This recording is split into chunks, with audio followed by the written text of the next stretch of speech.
Hello. This is What If Luffy Met Someone from Our World. Please like and subscribe to my channel and check out the author and fanfiction linked in the description. Enjoy. I huffed and wheezed miserably as I mounted the sands of the dune. So hot, so high, so thirsty, just a few more feet, a few more. With a moan of relief, I mounted the peak of the dune and spread my arms in relief. I groaned eagerly, am cross of Alaba. Nom. YOWCH. I yelped, digging my hands beneath my hood and trying to grab a hold of soundbite. What the hell, you little pest. You were talking crazy. Can you blame me, I demanded. It's hot, it's dry, and there's been nothing but sand, and more sand for 6 hours. At this point, I'll sing freaking show tunes if it means seeing a freaking rock, just to break the monotony.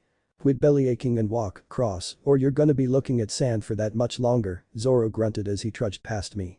It was at least gratifying to see his red, sweaty face and uncomfortable grimace. And just for the record, Vivi noted as she walked past, looking disgustingly unbothered by the, to reiterate, hot heat. You're not anything of Alabasta. At least, not if I have anything to say about it. I thought we were past this. I demanded as I forced myself to keep walking. I might understand, but I'm still mad. TCH, airhead. Would you mind speaking a little louder, please? I couldn't hear you over your raging. Quiet, you two, don't make me pull this caravan over, Nami muttered blearily. Yes, Mom, Vivi and I sighed. Ugh, my blisters have blisters, Usopp groaned behind us. I think I might be getting used to the heat, Chopper panted from where he was strapped to Eyelash's hump. He attempted to sit up before slumping back down with a groan. As a doctor, I can confirm that this is not even remotely healthy. Well, look on the bright side. We don't have to worry about the food rotting anymore, Sanji calmly informed us. Really? How come? Luffy asked curiously. Because you just ate the last of it, jackass. THWACK. Back. I raised my hand to my forehead and shaded my eyes, looking upwards and whistling in awe as I watched Luffy fly by. Good arc, impressive velocity, I give it a 9 out of 10. Vivi cocked her eyebrow as we all watched Luffy reach the peak of his trajectory. And why not a full 10? It all depends on his distance. If he lands on the other side of the next dune. Whump. Luffy impacted the dune and went through the very top, kicking up a huge cloud of sand and dust. I waved my hand side to side. Not bad, but he did hit the top, so 9.5. Everyone else clapped politely, to which Sanji responded with a bow. Thank you. You're too kind, really. Hey, guys. Luffy shouted as he ran up the top of the dune, waving his hand. I just saw green. Luffy, what did we tell you about eating the cacti? They're not that bad. You tried to eat Chopper when you weren't sleep eating. Do I need to prepare the sedative again? Chopper groaned. No, really, guys, I didn't hallucinate this. And it wasn't a mystery mirror. I will break you, Luffy, Nami intoned darkly. Let's just get this over with, Zoro sighed, brushing past us and trudging up to the top of the dune. We all watched, confused, as he froze, then whooped, and ran back towards us. Guys, I can't believe I'm saying this, but Luffy's right. He informed us, grinning like a loon. There is green. I think we found Rainbase. He frowned at the expressions on our faces. What's up with you guys? I have seen the face of evil, Vivi whispered in terror, before pausing as she reconsidered. Again. Who are you and what have you done with Zoro? Usopp stammered. What do you mean? I'm me. He barked indignantly. Lies. Zoro does not smile unless it's to promise death to his prey. I hissed fearfully. Or unless there's booze involved, Usopp added. Or unless he gets one over on Sanji or Nami or Cross, soundbite contributed. We'd better check to be sure. Who's the second greatest traveler alive? Sanji asked, grinning. That only applies to the snail brat, shit cook. Zoro roared furiously. It's him, we chorused flatly. Everyone's eyes then widened in realization as the facts finally processed. Water. Luffy and Usopp whooped as they ran to the top of the dune, the rest of us close on their heels. Indeed, there on the horizon lay a large, sprawling city. One might assume that the oasis we beheld was a paradise, a safe haven from the heat and the dangers of the desert. And it was, at least in the sense that it was a relief from the heat of the desert. However, the crocodile-topped pyramid that crowned the cityscape soundly disabused us of any notion of safety. Rainbase at last, I sighed thankfully, before hauling my pack off of my shoulders and pulling out my armor. Birachi ear soundbite sang, his tone somewhere between gleeful and ominous. It's time to kick Crocodile's ass. Luffy roared at the top of his lungs. After we get some water. Usopp bellowed at the same volume. Agreed. Luffy concurred. Do you two think you could tone it down a bit? Zoro huffed. He sighed as the rest of us gave him flat looks, Chopper even going so far as to lean up and stare at the swordsman. withdrawn. Vivi frowned as she scrutinized the golden crocodile overlooking the city. Crocodile, she muttered despondently. I made to walk over to her, but thought better of it. I doubted I was a particularly comforting figure for her, and besides, I was busy kneeling over as I slid my armor onto my leg. I glanced meaningfully at Nami. The navigator took the hint and promptly slid off of eyelashes before putting a hand on the princess's shoulder and giving her a reassuring smile. Don't worry, Vivi. We're going to help you fix everything, and there won't be any more surprises along the way. Right, Cross. She added dangerously. I raised my hands in surrender as Vivi looked at me. I promise, I promise. I won't hold anything back that could help anymore, I said, then froze as a thought came to my mind, remembering how Vivi greeted Crocodile in rain dinners. Actually, I should tell you. Hey, Cross. You have any money on you? I jumped as Luffy shouted an inch from my ear and glared at him. Yes, Luffy, I'm a member of this crew and thus I generally have a considerable amount of money on me at any given time, I drawled flatly, twisting my wrist and latching my gauntlet in place. I'm sorry, have you been sailing with some other crew thus far? Huh? Luffy blinked in confusion. No, I've been sailing with you guys. Are you stupid or something? I slapped my currently unarmored hand to my face with a growl. I'm starting to ask myself that question every day, I muttered under my breath. What took you so long? Nami deadpanned as she accepted 3 metal tubes from Usopp. I like to think of myself as an optimist, I sighed before eyeing her disassembled staff. So, you ready to use that thing? Nami frowned uncomfortably as she balanced the rods in her hand before nodding firmly. As ready as I'll ever be. I've read the instruction manual, so assuming that Usopp learned his lesson at that, she gave Usopp a menacing glare that he returned in my direction. Even if I'm not confident enough to take on Crocodile or anything like that. Yeah, no, you would get eviscerated, I cheerfully informed her. In 10 seconds flat. 8 for monologuing, 1 to laugh at you, and 1 to do the actual eviscerating. Cross, Sanji cut in with just as much pleasantness as he clapped his hand down on my shoulder. I don't mind the brutal honesty so much considering who we're fighting against, but if you keep talking about Nami Swan like that, I will break your twig spine over my knee. Duly noted, I nodded calmly. In all seriousness though, anyone lower than Mr. 2, you should be able to take down, so take confidence in your abilities. Back in the story, the person you fought. Cross. Ahem, I coughed nervously as I tugged at my collar. Well, let's just say that as things are now, you are going to bounce her skull off the sand and leave it at that. Nami considered for a moment before smiling and nodding, visibly encouraged. I frowned as I thought about the others' battles. Sanji would wipe the floor with bone clay, and Chopper and Usopp had upgraded their weapons and skills, and honestly, Usopp could use the character development either way. I looked back at the first mate. I won't spoil too much, Zoro, but I'd recommend that you start reflecting on some of your sensei's lessons that you don't understand yet. I thought things over for a moment before paling in realization. Yeah, he was way stronger than you'd expect from someone in the East Blue, because suffice to say, that sword was not blunt. Cruos. Luffy whined, interrupting me. Are you done talking yet?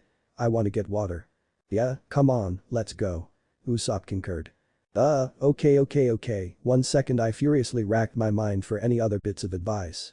Alright, don't fight Miss All Sunday, if she sees you, you're already dead. Well, maybe not you, Luffy, but you've gotta fight Crocodile, so don't let her distract you from that. Reality is an illusion, the planet is a mirage, by gold, let's go already. Soundbite barked. Huh? I blinked in confusion before clenching my eyes shut with a groan as I felt a hand grab the back of my coat. Oh, for the love of, I snapped my goggles down over my eyes. Here we go, Ag-aw. Why Eddie ear? Luffy howled as he made a mad dash for Rainbase, dragging me along behind him, Usopp running alongside us and somehow managing to keep pace while everyone else, Camel included, scrambled to catch up. Within a minute, we'd lost sight of the rest of the crew in the dust cloud that 2 of the crew's 3 stooges were kicking up. Within 2, Luffy and Usopp were in the city, making a beeline for the nearest bar. Within 3, they'd kicked down the bar's door and were asking for water with all the table manners of the Dayton family, their asses parked on the first seats they saw. Which just so happened to be right next to Captain Smoker and Officer Tashigi. Credit where it was due, my crewmates always somehow knew how to be at the right place at the right time for maximum shenanigans. And that, in and of itself, was 20 different shades of impressive. I took a moment to dust myself off before sitting myself down between my friends and our current enemies, shooting a grin at Captain Smoker as I slid my goggles back onto my forehead. Hello again, Smokey. Fancy seeing one of the only decent Marine officers in the East Blue here. I don't suppose I could borrow that jut for a second, could I? I'd like to dope slap my captain and actually have it stick for once. Ishiki blinked at me in confusion. Wait, aren't you? Cross Smoker interrupted, giving me a decidedly unimpressed look. Give me one good reason why I shouldn't crack your skull open right here, right now. How about two? I grinned, holding my fingers up. A, I'm guessing that you have questions about basically everything that's been going on thus far. And B, I jabbed my thumb over my shoulder with a flat look. If I move an inch, these two dumbasses will spray you with their backwash, and nobody here wants that, do we? I do. Soundbite piped up eagerly, causing Smoker to glare in the snail's general direction and to Shiggy to jump in shock. Sorry, I meant nobody who isn't a natural-born jackass, I corrected. B did that snail just as Shiggy started to stammer. Devil fruit, Smoker and I deadpanned. The officer blinked in surprise before nodding slowly. You understood, sir. Smoker turned his attention back to me, apparently weighing his options. Then he blew out a perfect smoke ring as he sighed. You're about as fast a talker as that snail of yours, Cross, he grumbled, prompting grins from both Soundbite and me. Ask away, Smokey, I said cheerfully. See, Captain. Tashigi jerked in shock. This is against. Tashigi. The officer stiffened fearfully as Smoker pinned her to her stool with a flinty glare. It's so hot that I'm sweating blood, my coat is carrying around half my weight in sand, and for all that Alabasta's culture is rich and vibrant, these people can't roll a cigar worth shit, Smoker snarled viciously. In short, I am prepared to meet every last one of Cross's accusations against the Navy, so long as it means getting the hell off this island. He leaned in close. Is that clear? The Shiggy paled more than should have been possible anywhere in this country during the daytime as she nodded frantically and snapped up a salute. CC Crystal, sir. I grinned cheekily and chuckled as I watched the exchange. I'm glad to see I'm not the only one with this opinion. VV might be my friend, but this kingdom is a place only a mostly pure-hearted princess who's lived her whole life here could love. Smoker turned his glare back at me. Let's make that my first question. How are you and Crocodile involved with this kingdom? I made a show of being perfectly relaxed as I glanced at the barkeep and tapped on the countertop. Excuse me, my good man, can I get some water for my friends here? Smoker literally began to fume as the bartender nodded and I looked back at him. Now, then. I clapped and nodded firmly. Let's start with the basics. The rebellion. The reason everything went to hell so fast in this kingdom is that the criminal organization you're tracking down here, Baroque Works, has been actively inciting unrest amongst the populace. If they have their way, they'll butcher this nation from gut to gizzard. As you can imagine, that's something VV wants to stop at all costs. Smoker cocked an eyebrow at me. And how does Crocodile figure into this mess? I snorted darkly. Crocodile's the founder and leader of Baroque Works. He's the root cause of this madness, and if he has his way, everyone on this sandy rock will tear themselves to pieces. What? Tashigi jerked in shock. You can't possibly be serious. Crocodile is a warlord of the sea, Of the current lineup of warlords, only Jin Ben Hancock can be defined as even close to being decent sapient beings, I deadpanned. The rest are all varying levels of dicks, with Kuma and Mihik being on the fence. Trust me. With the world government's hiring tendencies, this is perfectly par for the course. Hell, compared to Doflamingo, Crocodile's operation is tame. I felt my blood surge as the countertop splintered under Smoker's grip. It had been a while since I'd been in the fun kind of danger. Damn, I'd missed this rush. The captain gnawed on his cigars for a moment before speaking. That's one hell of a claim. I trust you have some way of backing it up. I smirked and gave the man a shrug. That's the easy part. We're on our way to Rain Dinners to confront the bastard right now. You come with us, chances are that he'll monologue to you guys too before trying to kill us all. What do you say, Captain? You in? The smoke man remained silent for a moment as he stared at me before looking away with a snort. Tempting, but you're still a criminal and I came here for a reason. To throw you and your crewmates in prison. First I'll deal with you and then I'll deal with Crocodile. I spread my arms with a sigh. Fair enough. Though, of course, I do hope you realize that we will be running like hell, right? The SK Smoker snorted derisively as he signaled to Shiggy, prompting her to stand up and grip Shiggy's hilt. I wouldn't expect anything less from you lowlife scum. Any last requests? I considered the statement for a moment before grinning cheekily. Yeah, I've got one. I leaned back slightly and cracked my back. Can we have a head start? The Shiggy face faltered, Soundbite began cackling, and Smoker narrowed his eyes as he grabbed the hilt of his jut. Not on your life, brat. I may. I started to belt out before sighing in defeat. Oh, screw it, with any luck that'll change sooner or later. Anyways, I expected that. For now, though, let me remind you of one of the basic characteristics of a pirate. I allowed myself a grin as I caught sight of the bartender coming up to us with two barrel-esque mugs of water. We cheat. Just as Tashigi started to close in on me, now glaring daggers behind her glasses, the bartender set said mugs on the counter. The second the mugs hit the wood, I leaned back on my stool and elbowed Luffy, drawing his attention. With my body no longer obscuring my crewmates' views, the two sprayed 2 barrels worth of water in the Marines' faces, granting me the opportunity to add to their distraction by grabbing the fresh mugs and repurposing them as hats, though they seemed to be a size or 10 too big, judging by the way they completely engulfed their heads. Ahahahahahahu. Soundbite cackled, tears streaming out of his eyes. Book it. I roared as I bolted out of the bar, Luffy and Usopp hot on my tail. You couldn't have warned us about them sooner. Usopp snarled incredulously. And ruined the surprise. Are you nuts? I shot back at him in mock incredulity. What the heck are the Marines doing here anyways? Luffy questioned in a panic. Smoker's a hard-assed paragon of justice who managed to catch wind of Baroque works, it'd be more of a surprise if he wasn't here. Now, if you'll excuse me for a second, I need to make a call. I slid my headphones over my ear, soundbite promptly connecting me to the rest of the crew. Heads up, guys, negotiations with Smoker have gone down the toilet. He's right on our tails. Get back here, you son of a bitch. I cursed under my breath and accelerated my pace as Tashigi screamed after us, a scream accompanied by a myriad of stomping feet and cries of encouragement. Okay, correction, all the Marines in Rainbase are on our tail. Still, good news for you, Zoro. Tashigi's more focused on taking my head than yours. What the hell did you do, dumbass? Nami screamed through the connection. I might have had Luffy and Usopp spray them with several gallons of water, I hedged. Oh, and I also dumped a couple of mugs over their heads. Do you even know the definition of the word negotiation? Did you honestly expect anything else from us? I immediately shot back. He's got a point, Zoro commented. Strangled sounds of rage filtered through the connection. Alright, enough. Vivi interrupted. Cross, where are you now? I trailed off as I searched the streets for any indications before blinking in surprise as we rounded a corner. Actually we're right here. Hey, guys. I waved at our suddenly panicked crewmates. Don't lead them right to us, jackasses. Nami shrieked viciously. Damn it. Come on, we need to run. Zoro snarled.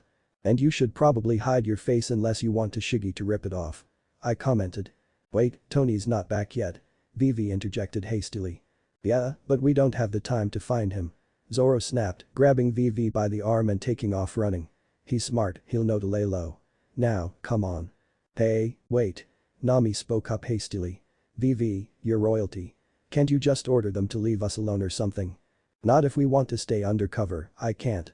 I grimaced as I noticed a few random bystanders glancing at pictures they were holding. Yeah, no, we are way past being incognito. And besides that, Smoker's a practitioner of what I like to call cowboy justice.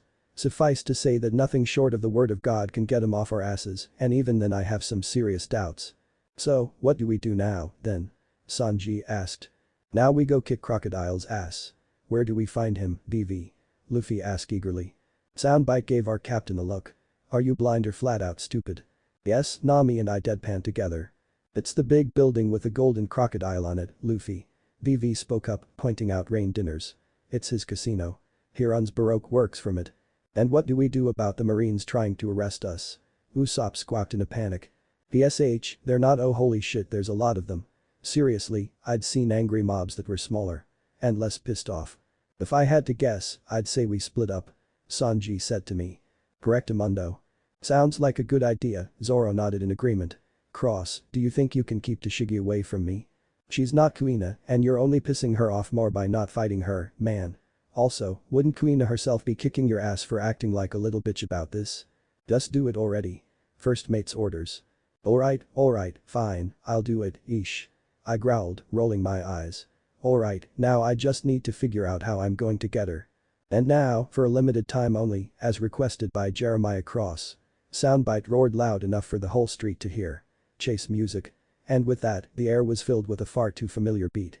A slightly twangy set of synth chords, accompanied by some sort of percussion.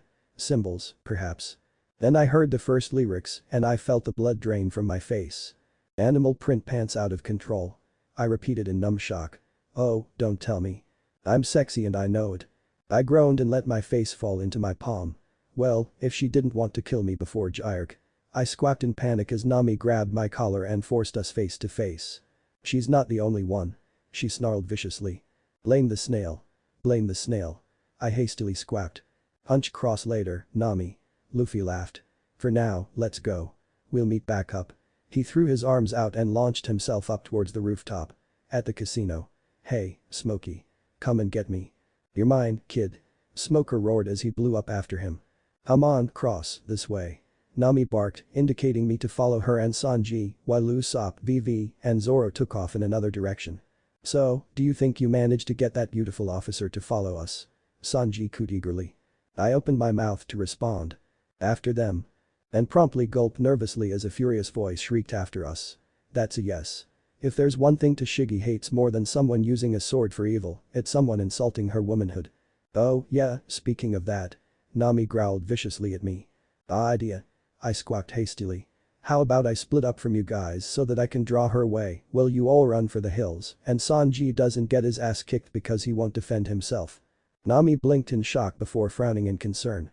You're sure you'll be fine? I tilted my hand side to side. I think so. Worst comes to worst, I'll just have Soundbite empty their innards something fierce. Have fun in rain dinners. Oh. I snapped my fingers in realization. And if worst comes to, well, even worst yet, enforce your executive authority so that Luffy doesn't pull something brain-dead. Of course, Nami groaned, rolling her eyes. Humming up on an intersection, I spun around and ran backwards, waving at Tashigi as I did so. Hey, Tashigi, like the music? I picked it specifically with you in mind. More than a few veins bulged on the officer's forehead as she wrenched Shigeru from its sheath. I will castrate you, you fucking pig. You'll have to catch me first. I spun around and turned towards the right. Good luck, you guys. You too. They concurred as they split left. I shouldered my way through the relatively crowded streets of Rainbase, dodging around civilians and doing my best to stay the hell away from any shifty figures who were leering at me with a little too much viciousness, Soundbite soundtrack blaring all the while. Any idea how many are coming after us? I panted hastily. Soundbite took a moment to concentrate. Going by all the heartbeats, I'd say 20, 25 plus the sword bitch. Hey, show her some. Bang. Ah. I yelped, ducking as a bullet whizzed right past my ear. Son of a. Oh, and they've got guns. Thanks for the heads up. I spat. And as I was saying, knock it off with the sexist crap. She might be our enemy, but she still deserves some respect. Yeah, well gah. Soundbite jerked his head into his shell as another bullet nearly turned him into sticky paste. The woman you're respecting wants your nads on a platter. And she'll have them unless you fucking run. Right, I ground out as I looked around fretfully. Come on, there had to be some way out of this. Years of videogaming, don't fail me now. Suddenly, I managed to catch sight of an open window coming up ahead of me. Okay, to be specific, Assassin's Creed 3, don't fail me now. Hold on. I hissed out as I turned towards the window. Pardon me.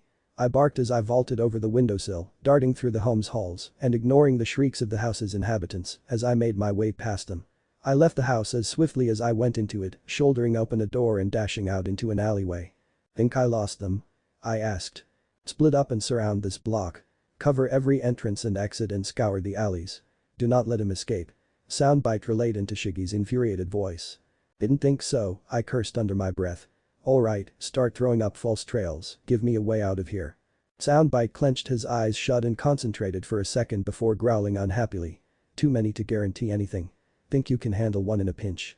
I scowled as I snapped my baton to full length. Looks like I'll have to. Do it. And just like that, the air was filled with the sounds of running coming from every direction, as well as my own voice flinging taunts and jabs from a multitude of corners and alleyways.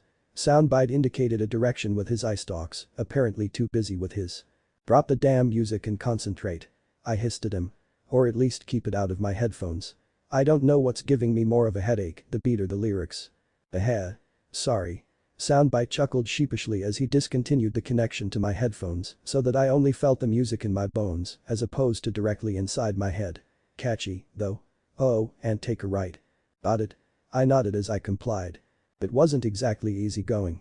I had to sneak through a number of alleyways and all too often I had a too close call on account of Marines passing in different directions. Still, at least I was making some progress. Hopefully I'd be able to get out of here soon enough and find some way of rendezvousing with Sanji and Chopper on second thought, preferably Chopper. At least he wouldn't fold like a leaf in front of Tashigi. Heads up, company up ahead.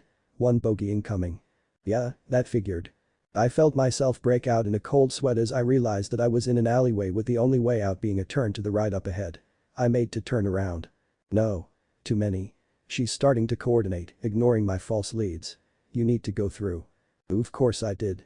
Alright, I muttered to myself as I started to creep towards the corner, making sure to press myself against the wall. How fast is he coming? Slow, methodical.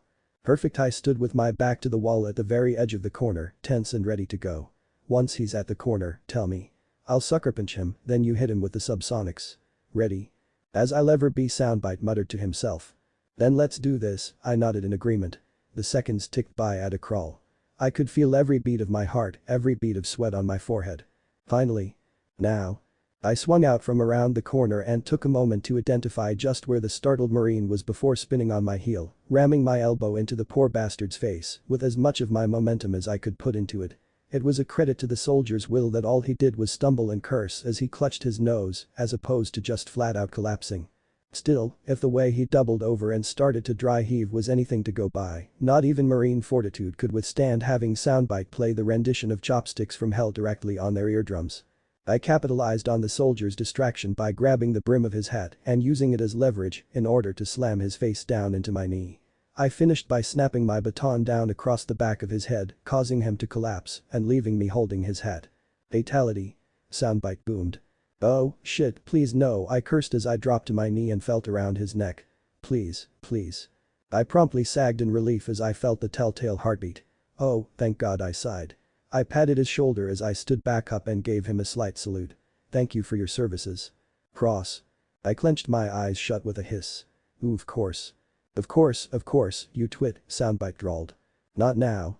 I hissed before slowly turning around, finding myself face to face with Tashigi and several dozen troops beside.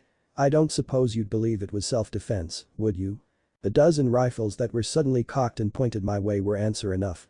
Fair enough. I tensed slightly as I prepared to run, but before I did I decided to ask one question. Let me just ask you this. I slipped the cap I was holding over my head. How does it look? Really, I want your honest opinion. Hat. No hat. Bang bang bang. Back. I ducked and dodged as bullets whizzed by me, hastily bolting down the alley away from them all. Taking that as a maybe. As I ran down the alleyway, bullets whizzing by me, I made a silent resolution. No more Mr. Nice Guy. And honestly, that was as much my creeping exhaustion as anything else. I still wasn't fully recovered from that damn desert trek. Soundbite, I panted. Where's the nearest concentration of civilians? I've got an even better idea. Soundbite replied, grinning. Take the next right. I'll lay some trails and wire you the sound. I didn't respond, too busy panting, but I did turn right. I heard the Marines charge past and then turn left, followed shortly by the squawking of a large number of chickens. Good idea, soundbite, I panted, before grabbing the small canteen I was carrying and taking a swig of water. Warm and somewhat salty, but it was water. Okay. That's probably not going to distract them for long, so we need to keep throwing false trails like this. Which means you need to be on high alert for anything unpleasant to send them after, okay.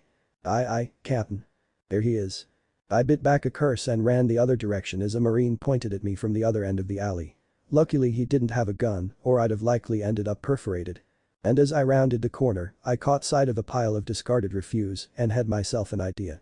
Slight change of plans, soundbite, I said, stowing the snail in my jacket before slipping said jacket off and tossing it into the pile, followed by me slipping my goggles over my eyes and bringing my face mask over my mouth. Turn off the music for a sec, swap my voice for the voice of one Sergeant Hartman, and be quiet. The hell are you? Ooh, you're going Bavarian, eh? That's the plan. I nodded slowly as I dug an old but passable coat from the refuse and draped it over myself. I then unclasped the armor from my arms and hid it alongside my jacket, along with my headphones. Here's hoping these guys didn't think to look down. Alright now. Within moments of me saying the words, a trio of Marines rounded the corner, weapons at the ready. What the hell are you doing, Marines? I immediately shouted in a foreign voice without so much as a hello. What the? The lead soldier jumped in shock before he hastily tried to rally. Who are you? Who am I? Who am I? I scoffed, jabbing my thumb at my cap. Are you blind as well as retarded, maggot? I am a Marine, Shitston. I would say I was a Marine like you, but honestly, if I were even half that pathetic, I would have killed myself ages ago so as to do the world a mercy. And you haven't answered my question, so I'm going to ask again. What are you doing, you sacks of shit? You're supposed to be chasing the pirate. WHTH, that's what we were doing. The soldier defended incredulously. He came down this way. Are you talking about that street rat that just passed me? I spat incredulously. Good God man, you must be a special kind of retarded because only a genuinely gifted numbskull could have mistaken that brat for a pirate. I what no. That's not possible, I was certain that I saw the transponder snail of his on his shoulder. The Marine denied. Well lad ida, you were certain, were you? I barked out. Are you certain you saw it, completely beyond each and every doubt? The Marine stumbled as he and his compatriots exchanged hesitant looks. I thought. Well, there's your problem right there, Shitston. I roared clear into his face as I jabbed his chest. You thought. You are not supposed to think, maggot, you are supposed to follow orders and fight and die for the world government, nothing more and nothing less, is that clear you pathetic pieces of afterbirth? Sir, yes sir. The Marines barked, snapping into uniform salutes instantaneously. But God, you bastards actually have half a brain between the lot of you. It's a miracle. Now. I jabbed my finger out behind me. As you ignorami have no doubt forgotten, we are still on the trail of a cold-blooded criminal. Now, you will either continue the pursuit in a timely manner or I will have you holy stoning the decks until you move up in rank, and believe you me, that day will not come while I am still alive. Do I make myself clear, maggots? Sir, yes sir. Then move your asses before I cut them off and hang them over my mantelpiece. Move move move. The Marines promptly moved, running down the alleyway as fast as their legs could carry them. Within seconds, they turned a corner and were out of sight. I kept my back straight and my chest puffed out imperiously for a moment longer. They're gone. Before letting myself slump forward with a sigh of relief. Oh thank you baby Jesus, that was way too close. I slid the old coat off my shoulders and put my own back on along with my headphones, followed by me refastening my armor. Well, at least that worked. I guess that working on the stage was a good class after all. You learned drama? Soundbite asked me incredulously. I shrugged as I pulled him out and put him on my shoulder. Stage work, and it was just the one play, but I got the gist. Besides, overacting is easier than regular acting. In all honesty, I'd say I did good. I froze as the sound of metal sliding against metal rang out. I think you could use a few more lessons. I cast a sidelong glare at a panicked Soundbite before slowly raising my arms over my head. Yeah, that would be how this turns out, wouldn't it? I slowly turned around and eyed Officer Tashigi, who had Shigear pointed at my face, and the half-dozen Marines accompanying her, all of whom had their guns trained on me. For the record, Soundbite chose the music and I only said what I did to get your attention. I respect you, your womanhood, and your ability to totally gut me like a fish. Tashigi sniffed darkly, her stance unwavering. Excuse me if I don't believe the words of a nutcase pirate from a certifiable crew, especially when he's currently at sword point. I grimaced and nodded slowly. Fair enough, I started to glance toward Soundbite. Tashigi jerked her sword at Soundbite. If he makes so much as a peep, I'll make what you did to Petty Officer Kanali seem like an act of kindness. Beep. Soundbite yelped, promptly withdrawing into his shell. I withheld a curse. Well, that was one avenue of escape burned. The Marine I heard is alright. I checked his pulse, but I obviously couldn't stick around for a more comprehensive check. You gave him a concussion, but he'll live. Not that you care, Tashigi growled. I frowned and for lack of a better option, decided to try stalling for time. Maybe I would be able to call for Sanji or Chopper, and one of them would show up though once again, preferably Chopper, given present company. You really think that just because I'm a pirate, I don't care about killing a Marine? I guess this is why you're only Smoker's protege. He knows when to put prejudice aside, but you're still following orders as blindly as those mooks I scared off. And yes, I do mean mooks. Competent, evil, loyal. Pick two. The Navy is not evil. Tashigi barked reflexively. Call me crazy, but I think that more than a few people on Sabati might disagree, I drawled. Tashigi frowned in confusion. What are you? Public Employment Security Offices, I spat acridly. Look it up. The officer continued to try and read me for a moment longer before sheathing Shigear and glancing at her soldiers. Put him in cuffs. We'll take him back to base camp and then we'll rendezvous with Captain Smoker at Rain Dinner's casino. I ground my teeth as I extended my wrists towards the soldiers in question. Well, this was a fine situation I found myself in. With any luck, even if the rest of the crew didn't rescue me before heading out towards Alubarna, Tashigi would be forced to take me along with her when she and the Marines went themselves. From there, well, we'd be in a literal war zone. They wouldn't be able to watch me forever. Baroque works was a factor, but with any luck things would turn out for the better. Naturally, right as I thought that, the air was filled with the sound of blaring sirens. What the heck? I jumped in shock. Danger. Danger. Oga, Oga. Danger, Will Robinson, danger. Soundbite shrieked, if not at the top of his lungs, then damn near it. I told you to silence that snail, cross. Tashigi snarled, whipping her hand to her sword's hilt. I can't control him and I didn't tell him to do this. I shot back frantically. Soundbite, what's wrong? Something's coming our way. It's wiping out everyone it runs into. It's all over. We need to run, now. Do you really think I'm going to fall for that old trick? Do you think I'm stupid? Tashigi snarled at Soundbite. Officer, Soundbite is arrogant to hell and back, but he's got some degree of intelligence in him. I hastily interceded. Believe me, he's terrified of dying like anyone else, and thus he's scared of you. He wouldn't be risking you running him through for some cockamamie scheme that I sure as hell didn't greenlight. Whatever the hell he's talking about, it's real. As though I would ever trust the word of a pirate. The Marine spat viciously. Now is not the time for your misguided. Officer Tashigi. My words were cut off by a trio of screams coming from the end of the alleyway. A second later, the Marines I'd given the runaround shot out like bats from hell, running towards us at full tilt with panic in their eyes. Officer Tashigi, we need to run, now. The leading soldier screamed desperately. We're all in danger. What? Tashigi started to ask, before cutting herself off as the danger in question followed the Marines. The wave of okay, there's no way to put this that sounds wholesome. It was a massive wave of white viscous-looking liquid, bearing down on us in a flood of halfway biblical proportions. Hurry! The Marine screamed. You need to run. Rue. That was all he managed to say before the wave overtook him and engulfed him and his compatriots entirely, continuing its uncontrollable cascade towards us without pause. Run, boy, Rune. Soundbite screeched. Move, damn it. I screamed, grabbing Tashigi's jacket and dragging her alongside me as I ran to keep the hell away from whatever the hell was coming after us. And so we ran, pirate and Marines alike. We ran at full tilt, putting our all into staying the hell away from the deluge that was following us. However, our efforts were for naught. No matter how fast we ran, how many turns we took, the flood stayed right on our tails. All-consuming, ever-encroaching, all we could do was run. And eventually, even that wasn't enough. It's right in front of us. Soundbite shrieked in panic. I spared the snail an incredulous, horrified glance for a single second before the truth of his words became clear. With chilling silence, a second wave gushed around an upcoming corner, crashing against the walls of a building before inevitably coursing towards us. We all slid to a halt, glancing back and forth in horror as we tried to find some way out. And just like that, I managed to find one. I didn't think. I didn't take a moment to consider, I didn't even dare wait. With a grunt of exertion, I threw my body forwards and tackled Tashigi, forcing us both through the door of a nearby building. The second we landed, I scrambled to my feet and rammed my full weight into the door, slamming it shut. I'd scarcely allowed myself to breathe easy when I looked up and noticed something just as terrifying as the flood outside, if not far more so. An open window. Close it, close it, close it. I repeated frantically.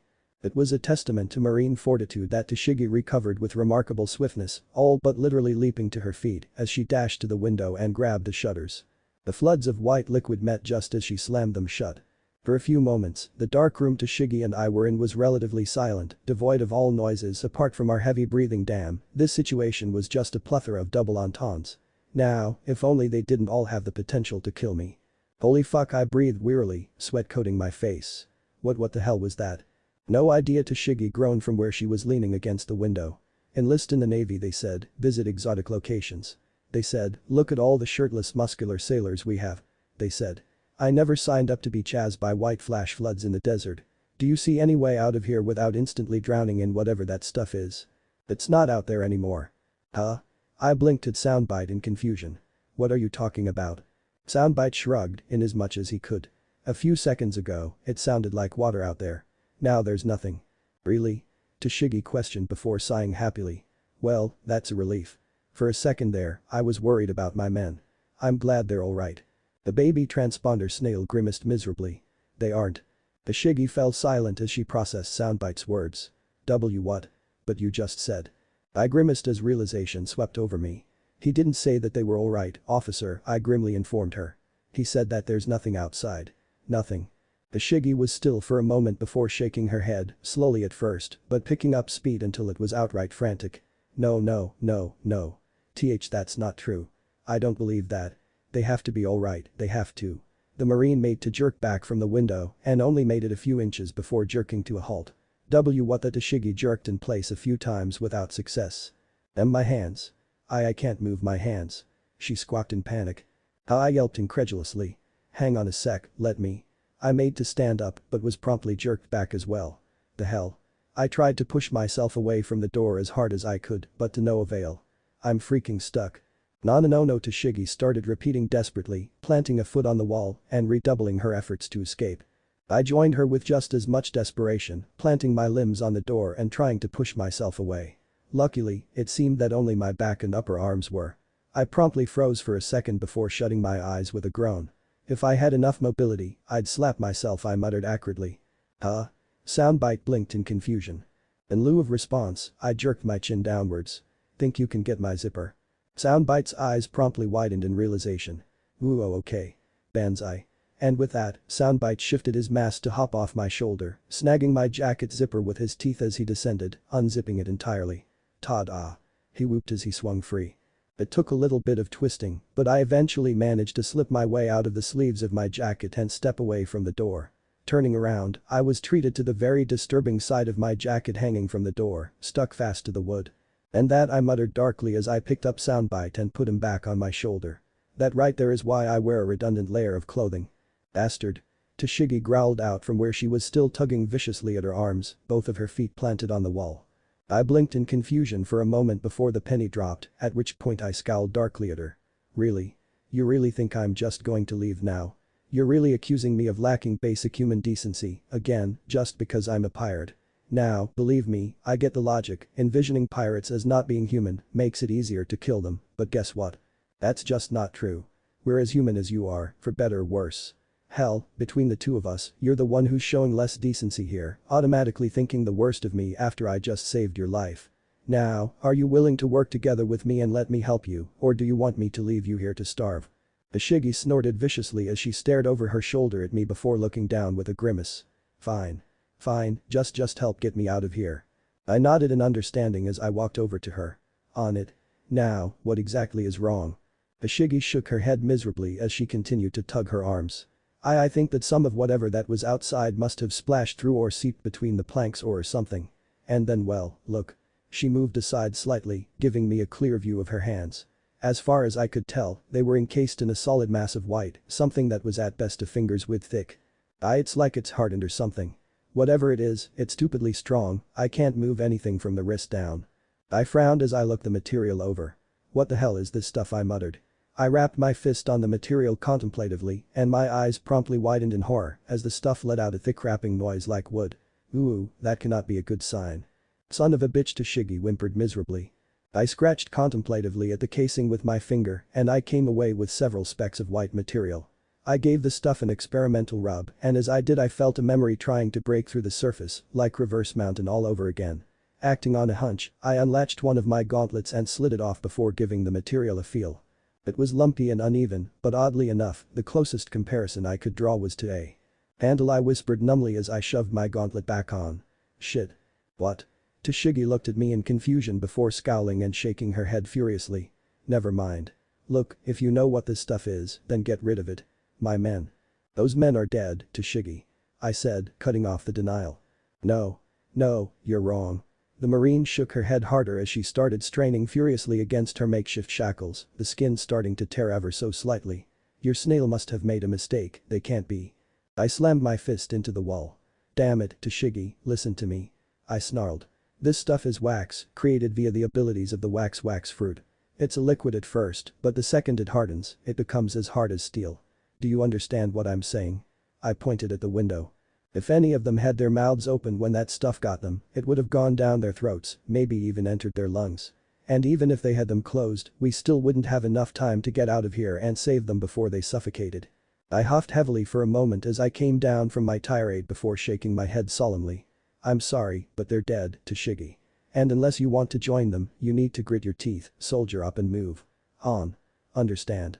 Tashigi huffed heavily as she stared out the blocked window with half-dead eyes for a moment before forcing herself to tear her gaze away and look at me. How do you know about this stuff? This wax fruit? She asked weakly, obviously trying to distract herself. I sighed in relief as she allowed herself to relax ever so slightly. We, the rest of the crew, and I faced the user before on Little Garden. He's known as Mr. 3. I nodded as Tashigi's gaze turned steely. Yeah, he's a Baroque Works officer agent, a master tactician whose mission was to wipe us and VV clean off the face of the seas. Normally, sick bastard though he is, I'd say that this kind of shit wasn't his style, I grimaced as I connected the dots. But this isn't his play. At a glance, I'm guessing that your mobilization of the troops must have spooked Crocodile, so he's having Mr. 3 literally whitewash the streets of any and all Marines so as to safeguard his plans. I shook my head furiously as I ran my fingers through my hair. But none of this makes any sense, I muttered more to myself than anything. Crocodile should have turned 3 into a living husk for failing his mission, why isn't he in the belly of A? The blood drained from my face as realization hit me. Bananagator, shit. Isseki stared at me in confusion. What the hell are you? I held her gaze for all of a second before hastily turning around and stepping away. Find the rest of the crew, now. I barked at soundbite. Isseki twisted around as she tried to keep track of me. Hey, what? Get back. And tune her out, both ways. I snapped, jabbing my thumb over my shoulder. Tashigi's voice was instantly drowned out by a wall of white noise. The next moment, an electronic whine heralded Nami's furious voice cutting through the air. Cross. She shrieked viciously. You had damn well better tell me how the hell we're getting out of this cage right now, or so help me God. Nami, I cut her off coldly. You're my friend, and on any other day I would let you say whatever the hell you want, but now is not the time. The situation you're in is a lot worse than you think it is. What's wrong? Zoro immediately asked me. I shook my head miserably as I reran the correct sequence of events in my mind. Long story short, you guys would normally get out of that cage on account of one of the bananagators spitting up Mr. 3, who was fed to the things by Crocodile for failing on Little Garden. He'd make a key with his wax and you guys would get out, scot-free. And the reason why we can't just do that is? Usopp asked uncomfortably. Because Mr. 3 is up here trying to kill me and every last Marine he can find, I summarized flatly. He almost managed to turn me and Tashigi into modern art and I'm confident he's not done yet. Silence reigned for a moment. I know I'm not very smart, but even I know that's not good, Luffy stated dully. Truer words have rarely been spoken, I sighed in grim agreement. I stood in silence for a moment before reaching a decision. Look, I don't have a snowball's chance in hell of taking down an officer agent on my own. Unless you guys want to drown in several metric tons of water, I'm going to need to get Tashigi to help me, and if I'm going to get her to help me, I need to tell Smoker too. I won't tell them everything, but… Hey, wait. Chopper's voice suddenly cut in. He just came into range a minute ago, soundbite explained. What about me and Sanji? He inquired hastily. We're still out here too. Why don't we handle Mr. 3? Because you guys have the infinitely harder task of luring Crocodile out of rain dinners so that we can get 3 to everyone else in the first place, I informed them grimly. And if he refuses to cooperate? Zoro growled darkly. I'm going after him with a halfway world-class swordswoman who, once she gets over the shock of losing her men, is going to be flat-out ticked, to put it politely, I summarized in a faux casual tone. At this point, whether he wants to cooperate or not is no longer a factor. Wait. Nami cut in. Forget bringing him down here, take him out. I've got a better idea for our predicament. Oh, and Cross. Thanks for the idea. I probably wouldn't have thought of it on my own. I blinked in shock as I processed the statement. Are you sure about that? Because seriously, allow me to re-emphasize. Metric tons of water. I'm sure, Cross, Nami emphasized firmly, not a hint of doubt in her voice. Don't worry about us, just take Mr. 3 down. Oh, Nami SWAN. I rolled my eyes with a sigh and jerked my hand across my throat, prompting soundbite to cut Sanji off. I was silent for a moment longer before nodding in agreement. Alright. Tashigi and I will stop Mr. 3. Chopper and Sanji will provide a distraction to get Crocodile and all Sunday out of the way and you get everyone else out of the cage. Sound good? Perfect. I guess. Have fun, Cross. Oh, and don't die. Same here, Brat. I'll do my best, guys, I said dryly, then glanced at soundbite. Alright, bring in Smoker and Tashigi. I turned around and walked back to Tashigi, smiling innocently at her. Sorry about that, private matters. You understand. You son of a… She started to curse me out. Language, Tashigi, soundbite drawled in a bored voice. Tashigi instinctively jerked into as much of a salute as she could manage. Which wasn't much. See Captain Smoker, sir. At ease, officer, Smoker growled out. Report. What's your condition? Tashigi trailed off uncomfortably, obviously having a hard time finding the words to describe just how thoroughly things had gone to hell. I decided to spare her the trouble. The Marines who were with her are dead, Captain, I informed him morosely. Killed by Mr. 3 of Baroque Works. And chances are that many more are going to die if he has his way. As for Officer Tashigi herself, she's fine. Stuck in a bad position, but fine. Soundbite's expression darkened as he mimed chewing, no doubt mirroring Smoker's own furious disposition. Is that so? Then I suppose we'd better move our men out of harm's way. Snail. Soundbite jumped in shock as Smoker apparently addressed him. Does your range reach the rest of my men who are still alive? Soundbite concentrated momentarily before nodding. Yeah, I can reach a few squads. Connect me to them. Now. Soundbite yelped in terror before swiftly complying. You're live. This is Captain Smoker to all Marines in Rain Base, he announced firmly. As of this moment, there is a Baroque Works agent slaughtering every Marine he comes across with extreme prejudice. On account of how I am currently incapacitated, I am giving you a direct order. Get the hell out of Rain Base. Round up every patrol that hasn't heard these orders, get back to base camp, and retreat to a quarter-mile out of the city. Evacuate all civilians as you go, chances are that this bastard isn't discriminating. Furthermore, until further notice, Chief Petty Officer Namaru has command. Now get the hell out of here. End transmission. The Shiggy and I stared at Soundbite in open-mouthed shock, and even the snail himself seemed surprised at what he just said. Holy shit, Smoker, I breathed numbly. Captain Tashigi started hesitantly. Officer Tashigi, Smoker promptly interrupted. As of this moment, I am deeming this a world-class incident. That means that you are fully authorized to cooperate with that pirate and no consequences will blow back on you. Your mission is to locate Mr. 3 and subdue him. Alive, if at all possible. I want him to enjoy Impel Down's tender mercies for what he's done. Is that clear, officer? The Shiggy stared dumbfoundedly at the snail for only a second more before clenching her jaw and nodding firmly. Crystal, sir. Good, now get to it. And cut this line, I think someone's calm. Soundbite promptly cut himself off before grinning eagerly. Well, let's get to it. The Shiggy nodded numbly in agreement before turning her gaze on her wax cuffs. Alright. Let's get me out of here. You said that this stuff is hard as steel once it hardened, right? Not even I hastily reconsidered what I was about to say.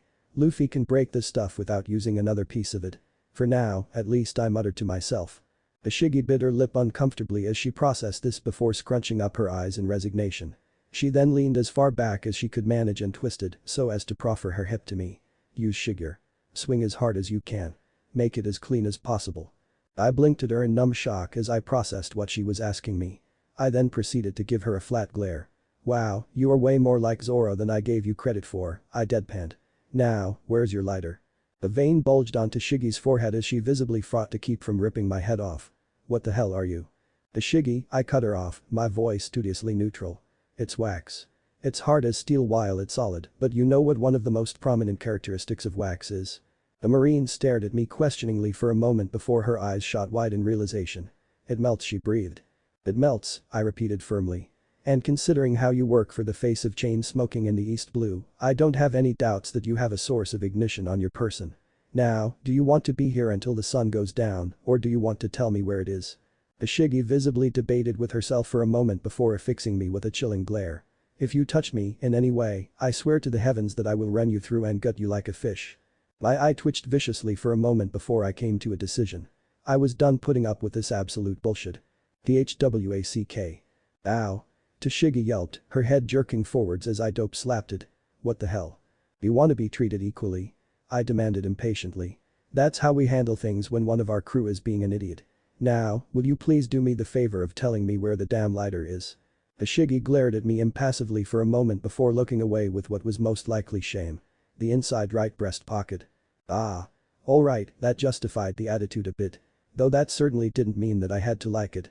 Nevertheless, I grabbed hold of the hem of her jacket and pulled it away from her body before searching the pocket in question. I was gratified to come back with an average-sized lighter. Thank you, I nodded politely. Now, if you'll excuse me.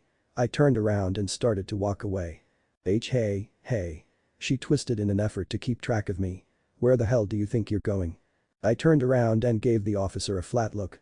I'm going to take this lighter and use it to set the nearby orphanage on fire before kicking an old lady into the street. Then, just for kicks, I think I'm going to rob the Widows and Orphans Fund, use it all to buy up all the ice cream in town, and not share any of it. You know, a typical Tuesday for us pirates. Muyahahahaha. Soundbite cackled malefically. The Shiggy huffed and rolled her eyes tiredly. And without the sarcasm. I gave the lighter a pointed shake, the flat look on my face not faltering. This lighter isn't going to make a big enough flame to put even remotely close to a significant dent in that much wax. I'm going to search the house and see if I can't find some cloth or paper or anything that I can use to get a decently sized blaze going. It's gonna get hot like hell, but I don't see what other options we have. Now, if you'll excuse me, I turned back around. Wait. You can arrest me for trespassing and robbery later, I shot over my shoulder without looking back. No, no, no, not that. Tashigi hastily pleaded. It's just she trailed off uncertainly. I glanced over my shoulder at her. Tashigi was looking down at the floor before glancing up and meeting my eyes. Look, check and see if there's a kitchen anywhere. Cooking oil, sherry. Flammables, I breathed in realization before grinning eagerly. That'll work perfectly. I'll see if I can soak a rag in the stuff. Oh. I came up short as realization hit me. And I'll see about filling up a bucket with water too, because seriously, to emphasize. Hot like hell. Good chance you're not coming out of this without some kind of a scar. Right? Tashigi nodded nervously before blinking and jerking her head up frantically. No, no, no. Not water, not water.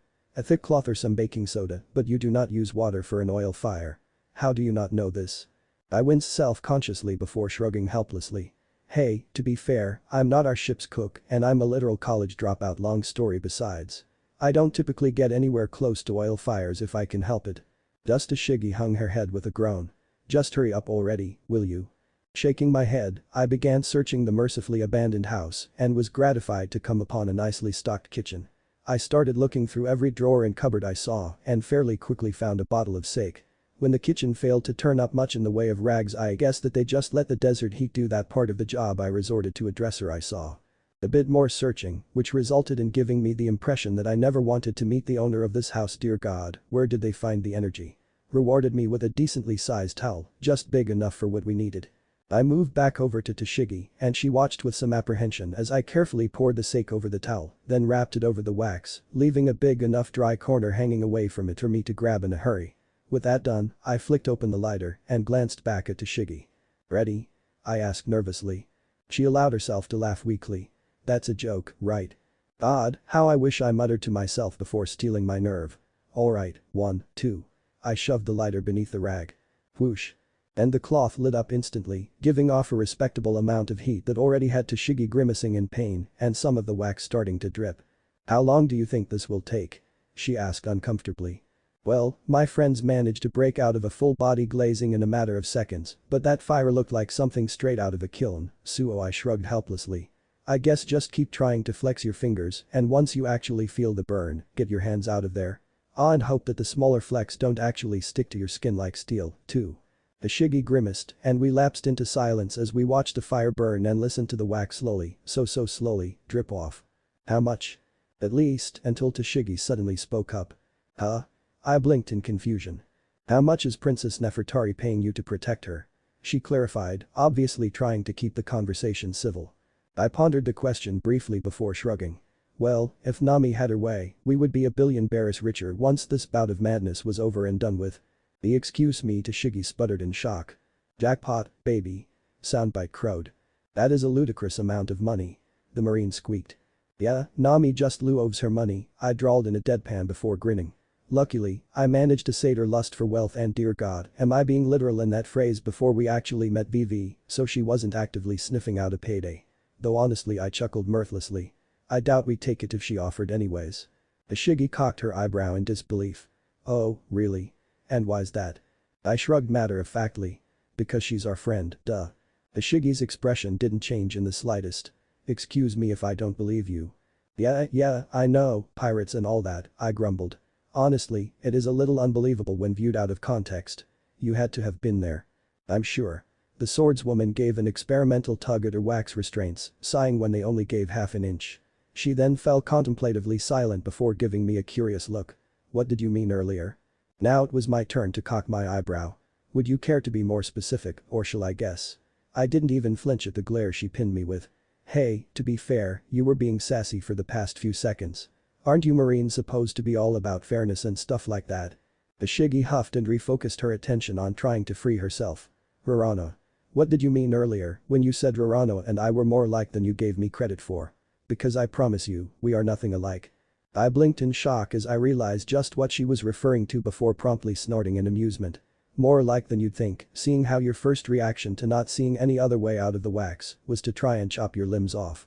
That caused Tashigi to freeze before slowly turning her off-filled eyes on me. He really tried to do that? She asked numbly. To cut his arms. Legs, I interjected with a shrug. Mr. 3 managed to trick him and snag him. He was willing to cut his legs off above the ankles, all so that he could have a fighting chance. And he actually got, and I quote, about halfway through before Luffy managed to bail him out. Seriously? Soundbite whistled in awe. He wasn't all there when it went down, I emphasized slightly as I jabbed my thumb at Soundbite, who thankfully got the message. But yeah, pretty much. You can say anything and everything you want about Zoro, but you can't deny that he's a damn fine swordsman. Ishiki's expression promptly darkened as she gave her arms an extra hard yank. Yeah, I really can't. It's a shame too. If he weren't a criminal, he'd make an incredible marine. Ha! I barked. And again, ha! Soundbite concurred. What? Tashigi demanded. Lady, I assure you, Zoro would make a terrible marine, I swiftly promised her. He would take absolutely none of any of his superior's shit, his sense of direction is so bad that he can literally get lost going in a straight line. He sleeps almost 18 hours out of 24 and, God help you if you interrupt the training or sword maintenance he does with religious fervor when he's awake he'd drain the entire base of alcohol in less than a week, sake first, and These grumpy Soundbite sang eagerly. And he has an attitude, yes, I nodded as I pointed at the snail before shrugging. And all that besides, working with the Marines would mean that he'd never get the chance to acquire the two things he wants the most in this world. Though, really, they're the same thing in the end. That refocused Ishiki's interest on me. And what would that be? I spread my arms helplessly. Easy. Dracula Hawkeye Mihik's head and the title that comes with it. And that lost Ishiki's interest anew in favor of making marginally more progress with the stupidly persistent wax. The greatest swordsman, I'm not even surprised, she growled more to herself than to me. Arrogant, vicious, cowardly. I pursed my lips and bit my tongue as I listened to her rage against Zoro slowly devolve into wordless grumbling. After a minute or so, however, I came to a decision. Hey, I interrupted her, albeit hesitantly. Your conversations with Zoro, they're not likely to ever develop much farther than I will defeat you, Rurano. Right. Ishiki gave me a half-hearted glance out the corner of her eye before going back to ignoring me in favor of the wax. And it's almost certainly a guarantee that this conversation we're having is never going to be shared with anyone else outside this room, save for whatever bits and pieces Soundbite decides to blurt out, right? I accompanied that last word with a pointed glare at Soundbite, who for his part simply whistled innocently through his massive smile. "That to the point or be quiet," Cross Tashigi ordered. "But you want to know just why Zoro is so focused on becoming the best?" I asked her, causing her to freeze.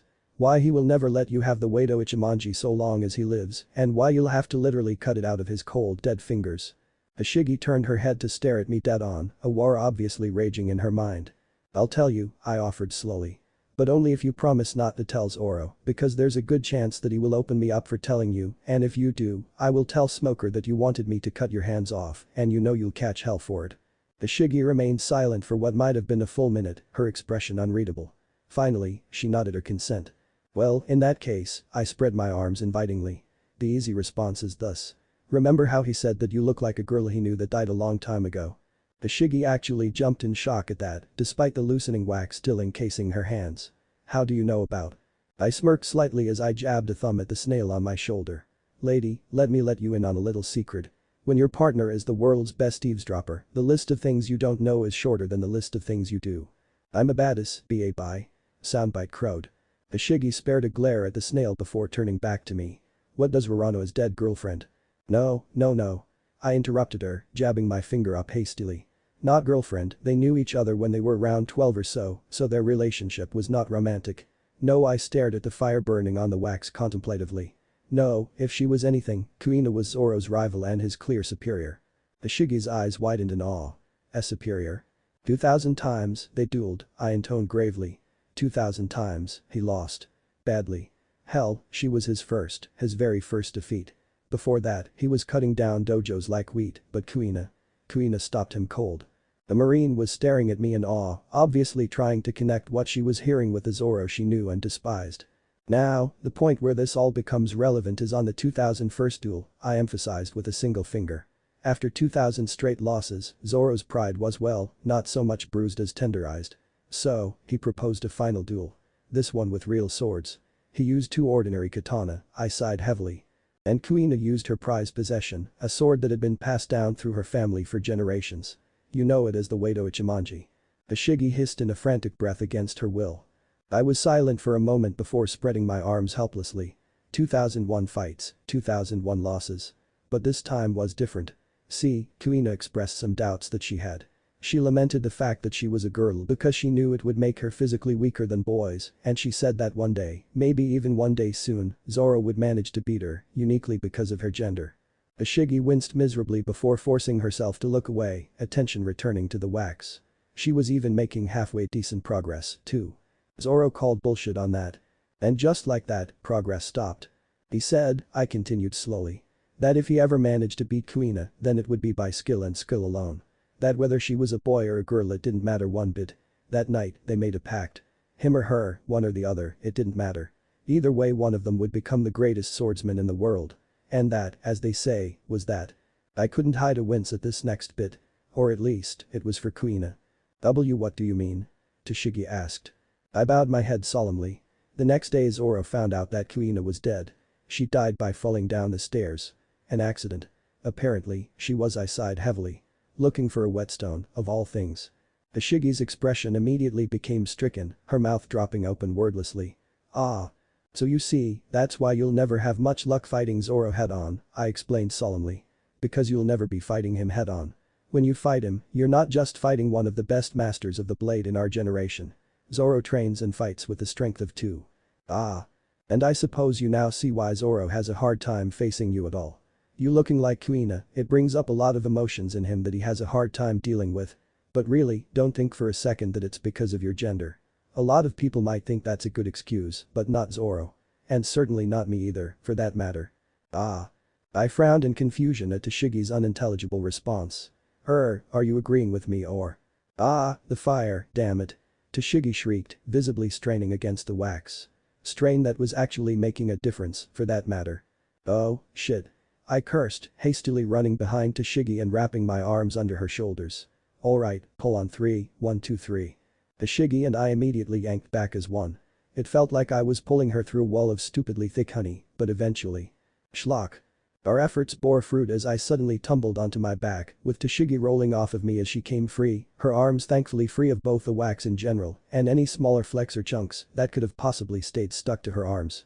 We both remained prone for a moment before hastily scrambling to our feet. We were both silent for a moment until I decided to try and keep the peace we had going. So I started slowly. This conversation never leaves this room, Tashigi interrupted me with a cold glare. This conversation changes nothing. We are not friends, we are not partners, we can barely even be defined as allies. We are going to find Mr. 3, we are going to take him down, and then, if there is any real justice in the world, I will personally put you and your crew in cuffs before putting an end to Crocodile's plans. Understood? I grimaced and nodded slowly in agreement. Yeah, understood. But Tashigi started to nod before scowling viciously. And take that off. She lunged at me and snatched the cap I was wearing off my head. I blinked in surprise at the thing before giving her a bemused look. I will be 100% honest with you. In all this madness, I completely forgot that I was wearing that. Tashigi sniffed darkly as she waved the cap in my face. This is a symbol of the integrity, moral fortitude, and valor of the Navy. You don't have the right to wear it. I raised my hands in surrender. Fair enough. Now, can we please get out of here and stop a sadistic sociopath with the devil fruit ability? Tashigi glared at me for a moment longer before nodding in agreement. Fine. Now, how would you suggest that we get out of here, seeing how the door is most likely sealed shut? The wax didn't go on the other side of the house, Soundbite offered. That's as good a way out as any, I shrugged before cocking my eyebrow at Tashigi. Now, do you want to go first, or do you want me where you can keep track of me? The shink of figure being drawn and pointed in my face was answer enough. Alrighty, then, I muttered as I walked past her, going through the kitchen and locating the back door. I pushed through it, emerging into a mercifully unscathed but no less conspicuously abandoned street. Must have been the front door. Makes sense, we did enter through the alley. Alright, Tashigi muttered. Which way is he, Snail? I have a name, you know, Soundbite grumbled before yelping fearfully, presumably on account of the cold steel that jabbed past my face. Look at just how much I care. Soundbite ground his teeth nervously before jerking his head to the left. That way, give or take half a mile. Alright, move it, she commanded, thankfully withdrawing her blade in the process. I wordlessly followed her orders, marching down the streets and following the direction Soundbite provided. We continued for a few moments until Tashigi decided to break the silence herself. So, this Mr. 3, she started slowly. What does he look like? Thin guy with glasses and black hair, usually has it tied up in the shape of a 3 above his head, I blandly summarized. I could tell that Tashigi paused for a moment in shock. Wait, seriously? I thought he was supposed to be some kind of discreet agent or assassin or something. I grimaced darkly. At a guess, he's not that worried about witnesses surviving to spread his codename around. MMPH, good point. Alright, weaknesses. I frowned. Well, for starters, his hair catches fire when he uses his powers. We used that against him last time I think anyways, things got kind of nutso, all a bit of a blur. Besides that, he's really arrogant, not prepared to believe that rookies would be able to outsmart him. Oh, and physically. He's a serious wimp. I could probably take him in a fist fight, and believe me, that's an accomplishment. But you said that he doesn't typically use his powers for a tidal wave of wax. Strange, because that worked devastatingly well. I shrugged. He goes by the philosophy without mastery, power is nothing. Simply put, he's a perfectionist and a twisted artiste besides. And much as I hate to say it, he manages to pull it off surprisingly well. He almost managed to kill our whole crew before Usopp managed to break. I cut myself off from reciting details from the story as I recalled another possibility. I glanced at Soundbite. Please tell me that Golden Week isn't here, too. Who? Tashigi asked, bewildered, as Soundbite focused. This Golden Week, Mr. Three's partner. She's a hypnotist who focuses her powers through paint. If she's here, then chances are that we'll need to look out for lifelike wax replicas of people to boot, and that would be less than fun. Not today. She's not here, Three's flying solo, Soundbite reported. I heaved a sigh. Thank God for small miracles. I took a moment to glance around the street. Where is everyone, anyways? Some indoors, some left with the Marines. Others. Soundbite fell uncharacteristically silent. Others didn't make it. I glanced at the snail with mounting dread as we rounded a corner. What do you mean? And the second I caught sight of what lay ahead of us, my words died in my throat. The first thought that ran through my head was white. White on the walls, white on the ground and white on the people. So many people. A small crowd of them, civilians and Marines alike, all with rough caricatures of fear molded onto their faces. All running as fast as they could away from something. Obviously not fast enough.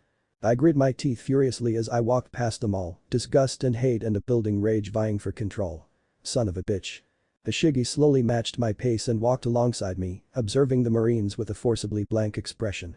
You're certain that there's no way possible to get them out? She asked quietly.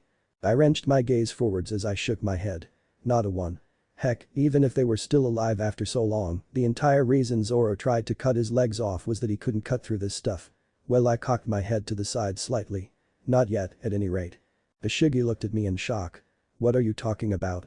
I briefly considered how to answer her before spreading my hands helplessly. Let me put it this way.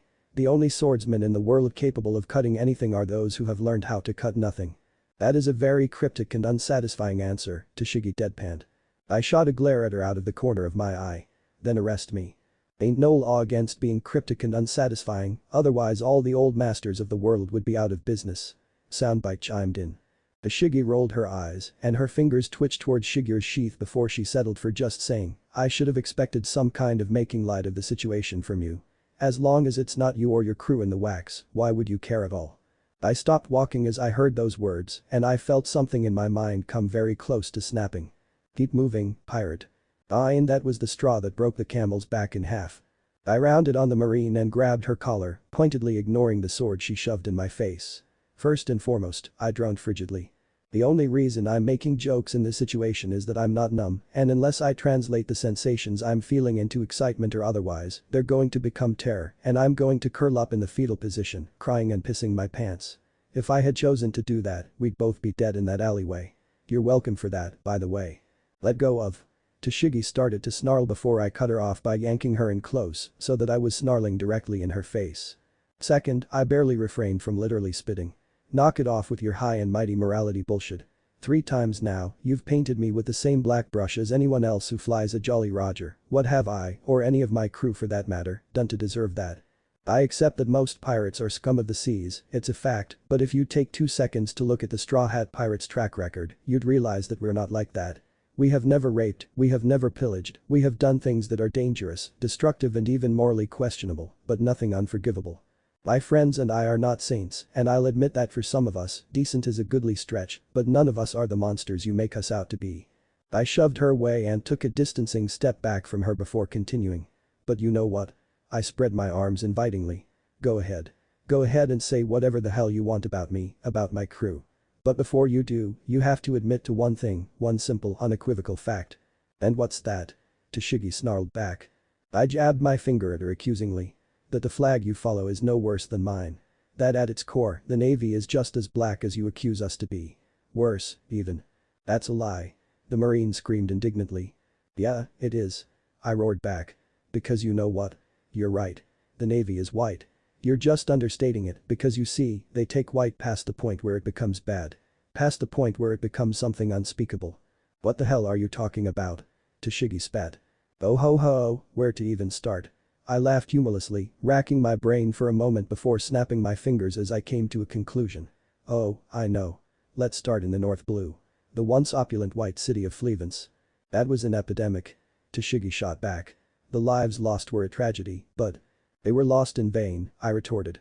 Get any doctor to actually, legitimately examine a case of amber lead poisoning and you know what they'll tell you. It's genetic. Passed down from parent to child over years. You could breathe in amber lead dust for decades and the only people who would suffer would be your third generation of offspring.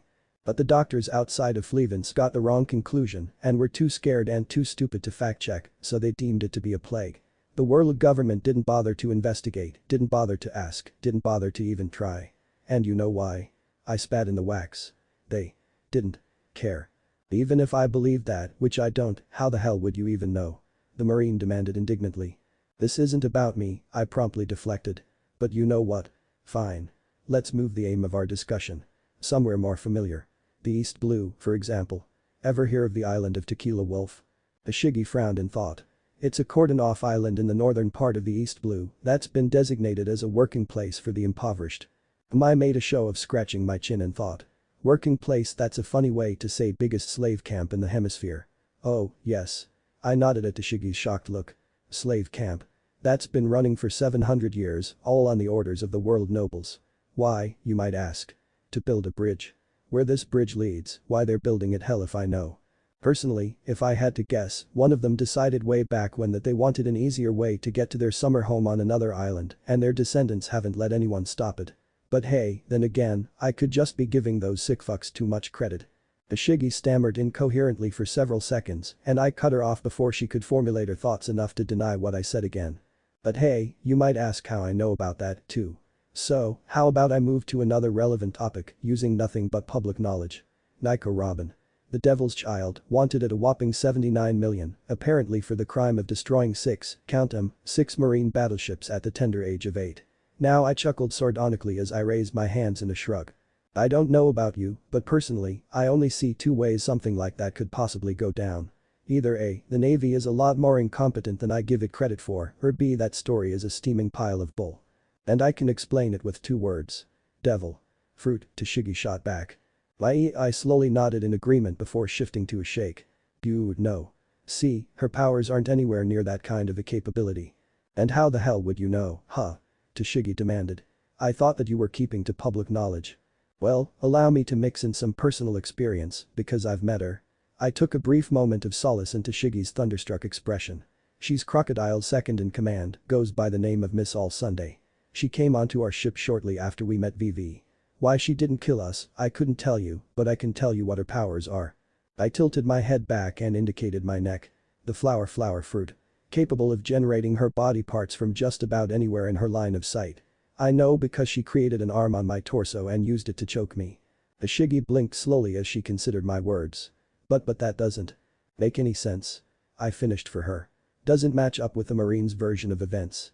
Because after all, you only get 1 devil fruit your entire life, and that one doesn't sound like it's capable of leveling 6 battleships to me. You? But it can't, Tashigi stammered for a few more seconds, but then her expression grew hard again. Excuse me if I don't believe you when the linchpin of your argument is your own word. Sure, if this Miss All Sunday is Nico Robin and she does have the flower fruit, I promise you that I'll apologize. Hell, I'll even promise to research those other places you mentioned if you're telling the truth. But you haven't done anything to make me blindly trust you. Fine by me. I spread my arms invitingly. If my words are wasted on you, then that's no skin off my bones. But know this. I marched up to her and jabbed my finger in her chest, high enough that she couldn't make anything of it. If you're going to put yourself behind a flag and support it with every fiber of your being, then you'd better be able to say you know it, inside and out, and trust every last part of it. I know every member of my crew and I trust them all with my life. I leaned in and narrowed my eyes accusingly. Care to say the same? Ishiki's expression grew uncertain again and she slowly opened her mouth, perhaps to rabbit me, but no sound came. Instead, a different sound rang out. Applause. Slow, mocking, self-aggrandizing applause. Shit. Tashigi, Soundbite and I chorused as we whipped our head around to stare at the source of the sound, who was clapping from on top of a wax-coated building. Well, this has been a most entertaining and enlightening exchange of morals, Mr. 3 drawled, folding his hands behind his back. And I will certainly have to see about exploiting a fair amount of what you've shared with me at a later date, but for now, I do believe that it's time I killed the both of you. Hold that thought, Mr. 3, I growled. I'll save you the trouble and kill one of us right now. Soundbite. Soundbite glanced around in confusion before paling dramatically. There's still something where he was making noise. Mice, Mr. 3 blandly stated. Well, I'll admit to the majority of our exchange on Little Garden being fuzzy, at best, your little pet's ability stayed with me, so I decided to take precautions just in case. Care to know one of the most fundamental abilities an assassin holds in their repertoire? The waxman's grin became cruel. How to hold your breath for a very, very long time. Well, he tapped a wax vest he was wearing that I hadn't noticed before. That and a little something I threw together that apparently succeeded in masking my heartbeat. As for the distraction, it's a wonder what one can achieve with knowledge in engineering and an endless supply of resources. But, Mr. 3 waved his hand lazily. I'm afraid I'm digressing. Time for you to die. Ishiki whipped her hand to Shigur's hilt. Shunk. And promptly froze in place, her eyes slowly drifting down to stare at the shaft of white wax, piercing her gut. What? She stammered unintelligently. I had just enough time to catch sight of the wax shifting and bubbling around to Shigi's feet. SHSH shink.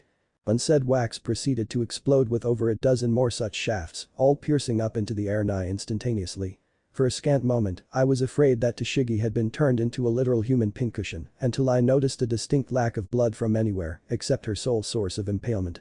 As it was, none of the other spears had actually harmed her and were instead keeping her trapped by crisscrossing around her and forming a simultaneously impenetrable and inescapable forest of wax poles, like a diabolically engineered bamboo forest whose sole intent was to serve as the marine's prison. Only one of Tashigi's arms appeared to have any degree of movement available to it, but even that wouldn't be of much use if the way she was letting it hang limply was anything to go by. I do believe that will suffice for the good officer at the moment, Mr. 3 sniffed imperiously. Who knows? I might even leave her like that. Might as well diversify, for lack of a better word. Now then. He brought his other arm around, revealing the flowing wax he'd been hiding behind his back.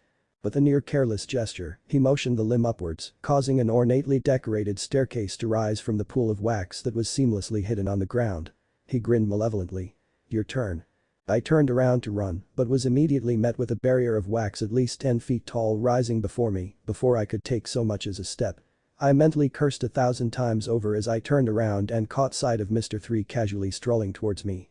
I hastily scrambled to slam my headphones over my ears. Alright, screw making him sick, try and blow his fucking eardrums out. I'm afraid Mr. 3 interrupted Soundbite before he could move his mouth that you'll find that to be a most fruitless endeavor. He tapped his ear with a smirk. Earplugs, and form-fitting ones at that. Lip reading, such an invaluable skill, wouldn't you say? But still, just in case, he raised his hand menacingly. If your pet's jaws show any signs of opening, I promise you that I will fill it, and I don't mean its mouth. Soundbite hastily shut up and I clamped my hand over his mouth for good measure.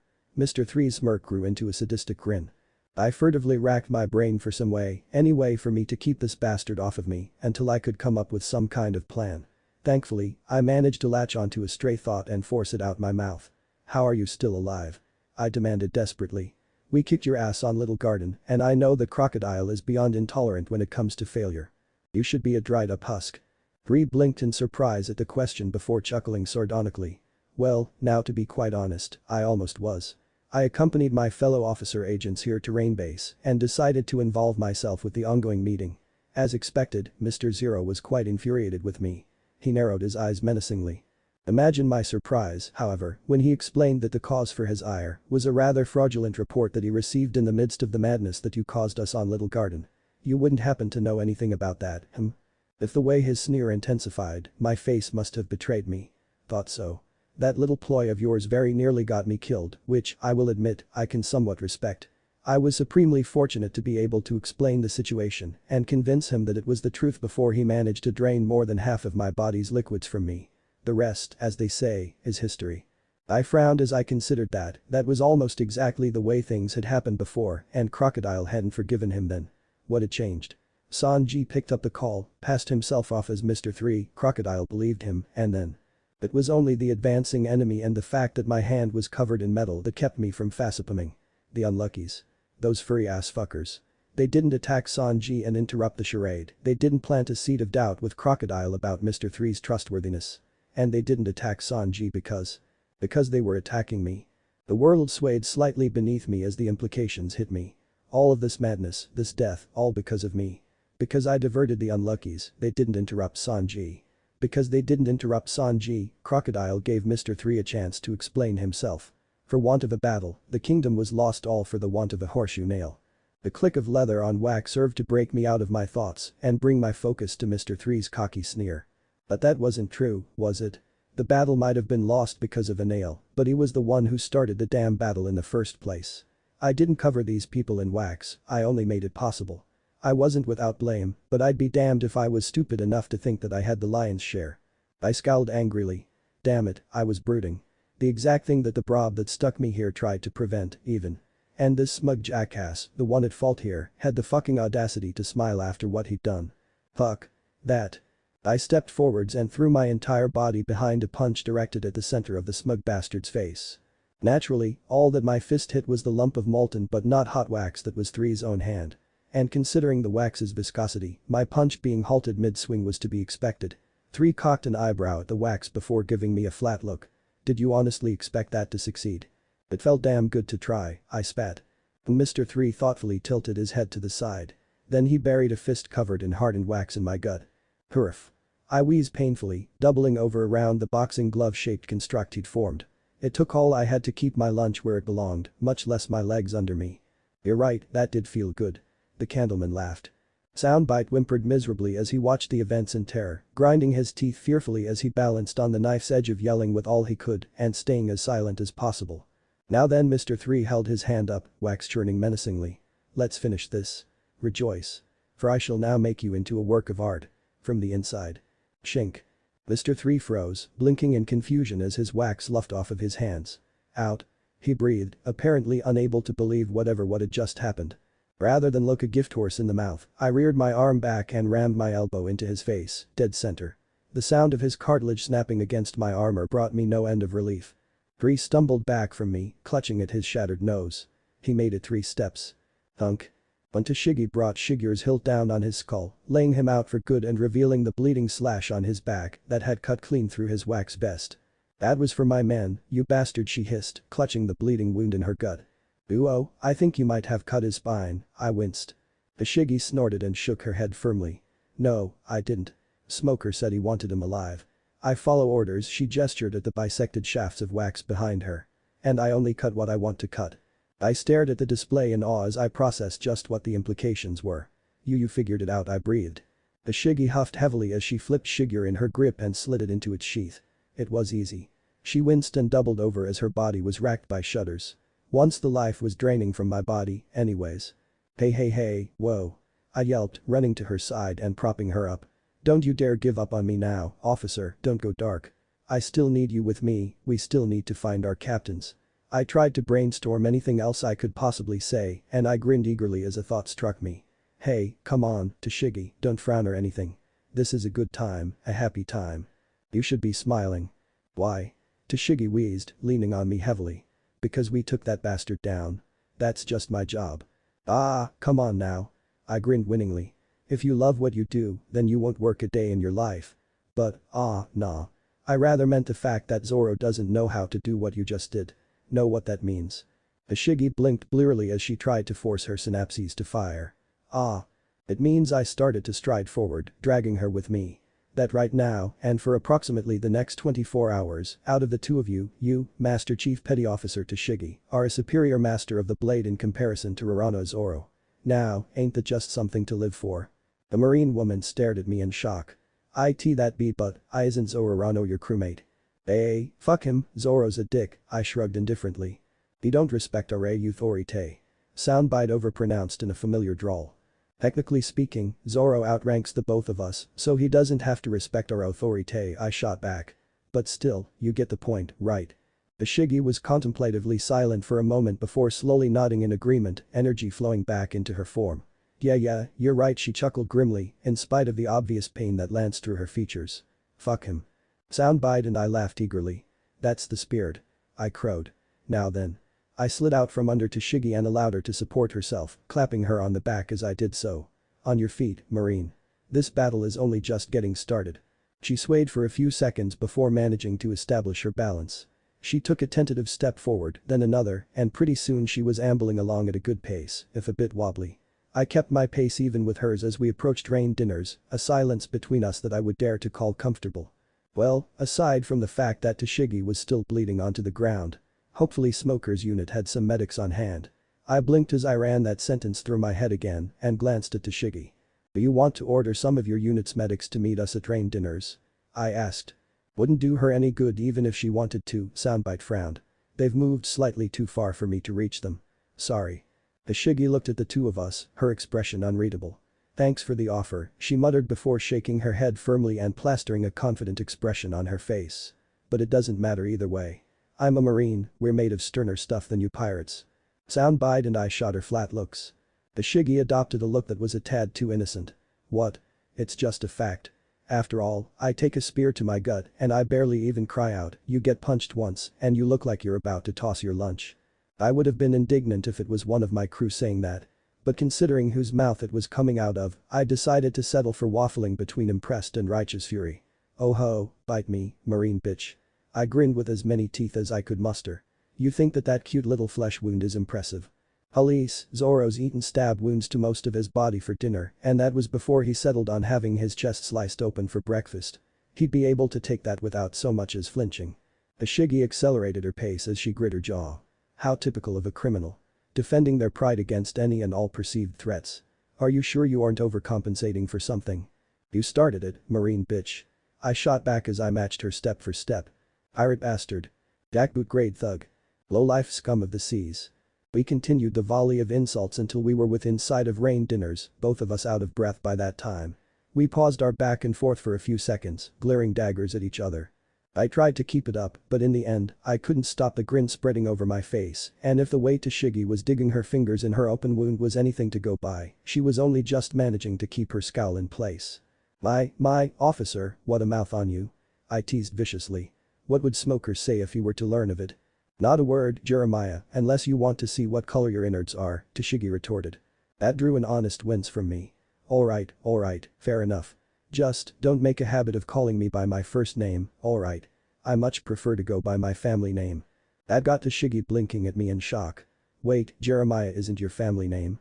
I opened my mouth to respond with a dry obviously, but took a moment to reconsider. Ah, I see your confusion. Yeah, naming conventions of my home are flipped. It was either Cross or some variation of Jeremiah, and none of them really appealed to me in any way, shape or form. Tashigi made to respond. Sploosh. When we were both interrupted by a sound coming from rain dinners. We snapped our heads around and were confronted with the sight of a massive cluster of air bubbles rising to the surface of the pool surrounding the casino. My heart skipped a beat. Please tell me that wasn't their air, Tashigi whimpered. You really think we're that lucky? I snarled as I dashed towards the water, discarding my gauntlets and hopping forwards as I fought to do the same with my greaves. Ishiki was running right alongside me, struggling her way out of her jacket and working Shigur's sheath out of her belt. She and I were just about to toss aside Shigur and Soundbite, respectively, and jump in just as my crewmates and her boss burst from the water, desperately gasping for air. I blinked, gaping slightly as I processed the sight and then looked to Nami as she clambered onto the shore. Looks like you managed to get out of there pretty well. The navigator hacked up half a lungful of water before grinning caddily up at me, raising a hand and spinning around two thin rods of metal in her fingers. Crocodile might be a criminal mastermind, but he is a cheap bastard when it comes to locks. A South Blue double tumbler deadlock without any of the typical security features or precautions one might expect. Please. I almost felt insulted. I stared at the lockpicks in awe before firmly planting my hands on her shoulders. You beautiful, brilliant bitch. If I wasn't certain you and Sanji would kill me and you weren't one of my closest friends, I almost think I could bring myself kiss you. Nami laughed as she chopped her hand down on my head with only enough force to give me a minor goose egg or half her strength for the uninitiated. Good thing you can restrain yourself, you couldn't afford it in a lifetime. Heh.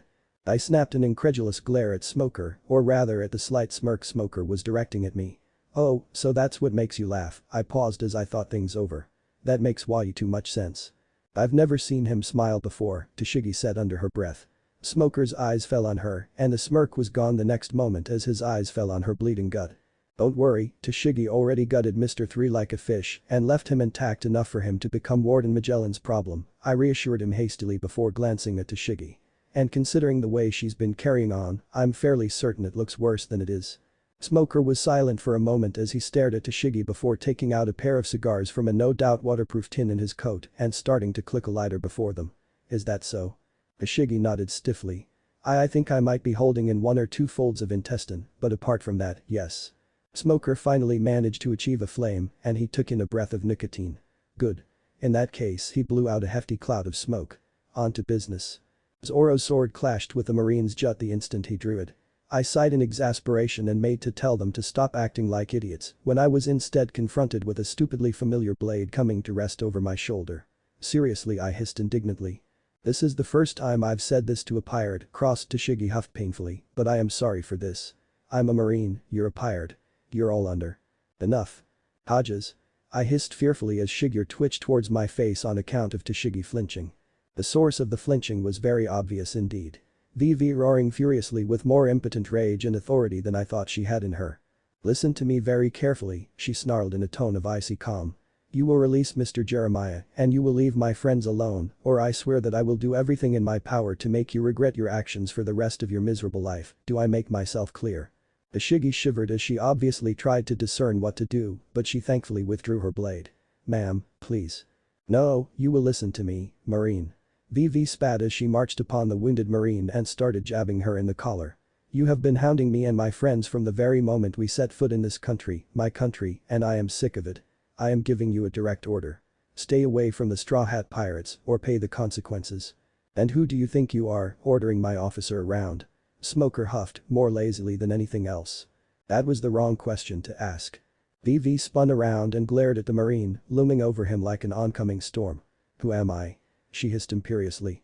I am Princess Nefertari Vivi, daughter of Queen Nefertari Titi, now passed, and King Nefertari Cobra, heir to the Alabastan throne, 23rd in the ancient and honorable line of Nefertari, and friend to Monkey D. Luffy and his crewmates, who are the sole reason that I have survived this long. Cross warned me about you, Smoker. He said that nothing short of the word of God would be able to convince you to give up your pursuit of justice once you got started. Well, guess what? I might not take pride in it, I might even be deeply ashamed of it at times, but for better or worse, the fact is that I am descended from one of the 20 gods who created this world and I do have the power to match that claim. So. You will let us go, you will gather your troops and lead them to Alubarna so as to stop this revolution, you will respect my authority and you will show me the respect I am due, is that clear, Captain Smoker? She screamed, quivering with righteous fury. Everyone, be they pirate or marine, stared at her highness in awe. Holy shit, VV, I summarized flatly. Ishigi was downright quaking in her boots by this point, the woman who had fearlessly cut down an assassin not an hour ago looking ripe to piss her pants. Smoker's external reaction was one of stoic calm, but I could see the sweat dripping from his temple, and I'm pretty sure it wasn't from the heat. After a few seconds, he slowly sheathed his jut and turned his attention back to his subordinate. I suppose that it's for the better that we forgo persecuting them for now, we have bigger things to worry about. This situation is worse than I could have imagined. No, it isn't. Smoker shot a look at me. Explain. I shrugged matter-of-factly. Simple. Nico Robin has never desired to revive the ancient weapons, and nothing Crocodile can't say or do will break her. He lost the second she became his ace in the hole. Smoker, along with most everyone else who heard me, gave me a quizzical look. Tashigi, for her part, took one look at the confusion on Smoker's face and paled. Who's Nico Robin? Nami asked. You know her better as Miss All Sunday, the cocky bitch who met us after Whiskey Peak and who brought VV to rain dinners. Sorry about not warning you, by the way, I directed at the princess. But it was better that you get in there somehow. And don't worry about Pell, for that matter. Zones are tough sons of bitches, something as trivial as vertebral trauma won't cause him any lasting damage. That got a sigh of relief from her. What do you mean about Crocodile already having lost, Cross? Smoker demanded. I held up my finger. Easy. Crocodile's ultimate goal, the whole reason he created Baroque works and caused this rebellion, is to get his hands on Pluton. However, as Pluton is an ancient weapon, the only record telling where it is and how to activate it is recorded on a poneglyph. Nico Robin is wanted by the world government and was recruited by Crocodile because she is one of the only people, if not the only person on the face of the planet, capable of reading poneglyphs. However, where Crocodile fucked up is that he doesn't know how Nico Robin uses the poneglyphs. She doesn't care about activating the ancient weapons, and she would sooner die than cooperate with him. As I said, he's already lost. The only question now is how much fallout he'll leave in his wake. That's what we need to stop. Simple, no. At the risk of repeating myself, Cross, how the hell do you know all of this? Tashigi demanded incredulously. And before you say it, I seriously doubt that your snail could get you that kind of knowledge. I'd like to know that as well, Cross, Smoker huffed as he glared at me. I smirked mysteriously. Sorry, but that's for me to know and you to agonize over. Buuut I grinned cheekily. You two are damn decent Marines. If you were to, sigh, leave the Navy and… Not gonna happen, Smoker snorted. No way. Not a chance in hell.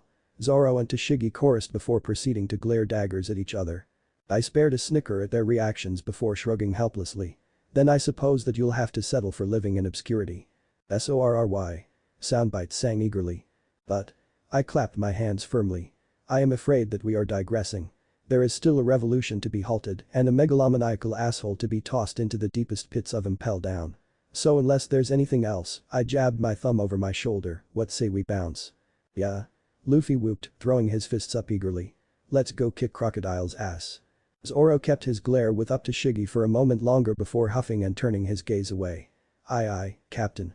Topper's waiting for us this way with a way to get to Alubarna, come on. Sanji shouted, indicating us down one of Rainbase's wider roads. Hold it. Smoker barked. I hastily dug my feet into the ground, casting an aggravated glare over my shoulder at the Marine. What part of revolution to be halted did you not get? I demanded. Smoker didn't respond as he looked me over, contemplating me before huffing out a cloud of smoke. Back in Logtown, you called me a decent Marine, then said that that was a good thing because there are too many good Marines in the world. What's the difference? I contemplated the question for a moment before deciding how to answer. At its simplest, good Marines follow their rules to the letter and will sacrifice all for the sake of justice. Decent Marines like you, they sacrifice everything for the sake of all.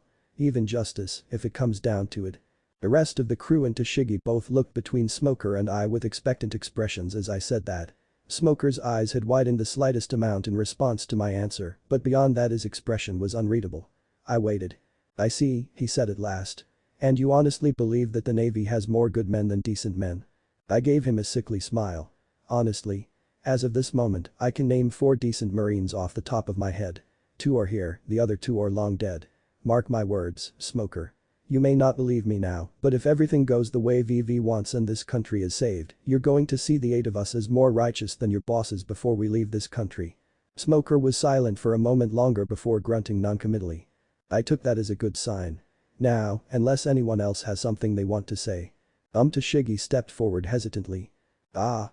I winced as VV grabbed my ear and yanked. Oh, I swear I was kidding. Don't tempt fate. Soundbite chortled. I'll be fast, I swear. Tashigi stated hastily before digging around in her jacket. I wanted to give you. She withdrew the cap she'd taken off of me and held it out. This. I blinked at the cap in surprise as I slowly took it from her. Huh. But, I thought you said. In light of recent developments, Tashigi winced as she tightened the grip on her wound. I take back some of what I said earlier. In spite of the method through which you acquired it. Fatality. Soundbite sang. Inappropriate, I hissed out of the corner of my mouth. The snail had the good graces to wince as he thought things over. Point. In spite of your methods, Tashigi pointedly repeated. I think that Petty Officer Kanali wouldn't object to you keeping it. I looked the hat over in awe as I processed the implications before slowly slipping it over my head. Thank you, officer. A lot. I'll probably have to dye it to keep other pirates from attacking me on sight, but yeah, thanks. Cross. Sanji barked from down the street. We need to go. What happened to that urgency you had? Right. I exclaimed, starting to run down the street. Back to business. Thanks for the gift, Tashigi, or Marine Pig Dog as is more appropriate of our roles, but now I must go. It wouldn't do for a decent Marine like you to die in the madness. I got a few feet before I heard Tashigi call after me. I never thought I'd say this, Cross, but same to you. I'd rather handle good pirates like you myself. Ha! I barked jovially. That's where you're wrong, Tashigi. We're not good pirates. None of us are. Matter of fact, we're some of the worst pirates you'll ever see. Soundbite chose not to enhance the officer's voice, so I didn't catch Tashigi's response to that if she gave one, and I refocused on running as fast as I could to catch up with the rest of the crew. The fact that I actually succeeded was a testament to just how effective Zoro's training had been for me. Even if achieving the end still didn't make me like the means.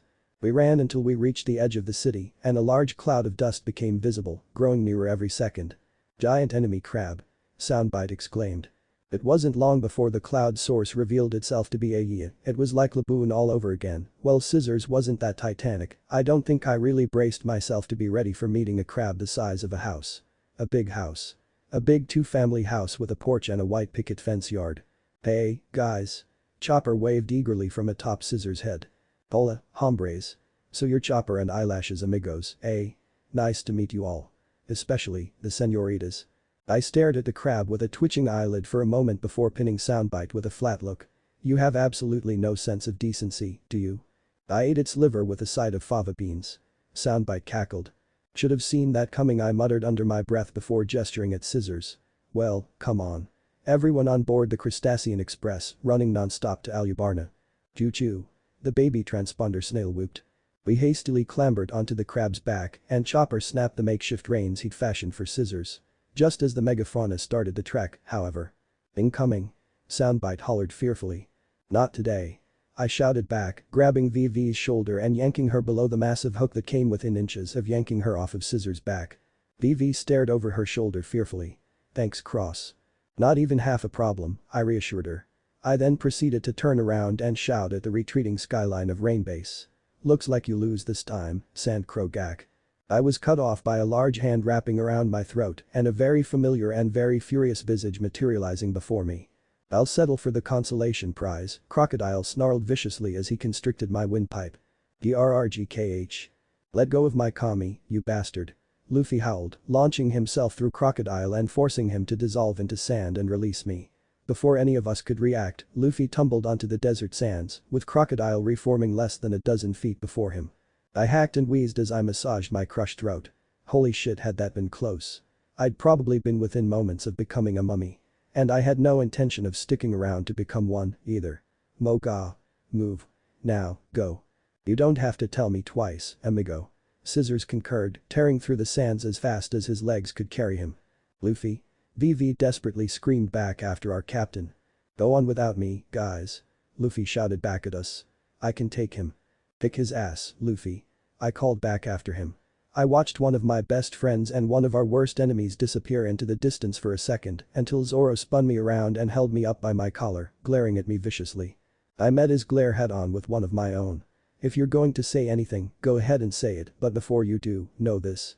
I did nothing wrong and you know it." Zoro ground his teeth furiously a moment longer before releasing me, allowing me to rub my throbbing body parts. "Is Luffy going to beat him?" he asked, still glaring at me. I froze in my ministrations as I contemplated the question before slowly shaking my head. "Luffy won't win." Zoro cursed furiously, Sanji bit through his cigarette, Usopp's jaw dropped in horror, Chopper looked to be on the verge of tears, Nami froze, Soundbite whimpered, and VV looked to be a moment away from breaking my nose again. All of them stared at me with varying levels of anger and horror. "But," I barked swiftly. "He will not die today either.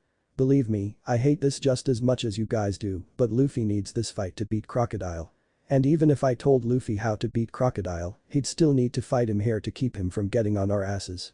Got it?" Zoro stared at me silently for a moment before bowing his head. "You're certain?" I nodded.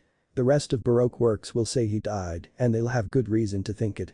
But at the end of the day, Luffy's strong as hell and stubborn to boot. In a straight-up fight between him and the Reaper, who would you bet on?" Zoro was silent for a moment longer before nodding slowly in agreement. "That's what I thought. Now, then." I clapped my hands decisively. "We're charging headlong into the middle of a revolution and are about to go up against," I made a quick mental count. 5 to 8 of the most dangerous assassins on this side of the red line, depending on how you count them. As it is, my lips are feeling a little loose. Show of hands. Who wants some spoilers? The rest of the crew exchanged looks. Usopp, Chopper, Eyelashes and VV were the first ones to raise their hands, or hooves. Nami followed shortly afterwards, and perhaps just to show solidarity with the ladies, Sanji's hand raised a moment later. Zoro looked at his comrades before exhaling and raising his own hand. I allowed a bloodthirsty grin to split my lips. "That's what I thought." Even after I laid out the remaining officer agents' abilities, as well as a few suggestions for how their fights could go a bit smoother, here's hoping that Nami's self-esteem would benefit from a much improved fight with Doublefinger. The mood on Scissor's back was still seriously tense. Everyone was dealing with their nervousness in their own ways. Sanji was all but literally burning his way through a pack of cigarettes, Zoro was hefting a rather bored eyelashes as a makeshift dumbbell, Usopp was making up taller tale after taller tale with less and less plausibility, which Chopper was only half-heartedly listening to. Nami was absent-mindedly twirling the three parts of her clean attack through her fingers in an astonishing display of dexterity, Vivi was brooding, disturbingly enough, and Soundbite. I'll be honest, what Soundbite was doing was the strangest out of everyone here.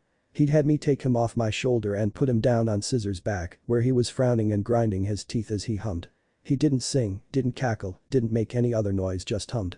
Well, technically he didn't just hum. He demonstrated a wider variety of humming than I'd thought physically existed.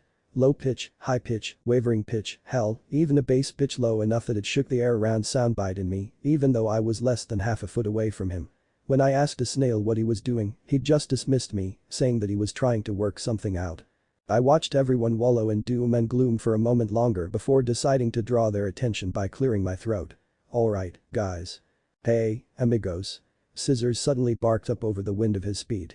Sandora coming up in a few minutes. Terminus, everyone off. I snapped my mouth shut with a huff. Alright, save the pontificating for later. Right now, concentrate on cutting down our swim time to an absolute minimum.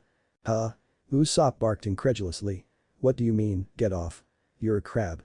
That's normal crabs, amigo. I'm a mover crab, big difference. Scissors shot back. Give me waves of sand over waves of water any day.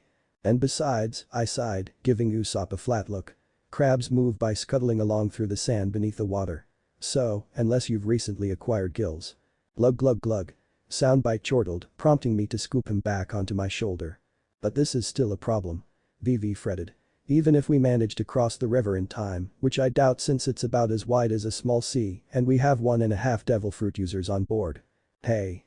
We'd still need to make our way through the desert to reach Alubarna, and that would take the rest of the day, at minimum, and at worst, it would take. Vivi, you're babbling, Zoro grunted. Of course I'm babbling, the fate of my people and my kingdom are at stake. Vivi screeched, her blood pressure reaching an all-time high, if the way the veins on her forehead were throbbing was anything to go by. I allowed myself to grin cheekily in the face of her fury. Funny you should word it like that.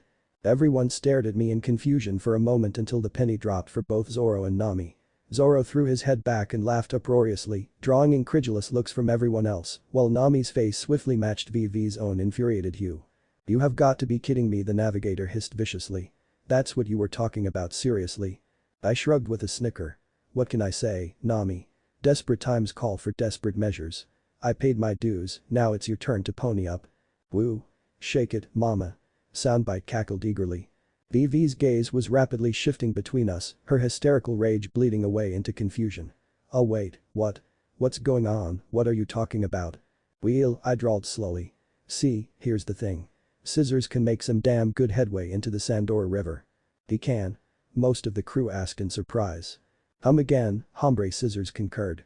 Oh yeah, it's totally possible. I nodded. He just needs the right, I grinned eagerly. Motivation. Vivi was still stumped, so Nami growled and jabbed her thumb at Sanji as an answer. Remember our little wardrobe malfunctions. The princess took one look at the cook before turning an interesting combination of colors. No, you can't possibly mean. Soundbite started whistling out a very specific type of groove that would have been popular in the 70s, in between the gales of raucous laughter. Vivi settled for a clean flush that was either pure rage or pure embarrassment. You can't be serious. Come on, princess. I cooed through my smirk. You've already done so much for your nation, what's a bit of skin and maybe a slight shake of the hips at the clutch?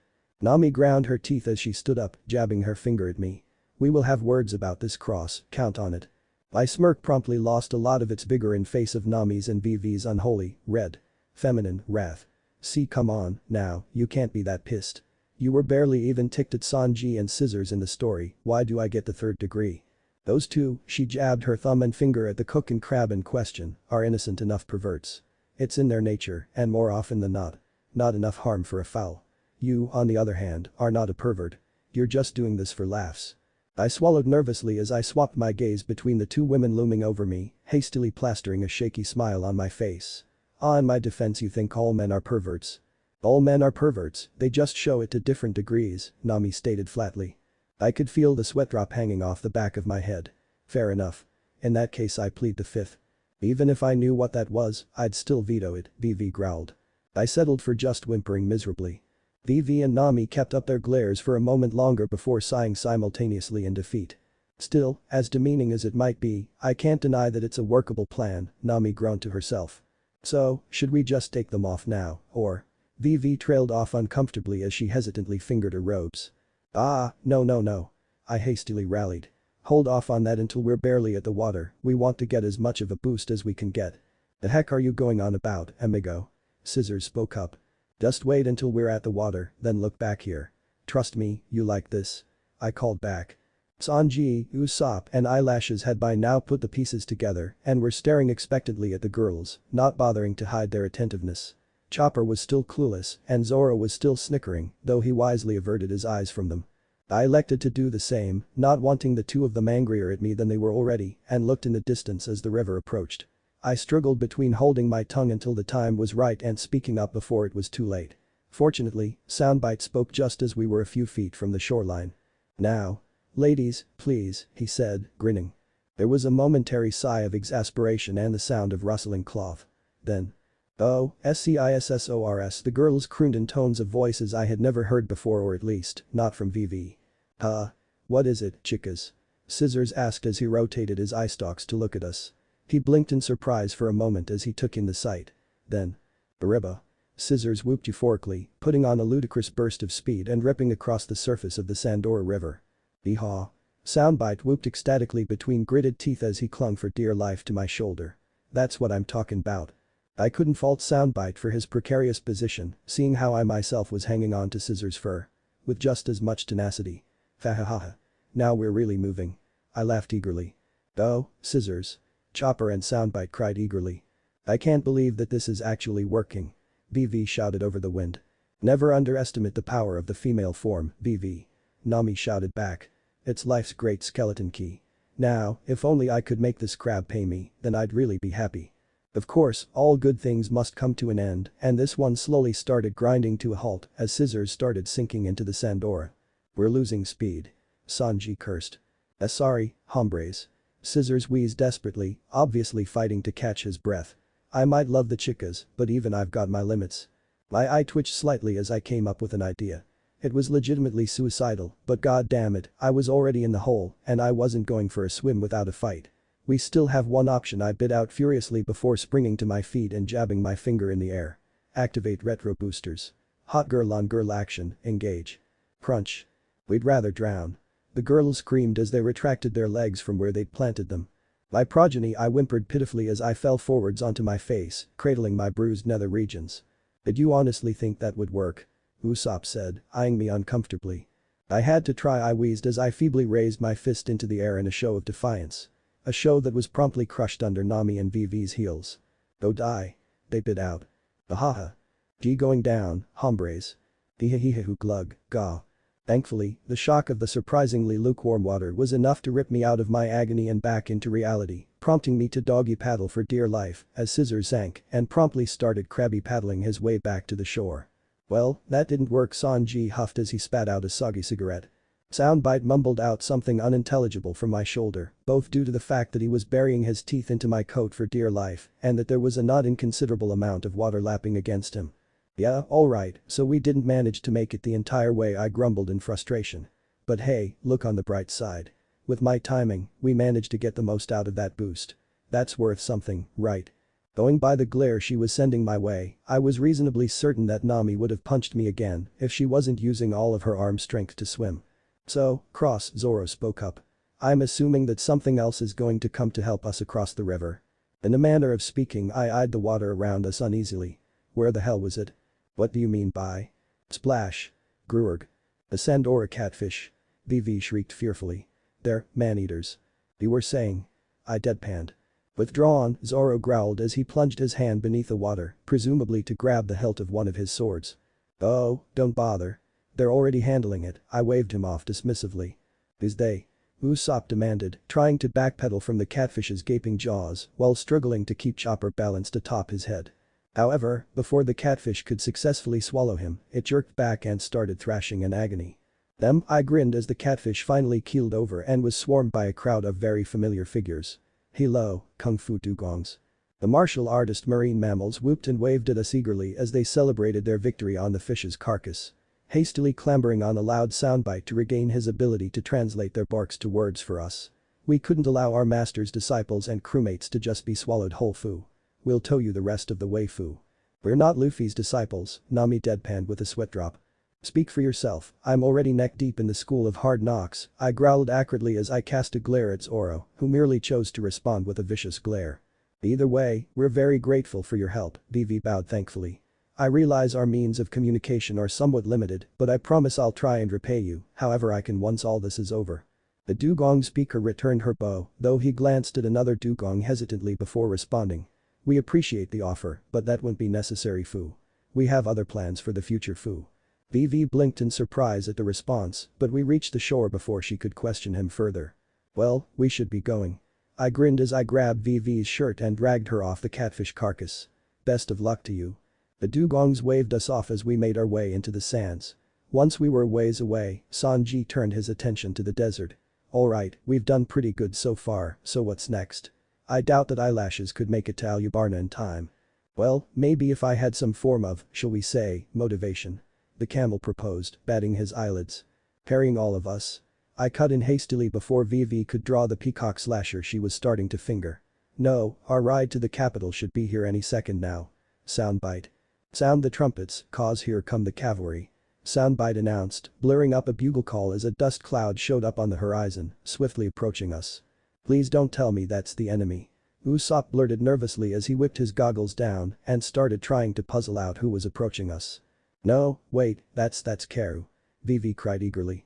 As if on cue, the duck and his companion slid to a stop several feet from us. And he's brought the supersonic duck squadron with him. Weaponing for duty, princess. Karu squawked as he and the rest of the ducks snapped their wings into a salute and stood at attention. Their postures then immediately faltered as they joined Karu in glaring daggers at Soundbite.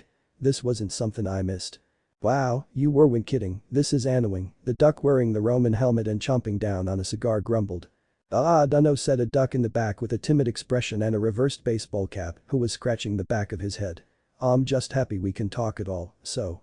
Shut up, stomp, the rest of the squadron squawked in an rehearsed tired tone of voice.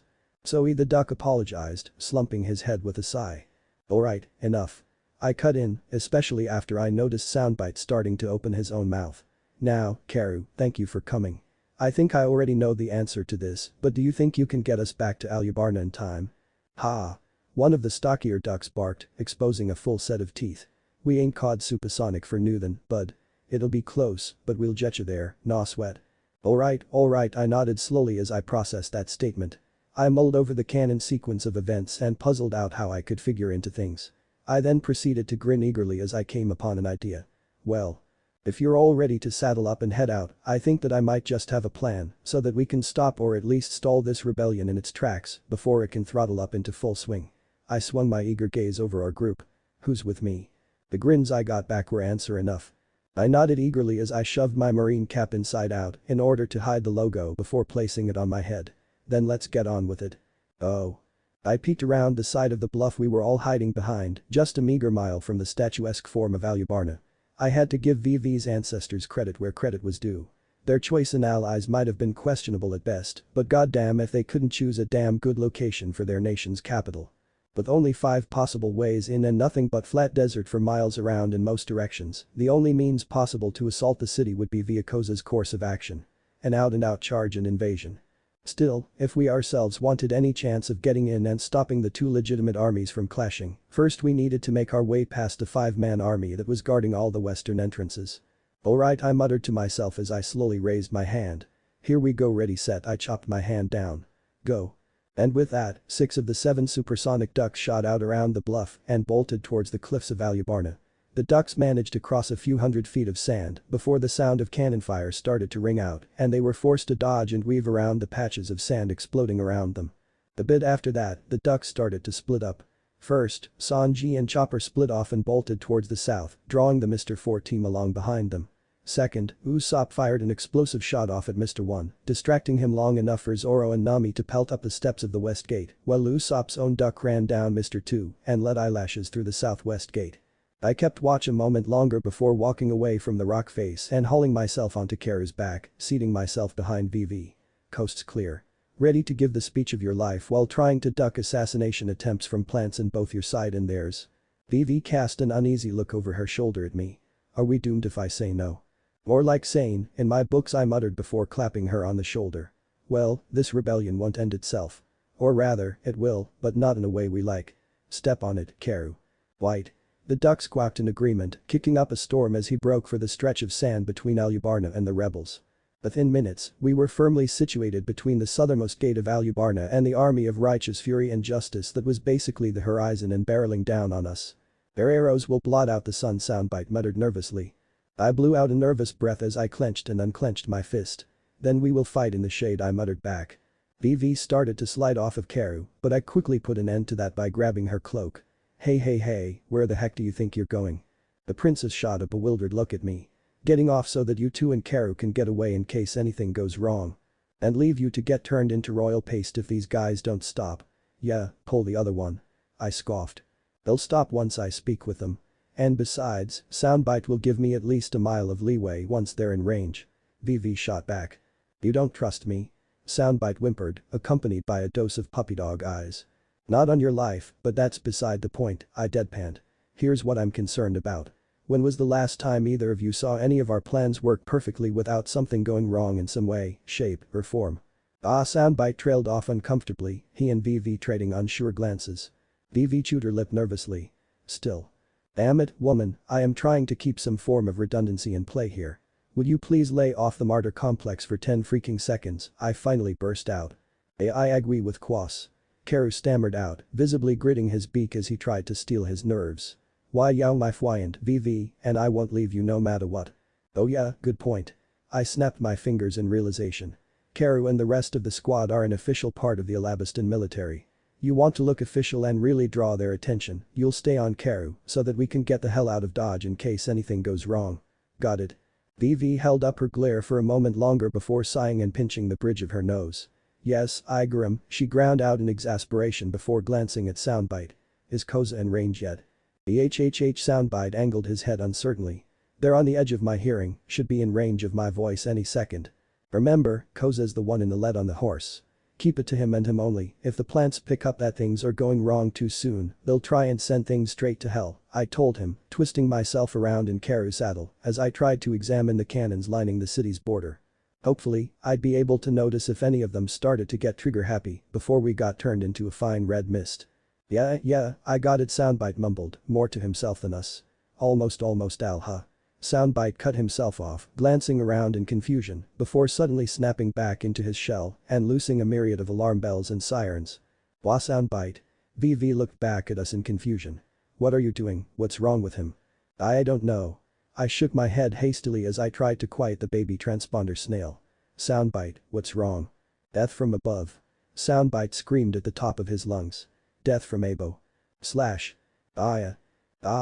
I choked as my shoulder exploded into pain, gripping it desperately as I felt blood flowing freely from my torn flesh. Karu barely managed to keep me from falling off of his back as I writhed from the sudden injury. Son of a bitch. Cross. VV exclaimed as she hastily tried to steady our ride. Cross, are you Al? Are you seriously asking me that? Then what just happened? VV gave my shredded shoulder one look before her eyes snapped open in realization. And where the hell is Soundbite? What? I snapped my eyes to my shoulder. As she said, Soundbite was completely gone and all that was left in his place was a parallel set of jagged slash marks. Oh son of a bitch. I twisted around as much as I could and managed to confirm my theory as I caught sight of an all too familiar pair of figures barreling towards Alubarna. You fucking furry jackasses. I screamed furiously. The unluckies. VV gasped in horror. But I thought you said you saw them get eaten by dinosaurs. I saw them getting chased by dinosaurs, I thought that would be more than enough to keep those bastards occupied. I sputtered indignantly, fighting to concentrate more on my rage than my agony. Clearly, I was wrong. No shit, Sherlock. Karu sputtered, eyeing the approaching army nervously. What the hell do we do now? I can still try talking with Koza. VV tried. I made to respond as I tried to keep track of the unluckies before promptly hissing in panic as I saw one of the cannons starting to move. Oh, we are way beyond the point of talking now. What are you? Boom. Incoming at 12:00 fucking clock, move. I bellowed, ramming my heels into Karu's side. On Iac. The supersonic duck started to say before resorting to quacking as soundbite was brought out of range, pelting forwards from a dead halt. Just in the nick of time, too, because a second later, the sand where we'd been erupted. The Royal Army? VV demanded incredulously. Try crocodiles anonymous donations to their ranks. I spat, wincing as my wound shook viciously. God damn it, this stung like balls. Damn it, this just blew up in our faces. Karu, 180, now. We're making a break for Alubarna. What? No. Cross. VV started. Damn it, VV, listen to them. I jabbed a finger at the too fast approaching army that was now roaring furiously. That blast just set them over the edge, they won't hear anything you say to them. We tried diplomacy, and I'm sorry it didn't work, but it's over. The best we can do is fall back and try and salvage as much as we can. But, IVV cast a desperate gaze at the army. They my citizens, my friends. And you're their ruler and the only person who can stop this before they all kill themselves. I shot back, gesturing frantically at the still oncoming horde and the distressingly visible weapons they were brandishing. For God's sake, please listen to me and learn this one lesson. Knowing when to cut your losses and run. VV stared miserably at the rebels for a moment longer. Finally, she bit her lip and tugged on Karu's reins. Full speed back to Alubarna, Karu, now. Whack. Karu squawked in agreement, twisting around and tearing towards the south gate. The run wasn't safe, by any measure of the word. The Baroque Works agents had decided to abandon any and all semblance of subtlety in favor of simply firing as fast as they could in our general direction, blowing dune after dune into nothing as they tried to wipe us out. Luckily enough, I could spy uniformed men who I presumed were legitimate soldiers fighting to subdue the plants and regain control of their artillery. Unluckily, there was someone else coming at us now, and his face was both inviting and distressing. Hey, guys. Usopp called out, waving his hand as he galloped towards us on a horse. I managed to lose Mr. 2. Now, let's go get Crocodile and save this kingdom. I tilted my head slightly in an effort to get a better view of the ludicrous sight before me. Is he serious? I asked, more to myself than VV. Wow, I can't believe Usopp actually managed to beat him. VV exclaimed, grinning euphorically. I shot an incredulous look at the princess before shooting a flat look over her shoulder at the approaching sniper. Right, I'm bringing this crazy train to a halt, I muttered before raising my voice to a shout. Hey Usopp, Emporio Ivankov is an overrated hack. That's a barefaced lie. Usopp shrieked in a voice that wasn't his own before pausing with a stricken look. That is to say, oh, forget it. Bone Clay snarled, slapping his left hand to his face and reverting to his original form as he struck a ready faux kung fu pose on his mount's back. Prepare to meet your maker, you blasphemous. Why-ack. Karu more roared than squawked, pumping his legs in order to leap clean over the horse's head and slam his talons into Mr. 2's center mass, taking the Akama off his steed as a result and stomping him into the sand. He finished by giving a final leap off of Bone Clay's body before resuming his charge for Alubarna. VV and I were awed, to say the least. See Karu, VV stammered incredulously. That was amazing. Hell, yeah. I concurred. A full degree more badass than what you did in the story at this point, and that was full-on military commando badass already. My face fell as the details on who, exactly, we were dealing with penetrated through the euphoria. Too bad it won't keep him down for long. We need to double time it into the city. Cross, Karu just hit Mr. 2 while going several miles an hour. He couldn't possibly. Enough joking around. A way too feminine voice roared from behind us. That is the second time today that I have been run down by an overgrown waterfowl in a desert. Prepare to become foie gras, you inelegant bird. You were saying? I snarked. Go go go go. VV urged Karu desperately, ramming her heels into his side. Walk. Karu screamed, flailing his wings desperately as he tried to stay ahead of Mr. 2. Within moments, Karu managed to reach the stairs and dash up them at top speed, the traction the stonework granted him, allowing him to practically double his speed. And a good thing, too, because when I risked a glance behind us, I could see Mr. 2 keeping pace, twirling after us at night transonic speeds and belting out a way mispronounced rendition of "un-du, Trois." I don't know what was more painful, his physique or his French. Once we reached the top, the soldiers hastily cleared out just enough of their blockade for us to get through. Unfortunately, one of the soldiers was just a bit too slow in moving, or perhaps a bit too fast, as without warning a musket fell down in Karu's path. The duck tried to dodge the obstacle, but in the end there was nothing he could do. A rod of wood and metal got tangled up in his legs and down he went, inadvertently bucking us off and sending Vivi and I tumbling to the ground. Ooh, I moaned, pushing myself off the ground and rubbing my shoulder. Son of a damn, that wasn't Fuka. Son of a bitch. I yelped miserably as my shoulder flared up. God damn it, sand. Sand in my open wound. Goddamn cobra sniffing, tar sucking, fire licking gah. My agonized tirade was cut off by a firm foot stomping down on my head and forcing my face into the dirt. My, what a mouth you have on you, dear, Mr. Two drawled, sickly sweet. Didn't your mother teach you any better? Mama taught me how to smack a bitch, I ground out viciously. Flattery will get you nowhere, boy, the Akama sniffed before raising his leg up high. Now, then, say good night, you damn. Howling fang. Ack. Mr. Two shrieked in pain as a blur of black fur rammed into him from out of nowhere and knocked him off me. The blur promptly reshaped itself into a halfway transformed Chaka, who spent a moment glaring viciously at Mr. Two before glancing down at me. Seeing how you were riding Karu as well, I'm guessing that you're one of the pirates Vivi mentioned in her letter. Yes, I am, and I'm not just saying that because saying no means you rip my throat out, I deadpanned. Good. You have my thanks for protecting the princess, and… Hey. If you think that I'm done yet, then you are sorely mistaken, Buster. I tensed in panic as once again Mr. Two's voice rang out, this time coming from where he was balancing on the very edge of the south gate stairs. The fine, upstanding Akama such as I will not be taken down by a worthless mutt such as you. He sniffed before grinning sadistically. Now, come. Prepare to face the fury of my oh come my way Ken. DHWACK. Back, GRK.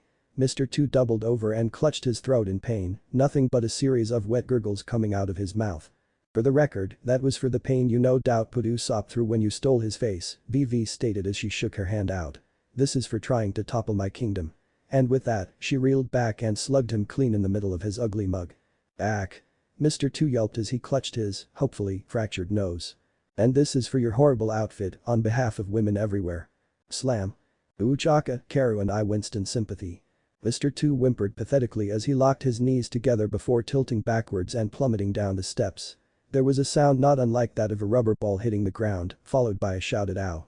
Frowning, I inched my way up to the top of the stairs and watched Mr. Two bounce repeatedly down them, each impact with a stone step soliciting another yelped exclamation from the Akama. This repeated several times before he belly flopped onto the sand. Huh, the cartoons actually got that right, I mused. Looking up from Mr. Two's prone form, I took a step back in nervous fear as I saw that the rebel army was getting awfully close.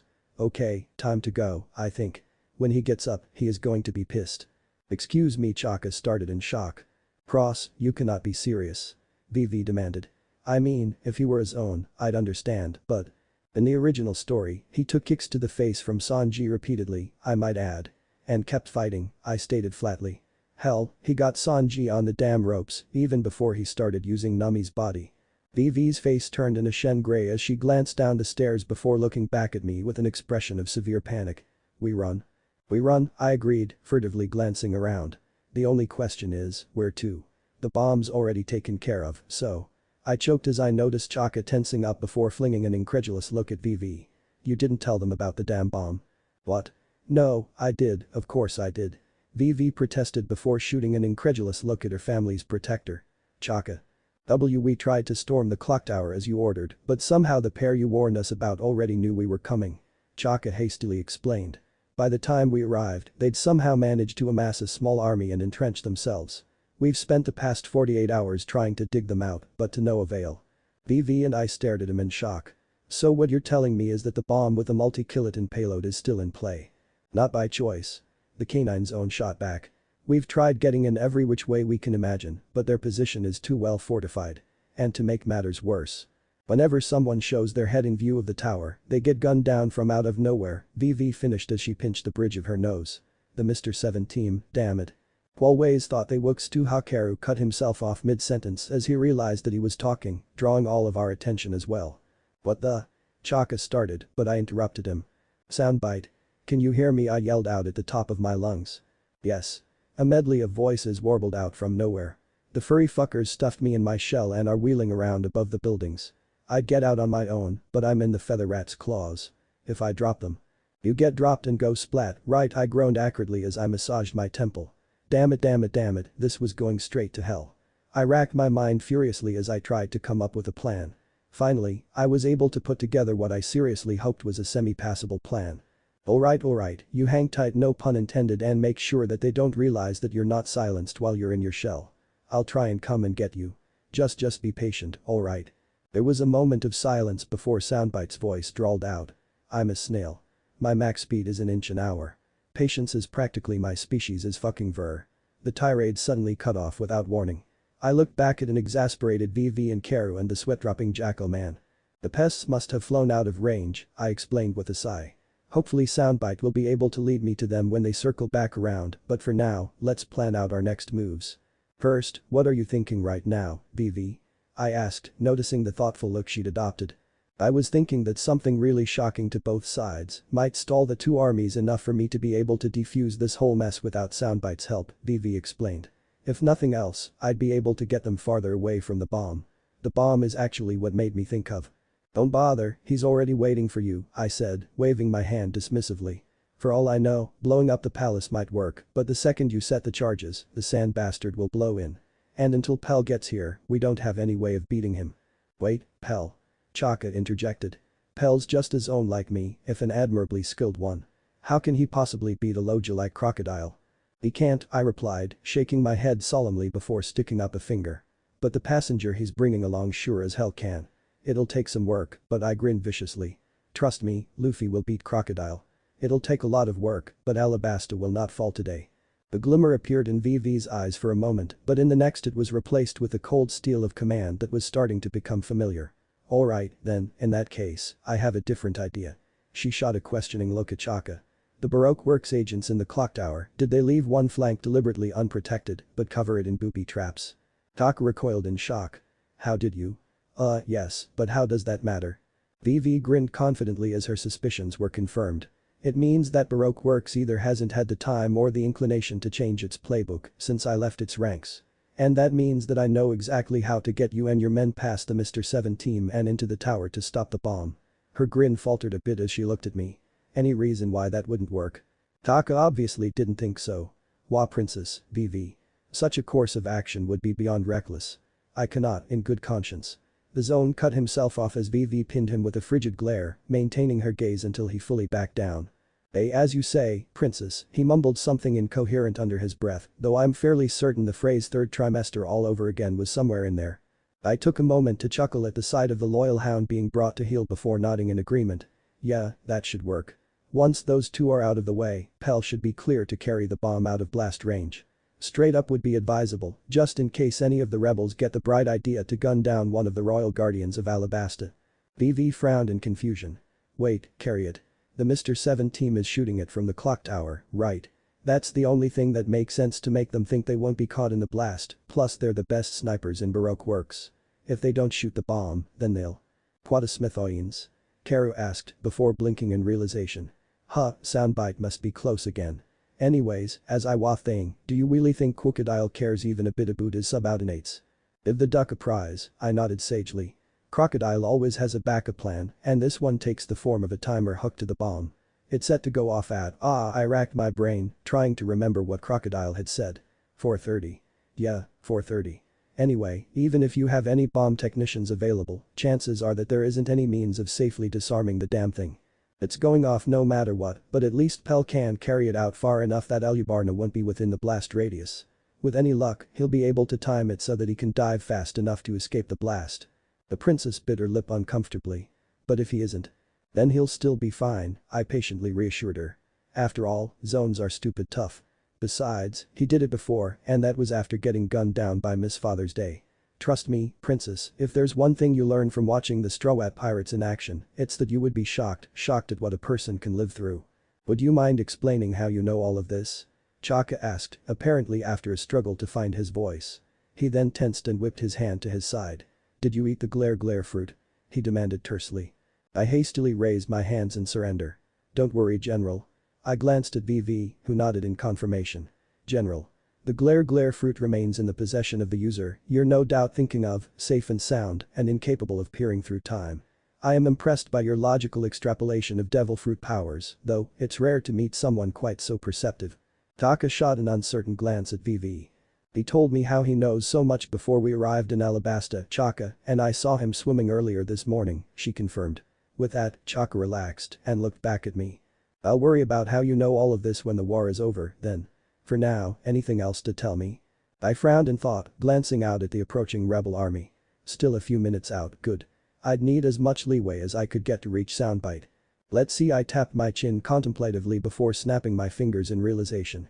At a guess, you've already arrested the jackasses who tried to use the cannons to blow us to Kingdom Come, right?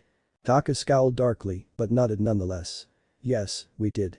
I don't know what the hell they were thinking, firing before the rebel army was in range, much less at someone riding a member of the supersonic duck squadron, but… Mind if I see one of them real quick? I interrupted. There's something about them you need to see. Taka gave me another uncertain look, but a nod from VV had him barking orders to his soldiers. Within seconds, 2 white-robed guards hauled a struggling and restrained third before us. The prisoner stiffened as he caught sight of us before plastering a wide and toothy grin on his face. General, sir. See, come on, isn't this a bit much? I just had a bit of heat stroke is all. Why else would I fire at someone riding one of the supersonic? In lieu of a verbal response, I strode up to the man, grabbed his sleeves and yanked, tearing them clean off. There, clear as day and branded on the man's right bicep, was the grinning skull and cross blades of Buuut works. Both the man and I were silent as we stared at the exposed tattoo before I deigned to address him. I dread to ask, but what the hell made you think it would be a good idea to tattoo yourself with that logo of all things? Isn't Buuut Works supposed to be the cloakiest of cloak and dagger organizations? The man hung his head with a defeated groan. A combo of a lot of alcohol, a lot of boredom, and the fact that no one is supposed to know that Buuut Works exists in the first place. He looked up with a hopeful grin. I don't suppose that if I were to say state's evidence. Even if there was a way for us to determine whether or not you were lying through your teeth, that ship has long since sailed, dumbass, I deadpanned. The man's expression promptly twisted into an ugly scowl. Well, in that case, fuck you, fuck this kingdom, and fuck that bitch whore of a try. DHWACK. I scared as I tapped my baton in my palm, pinning a stink eye on the thoroughly concussed grunt. Forget thugs are us, crocodile scoop this bastard out of a literal roach motel. I turned back around to address my comrades. Anyways, you get the gist. If you see anyone with that symbol on their person, don't wait, don't hesitate, just take them down. Doesn't matter if they're royal army or rebel army, they'll be in both, and their sole goal is to aggravate the conflict. Every second one of them walks around free is another person dead. Got it? Taka nodded, then stiffened as a thought struck him and looked at the 2 other guards. Remove your sleeves. The 2 guards duly did so, tearing their robes with no concern for neatness in the tiers. Chaka, for his part, shrugged off the green cloak he was wearing and then removed the sleeves of his tunic. All present relaxed as they saw no Buuut Works emblems. Alright, Chaka nodded firmly. You 2 split up and start inspecting the men on the walls. Clear the cannons first, then. GRGK. One of the 2 men gurgled miserably as he fell to his knees, slumping over into unconsciousness and bleeding from the neck. Taka, Karu and the remaining soldier and I stared at him in shock before turning our stunned gazes over to VV, who was rolling up her peacock string slasher. Look at his neck, she growled acridly. The slight shift of the man's hood revealed the presence of yet another tattoo. But catch, I weakly stated. This is going to be a nightmare, Chaka scowled tiredly. More than it already is. VV deadpanned as she glanced back at the ever-approaching army, not waiting for an answer before mounting Karu. Come on, we need to inspect the troops and assemble a reliable strike force. Cross, good luck with soundbite. I hope you get him back, he's our best shot at talking the rebels down and a good friend besides. I started to nod before another thought came to me. Oh, one last thing. You have an elite unit, right? The Claw. The Kicking Claw Force. Chaka swiftly answered. Don't tell me that one of them. No, not at all. I hastily reassured him. They're loyal to the crown, completely and utterly. Maybe even a bit too much, to be honest. Keep a close eye on them, if they get it into their heads that sacrificing their lives will help save this kingdom, they won't hesitate to do it. Taka considered the information for a moment before nodding. Understood. Thank you very much, Cross, both for this information and for protecting VV. I grinned back at the man. Not even half a problem. Now, let's get started on saving Alabasta from burning to the ground. Who's with me? I shot my fist into the air. Ian promptly froze as my shoulder voiced its displeasure. With a vengeance. Right after I get this open wound bound up. Medic. Oh. One quick patch job later, we'd all split up, VV heading to the clock tower at the head of a Royal Army strike force, while I found myself deeper within Elubarna, just barely poking my nose around the corner of one of the many sandstone walls that made up most of the city's architecture. Alright, soundbite, you sure this'll work? I hissed to the air. It's your damn plan.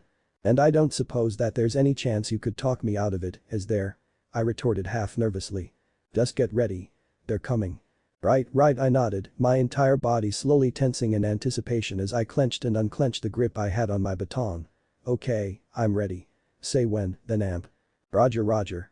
I swallowed heavily as the seconds crawled by, only half of the copious amount of sweat coating my skin the result of the sun's heat. It had taken some time to work out a viable strategy with which to confront the unluckies, but in the end, we'd managed to come up with something. We got the idea from Avatar. The basic gist of it was that when you were the king of the skies. Now. I darted out from around the corner and ran at the edge of my footing as fast as I could, accumulating as much speed as I could get. As I ran, I sucked in a deep breath and shouted, my voice getting amplified by soundbite so that it came from everywhere at once. Hey, you. Furry jackasses. The moment I hit the edge, I took a brief moment to confirm the unlucky's position. Why would you ever bother to look up? Before launching myself off the 3-story rooftop at them. Give me back my goddamn snail. For a few seconds, the world around me seemed to fade as my mind processed the fact that I was falling from a 3-story height and my adrenaline spiked. Quite honestly, had soundbite been with me and were the situation any less dire, I'd no doubt be laughing my ass off. Then I slammed into a half-furry, half-feathery mass, and the world kicked itself into high gear. More specifically, it started up with a strangled squawk that Miss Friday loosed as I struck her, the vulture flapping her wings furiously as she tried to hold the three of us four if you counted soundbite aloft. I barely had time to wrap my arms around Friday's throat before she started flailing and bucking in a dual attempt to throw me off and stay in the air. Mr. 13 was squirming and flailing beneath me, trying to wriggle his way out and do something that would no doubt be unpleasant. Considering how I had absolutely no intention of being disemboweled by a killer otter, I hastily took action. I freed one of my hands and used it to grab 13's onasi, shifting my weight just enough to get him out from under me. I spared a moment to grin madly at his stricken expression before I let him go. Otters away. I bellowed. In a rather fabulous stroke of luck, it was just as I let 13 go that Friday swung herself upwards, causing my legs to flail forwards. Still, not one to look fate's gift horse in the mouth, I swung one of my dangling legs with a momentum and managed to catch 13 with a rather impressive punt, if I did say so myself. Foor. Soundbite whooped ecstatically from below me. Wrong sport, sound ga. I clenched my teeth hastily as Friday tried slamming her back into a building and dragging me along the stonework, only just managing to save myself from biting my tongue off. Soundbite. Personally, I'd say that this isn't a game, it's just plain old pest control. Business or pleasure? Both. The snail shot back happily, apparently not even slightly fazed by how wild his ride was becoming. Yeah? Well, this pleasure cruise is coming to an end. First, I'll be taking my belongings back. I swung myself just far enough to the side that I could scrabble with Miss Friday's talons, managing after a few attempts to get a good grip on Soundbite's shell, yank him out into my own hold, and move him to my uninjured shoulder, which he clamped onto with his teeth. I'm nobody's property. Soundbite shot back, albeit with a look of gratitude directed at me. And second, we're bringing this ride to a stop. I reached around Friday's head and grabbed a hold of her goggles, yanking them out a few inches from her face. From the way she suddenly tensed and started frantically shaking her head, she knew what was coming next. Now. And with that, I let the goggles go with loud snap. Miss Friday loosed an agonized squawk as she lost the rhythm of her wing beats and fell into a dive she was only barely managing to control and slow by wildly flailing her wings. Thankfully, her actions, combined with me weighing her down and lowering her altitude the entire time I was accosting her, were enough to make the crash landing we performed within seconds merely painful, as opposed to outright deadly. Still, this distinction was only cold comfort on account of how, to reiterate, we fell from a few dozen feet up in the air while moving forward at a not inconsiderable velocity. The second we hit the ground, I was flung clean off the assassin's back and sent rolling through the dusty street we'd landed in. Once I stopped moving and managed to get my head on straight, I lay very, very still as I appreciated the simply astounding amount of pain I was in, because just now. About the only body part not in excruciating pain was my shins. Everything else either felt like one big bruise, the armored parts of my body were ringing like bells, others felt like someone had rubbed them with sandpaper, or, in the case of my shoulder, like someone was stabbing it repeatedly with a hot knife. At least nothing felt broken. Overall. That was such a horrible plan, I wheezed miserably, my everything aching like all hell. "Oh, I dunno," Soundbite whistled as he properly slid into place on my shoulder. "I'd say it worked." "Ha ha ha, screw you," I ground out from between clenched teeth before slowly glancing over at him. "You good?" Soundbite fell silent for a moment before nodding in agreement. Yeah, I'm good. Thanks for the save." I waved him off as casually as I could manage as I hauled myself up into a sitting position, rolling my joints as I tried to work out some of the pain. "I didn't do it for you, I did it because those bastards sliced up my shoulder like it was a freaking steak. Getting you back was just a side benefit and an unfortunate consequence." Still, I massaged my shoulder contemplatively. "At least it should leave behind a pretty damn impressive scar, no?" Soundbite leaned forwards and took in the bandages that wrapped my left shoulder before grinning eagerly. "Oh, most definitely. Glad you agree. Now come on, we need to suffer." The second the low, raspy, demonic voice hit my ears, I scrambled to my feet and ran, managing to toss myself into an alleyway just as the part of the street I'd been lying in was torn up by a hail of bullets. And once I started running, I damn well didn't let myself stop. "That's the voice you chose for them, seriously," I spat frantically, rounding a corner just as a flap of wings and the screech of talons on stone heralded another burst of gunfire that barely missed me. "Why not make them sound like Looney Tunes or something? That's more your style." "Pant. Too scared." Soundbite yowled from within his shell. I risked a glance over my shoulder and I swear to God that vulture looked like a freaking avatar of death as she chased us back in the air. "Sensible," was all I managed to get out. Still, as long as I stayed in the alleyways and forced her to remain below the rooftops, we had a chance of. Of course, it was at that moment that I ran out into a nice wide open street with no other open alleyways in sight. And as for the doors to the houses, well, there was a big difference between Alabasta and Rainbase.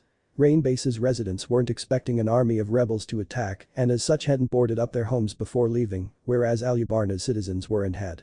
I spun around on my heel. Boom. And was met with a shockwave of Miss Friday, collapsing the mouth of the alley I'd exited with what I presumed to be a round of explosive ammunition before soaring up into the air, effectively cutting off my only route of retreat. I stared at the rubble for a second longer before turning my gaze upwards to stare at the vulture circling high above me. "Who or whatever it is that keeps screwing with my luck had damn well better make it up to me if I live through this," I muttered to myself before giving one last pointed glare up at the clouds and swinging my gaze back and forth down the street. "I don't suppose you can see a way for us to swim the hell out of this barrel, can you?" Soundbite swung his eye stalks back and forth, even going so far as to outright cross them before focusing on something to our right. "Oh. How about over there?"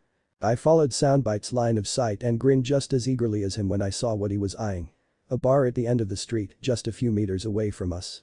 The door was boarded up, yes indeed, but its primary wall-encompassing window. That was left completely unguarded. "Oh, yeah, that'll work." I nodded in agreement. Soundbite made to respond in turn, and then his grin melted into panic as he chanced to glance upwards. "Oh no." I followed Soundbite's line of sight and mentally repeated the sentiment with much gusto. Friday was finished circling. Instead, she'd swooped down to the end of the street to the left of me and was gliding towards us at high speeds. Death, borne upon black wings and toting 2 caliber machine guns, was approaching at high speeds and fully intent on eviscerating both me and my talking snail. Damn it, when the hell did my life become a cheesy B-list 80s action movie? Sometimes, it freaking sucks to live in an anime I ground out. "Be happy this isn't Evangelion," Soundbite shot back. "Now run, damn it." And with that I turned tail and ran, bolting for the bar as fast as I could run. The dirt exploded all around me and the air was filled with a distinctive chatter of automatic weapons as Miss Friday opened fire. Even with Friday's rage no doubt impeding her aim, I still felt at least 3 bullets graze my greaves before I was within range of the window. 2 more bullets sped by my head, shearing clean through the glass and leaving substantial cracks in the pane before I leaped forwards, crossing my arms in front of my face. Smash. There was one aspect of jumping through glass windows that the movies typically didn't show you. It stung like all hell. Both the impact of jumping through and the glass shards that showered around me did much to aggravate my previous injuries. Still, I had enough wherewithal left in me to turn around and see Miss Friday pull up and soar out of sight moments before she reached the window, having been no less than a foot or two behind me. "Well, that worked," I huffed, slowly working my way to my feet and gingerly dusting myself off, more than a few stray shards falling off of me in the process. "Not for long," Soundbite growled warily, his eyes tracking something through the roof and walls. "She's circling around, bleeding off speed. She'll be here soon. You gotta hide, now." I tensed and frantically scanned the inside of the bar. Alright. Unfortunately, the owner had apparently decided to clear out as much as he could before he left. All that was left in the place were a half-dozen tables, some chairs, the bottles that were arrayed on the shelves behind the bar itself, the bar.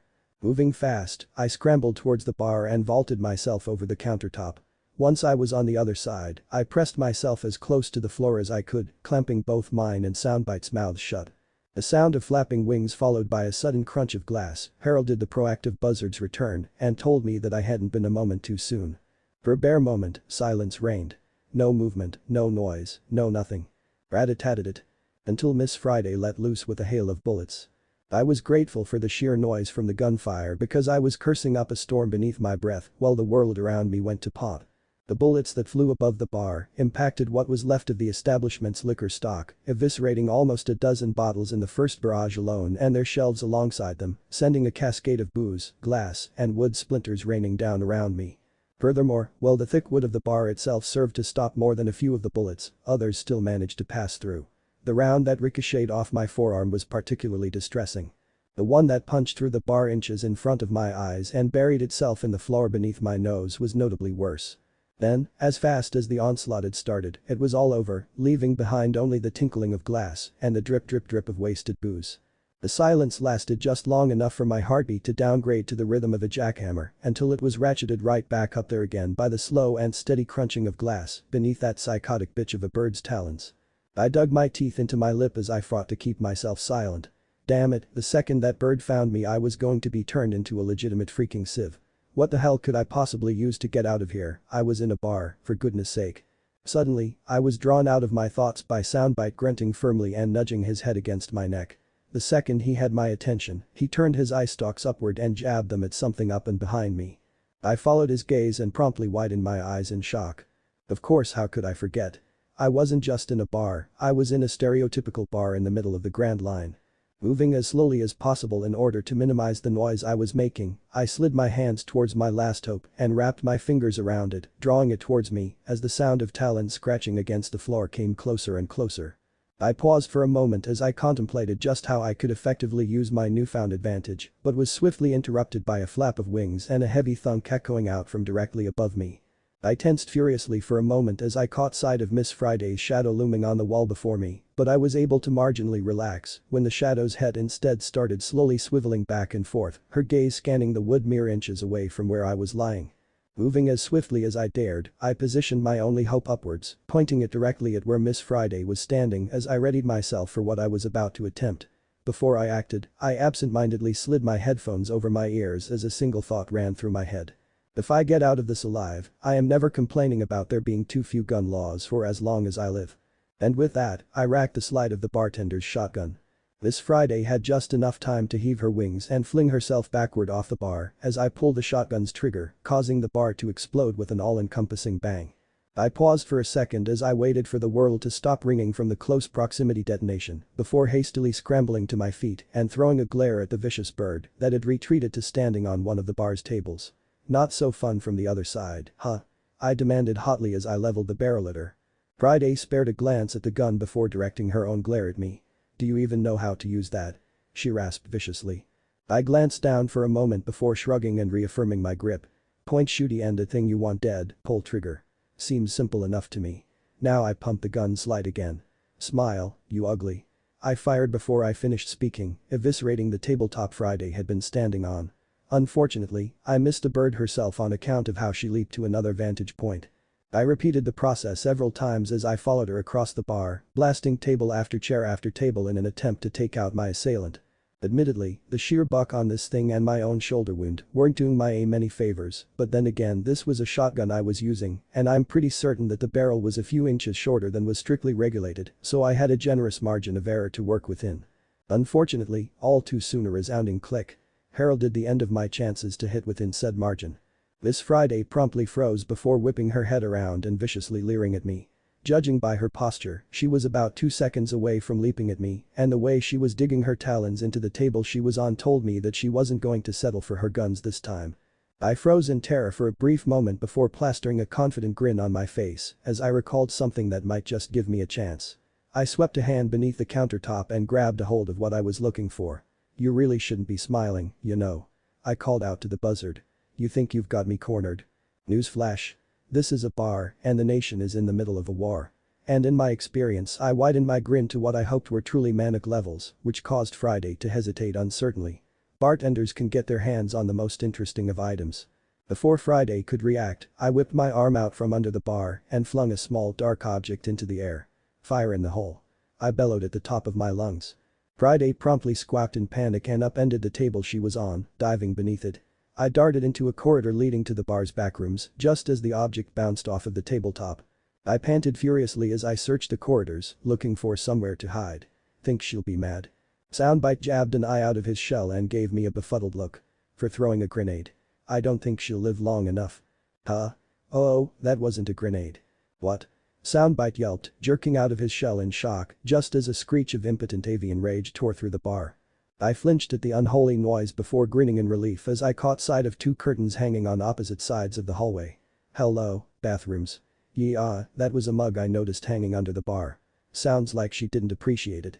I chuckled as I ducked behind the curtain on the left, but not before kicking the right one so that it was fluttering slightly as well.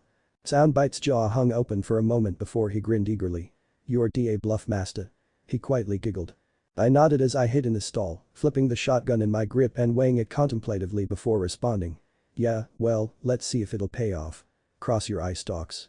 A second later, the sound of talons scrabbling on wood sounded out and Friday's silhouette nosed its way in front of the curtain. Her head turned in our direction, but promptly froze as she no doubt noticed the other curtain moving. As it was, she had a 50-50 chance of finding my hiding place, and that was if I'd even decided to hide behind the curtains at all. I swallowed silently as I held the gun up in anticipation. If it worked, I'd only have one shot at taking Friday down. If it didn't, well, I'd still have that one shot, but it would hinge on me being faster than her bullets, so I wasn't all that confident. In the end, it all hinged on what stall she chose. Soundbite chose for her. Before I could react, the baby transponder snail suddenly donned a massive grin and jerked forwards, loosing a resounding achoo. An achoo that sounded out in the stall we were in, nearly stopping my heart. However, instead of filling me with lead, Miss Friday instead swung towards the curtains opposite us and let loose with her ammunition until her guns clicked dry. She stood firm for a moment, panting viciously. Plonk. Until I, unwilling to look a gift horse in the mouth, jumped onto her back and smashed the butt of the shotgun against the back of her skull, causing her to collapse into a heap of feathers. Holy crap, I panted heavily as I wiped my forearm against my head. So, that's what they mean when they say you bet your life. I then shot a dumbfounded look at Soundbite. But why didn't she? Soundbite chortled heartily as he stuck his tongue out at Miss Friday. I too am DA bluff master. I guessed that after Little Garden, these two wouldn't trust their ears around me. Turns out, it was their loss. I blinked at Soundbite in shock for a moment before smiling gratefully as I hefted the shotgun in my grip. Stock was a bit cracked, wouldn't be good as a club again was my guess. Wow, not bad, Soundbite. I should have expected that from you. Soundbite started to preen, but suddenly cut himself off and glared down the corridor, no doubt towards the bar's back door. He's here. Yeah, I swung my arm back and held the shotgun at the ready. I was actually expecting that. Say when. Things were tense for a brief moment as we waited. Now. Until Soundbite's shout rang out, prompting me to swing the shotgun butt forward as hard as I could. It was at just that moment that Mr. 13 shot out from around the corner of the corridor, bit of shell separated into its twin shapes, blades extended to slice me open. Thankfully, Soundbite's timing had been spot on. The shotgun butt caught the aquatic rodent dead in the center of his muzzle, managing to bat him back down the corridor and off the far wall, before giving up the ghost and shattering. Still, judging by the way 13 was growling and shaking his head, he wasn't completely down yet. Hence, I decided to tactically retreat back into the bar proper so as to give myself more room to fight. Once I was in the middle of what little remained of the tables, I wheeled around and faced the hall into the back room, eyeing it nervously and palming my baton.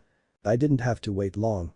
Within moments, Mr. 13 leaped out of the corridor and landed on the countertop, his face set in a scowl, and his blades held out at his sides. I swallowed heavily before steeling my nerves and flicking my baton out to its full length. Time to put an end to this, what a rat, I scowled. Let's get ready to rumble. Soundbite roared. Mr. 13 bounded into the main area, jumping off the bar and diving for me, shells drawn back to slice up whatever he could reach. Unfortunately for him, he instead ran into my baton, getting a hard smack to the head for his trouble that sent him tumbling to the floor. He skidded to a halt and paused, seeming to rethink his approach as he re-evaluated me. As for me, I couldn't help myself. I reached out with my left hand and did the Matrix-style come hither gesture. Baring his fangs, Mr. 13 bounded for me yet again and I braced for another jump attack. Instead, though, he pushed off to the side, going to my left. I spun around to keep him in sight, but by the time I'd completed the turn he was already bounding around me again. I quickly gave up the turning as a lost cause as Mr. 13 bounced all over the room. Off the bar, the tables, the chairs, the floor. I could barely keep track of him. Behind, 5 o'clock. Thankfully, my barely was soundbites effortlessly. With my partner providing sound tracking and 13 unable to maneuver effectively in midair, this attack also simply resulted in him eating a baton strike, this time to the body. How'd I like that? I crowed as the otter rolled up against the bar. He didn't reply in favor of getting up and grinning menacingly before darting for me again. I tensed, waiting for him to do another jump charge or high-speed cut. Problem is, he didn't do that, instead going for my legs. Ow, fuck. I yelped as I felt the clamshells bounce off of my armored shins. They didn't really cut me, but damn did the little bastard swing hard. I tried to hit him again with my baton, but he was far too low for that to work. All that earned me was a cut into the backs of my thighs. Still, painful as it was, sooner or later 13 would put himself in position for me to punt him again. Let me know when he's about to go for the front, I muttered to soundbite. Gotcha front. I kicked out my foot and hit nothing but air as the otter slammed into my groin head first. The only thing that saved me from getting shredded into eunuchdom was the fact that I instinctively grabbed at my abused member and fell forward, which trapped the furry bastard under me as I slumped onto the floor, whimpering. Cross. Soundbite shouted with considerable urgency. I ignored him, too wrapped up in my own agony. I did not ignore the sharp prick I felt at my waist. Oh, no, you don't. I shouted, flipping onto my back and throwing him off of me. I might have put in a bit more force than I intended due to the roaring pain I was still in, and Mr. 13 not only cleared the bar, he went high enough to hit the back shelf. The second I caught sight of him, my eyes widened as an idea hit me. Here's hoping that this worked. Moving as fast as I could, I vaulted over the bar and grabbed onto Mr. 13's onacy before he could recover and squirm his way off. Word to the wise, jackass, I growled as I pressed him into the woodwork. Next time you fight someone who's more than triple your body weight, don't stay still long enough for them to grab you. Before 13 could respond in any manner, I broke into a run down the length of the back shelf, dragging the otter through a combination of spilled alcohol, glass shards, and the few odd bottles that had managed to survive Friday's onslaught and 13's acrobatics. Once I reached the end of the shelf, I twisted my body and heaved, flinging the otter at the wall. Slam. Which he smacked into and stuck to with all the tenacity of silly putty. He stayed firmly stuck in place for a moment before slowly peeling off the wall and flopping to the ground, where he moaned and shook his head in an effort to clear it of the haze he was no doubt in.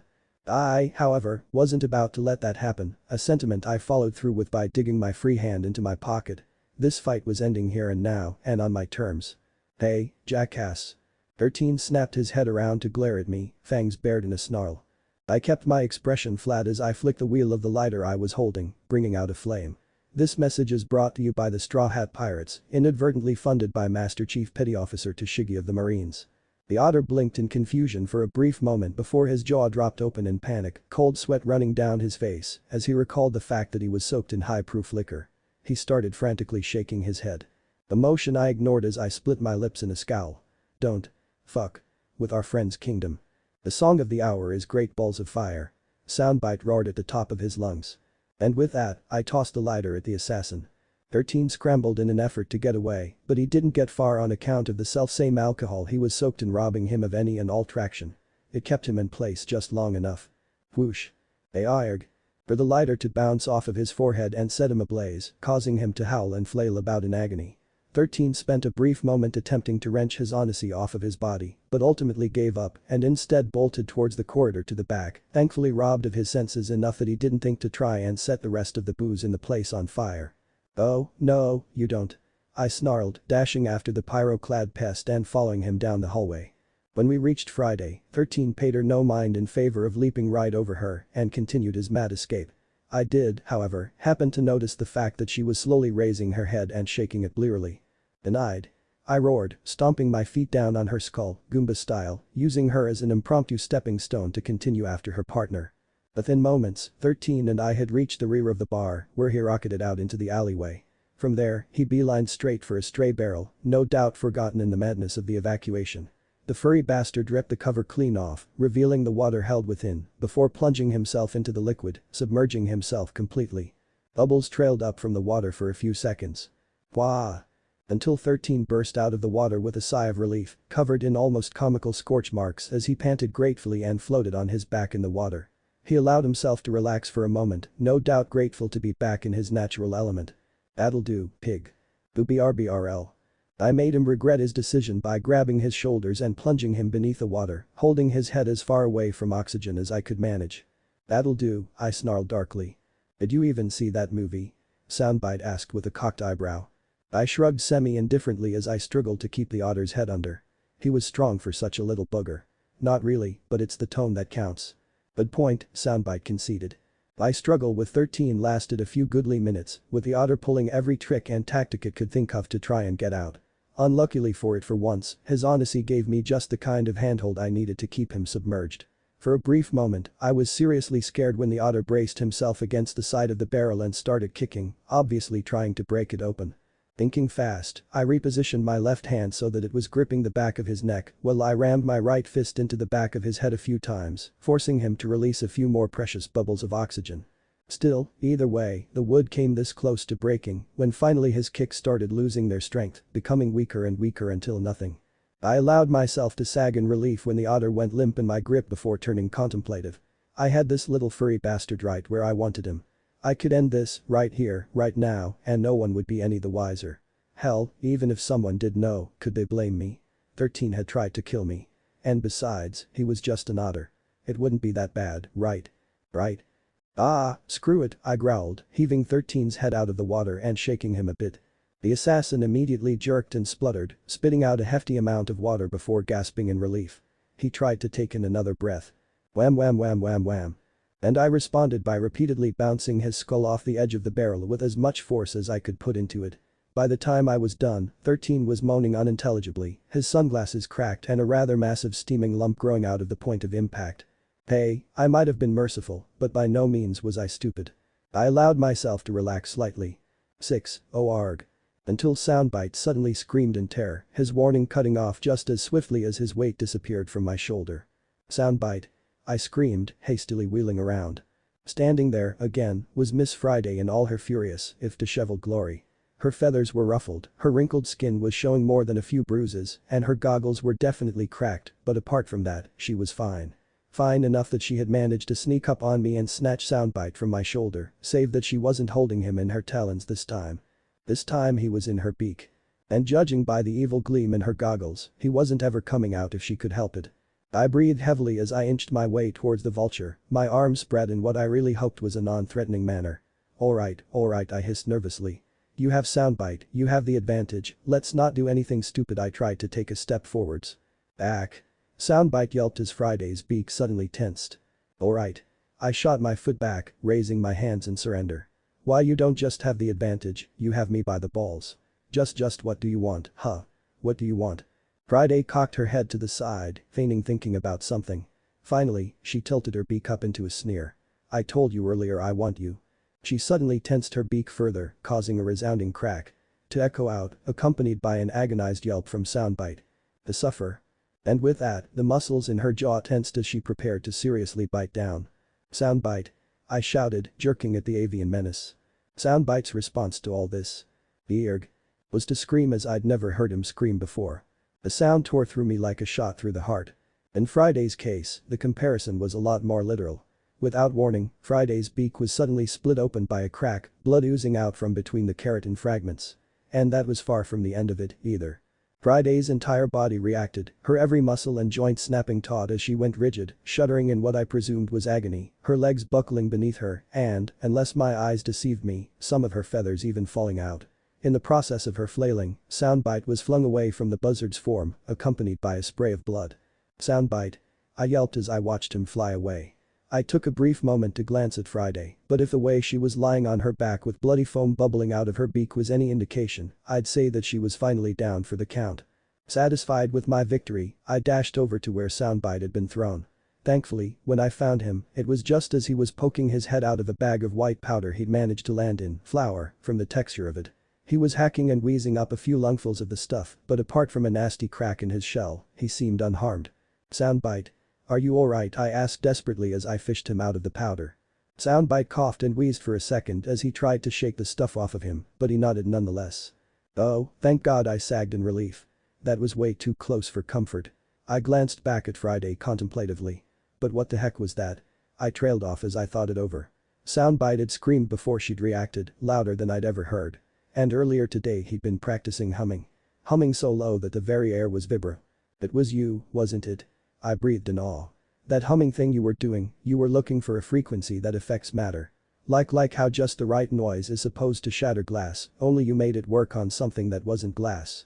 If I had to guess, then you must have shattered every bone in Friday's body when you hit her with pure noise, right?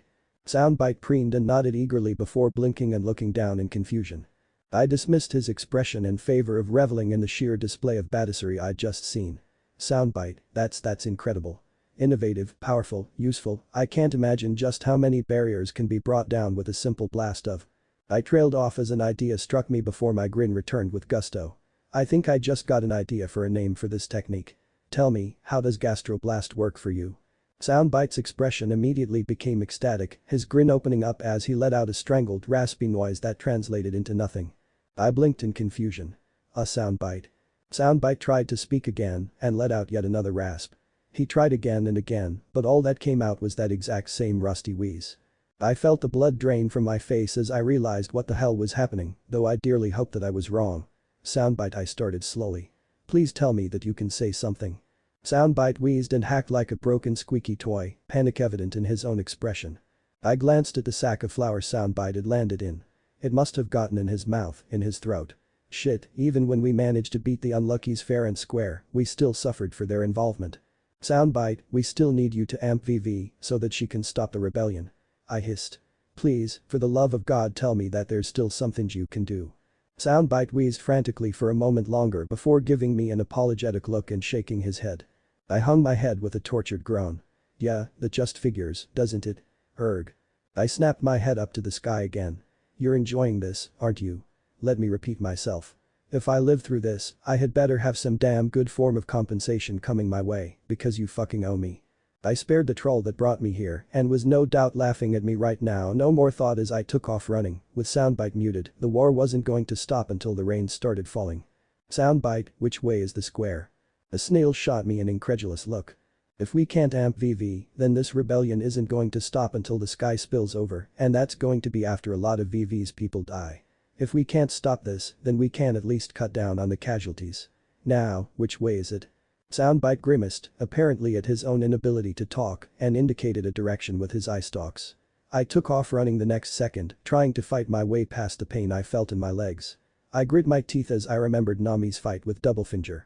This pain, it's nothing compared to what she's going through, I muttered to myself, forcing my way through the streets.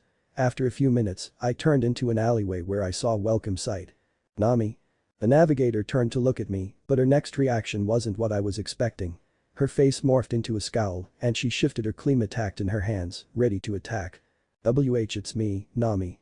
I said, throwing up my hands in surrender. Who's the second greatest traveler in the world? She asked flatly. Who? Oh, right. That would be Pandaman, ranking right below Gold D. Roger. I promptly replied. Wrong answer. Pandaman doesn't exist, she growled, jabbing the point of her staff at me. That's a lie. Pandaman is real, just like the Great Goda. I shot back. Nami's posture relaxed. Her face didn't. Cross, what the hell happened to the plan of stopping the rebel army before they even got here? She snapped. I snarled in response as I gestured at my bandaged shoulder. A homicidal otter with dual shell blades and a vulture armed with high-caliber machine guns stole my talking snail and then tried to kill me when I jumped off a building to catch up to them. I let that statement mull over for a brief moment before my expression fell slack. What the hell has my life become? Nami sighed in turn as she shook her head. Madness and insanity, cross, madness and insanity. She then smiled lightly as she squeezed my uninjured shoulder. Still, at least you managed to get out of there all right. For a certain definition of all right anyway, I replied darkly. Shaking that off for the moment, I noticed that Nami was in a lot better shape than I expected. She had a few scratches and minor puncture marks here and there, yeah, but at least she didn't have a hole punched into her leg, so that was definitely something. Looks like you managed to make out like a bandit, too, huh? Nami snickered in agreement and jabbed her Klimattack in the ground before flashing a V sign. Yup. Assassin that bitch might have been, but she sure as hell couldn't hit someone she couldn't see. I just kept sneaking around and turning her into a lightning rod until all she could do was twitch. She then shuddered and slapped her hand to a bruise that was starting to develop on her midsection. Granted, she did manage to zero in on me a few times and give me a hell of a lariat with those freaky arms of hers, but yeah, turns out that using a lightning barrage is a really good tactic. Yeah, just as long as you're not fighting someone who ate a devil fruit that makes them immune to lightning, I chuckled. There was a pregnant pause as Nami digested that. Are we going to be fighting someone like that? She asked. I gave her a flat look, as did Soundbite. She blinked in confusion and then facepalmed as it hit her. Right, stupid question, she groaned. Seriously, you're supposed to be the smart one, I continued before pausing and tacking on a qualification. At least, until there's a lot of money involved. Plonk. Okay, I admit, I earned that one, I moaned as I massaged a goose egg now sprouting from my head. Soundbite concurred by shaking with silent laughter. Nami opened her mouth to say something before pausing as she realized something and cast a half-flat half-panicked look at the snail. Cross she started slowly. Why isn't the big-mouthed snail laughing his little ugly ass off like he always does whenever I hit you? Soundbite and I froze with dual-stricken expressions before I grinned sheepishly. Ah, he lost his voice when we beat the unlucky Urk. You mean to tell me our ace in the hole is useless now? Nami howled as she tried to wring my neck. Uncle. I managed to wheeze out. DSK, at least some things stay the same in this crazy world. Nami and I looked at the source of the strained yet familiar voice and promptly recoiled in horror. The person before us looked like Zoro if the swordsman had been put through an industrial-sized meat grinder. Holy shit, man, how the hell are you alive? I demanded, rushing over to him and supporting one of his arms. I swear to God, I've seen shredded beef brisket less cut up than you. Nami, come and give me some help, damn it. Hey, you're sure he doesn't have any bloodborne diseases, right? Just hurry up and put it on his tab, woman. Alright, Nami grumbled as she joined me. Zoro shot a half-hearted glare in my direction. Hey, I don't need your. If these wounds don't lay you out, then I can guarantee you that Chopper will, I shot back flatly. Do you want him to break out the good drugs again, Do you? Zoro promptly adopted a panicked expression and shuddered heavily. So many colors and I couldn't hit any of them alright already, just hurry up and get me patched up. I chuckled as Nami and I helped haul Zoro out of the alleyway. Yeah, that's what I thought. Oh. The rest of the crew was waiting for us at the palace walls, and it was clear that they had had varying levels of success in their fights. Usopp was only about 70% covered in bandages rather than 100%, Chopper looked a bit better, Sanji was only somewhat banged up, and Vivi had a few bullet holes in her clothes, but nothing serious. Alongside them were Chaka, Pell, Luffy and oddly enough, Koza. Luffy waved off my apologies for not telling him about Crocodile's weakness, saying that he knew it now, before he went back to the palace lawn for his rematch. Once he rocketed off, I forestalled the crew asking if he'd win this time by asking what Koza was doing there, leaving him and Pell to explain. From what they said, VV's absence from the palace when Crocodile arrived and started interrogating Cobra hadn't changed much in the grand scheme of things. Cobra had stayed tight-lipped up until the point where Koza showed up at the palace. Crocodile, smug bastard that he was, had informed Koza of the truth and then Miss All Sunday prepared to silence him. Cobra spoke out against that and proposed to lead Robin to the Poneglyph if she released Koza. As soon as they left, Crocodile elected to gloat at Koza for a while before killing him anyway by dropping him off the balcony, only for Luffy and Pell to show up at just the right moment to catch him. As their explanation finished, VV took the opportunity to ask Soundbite to amplify her, and Chaka and Pell promptly had to hold her back from strangling us when I told her that he had lost his voice. So, what are we supposed to do now? Koza asked as the two finished pulling her away.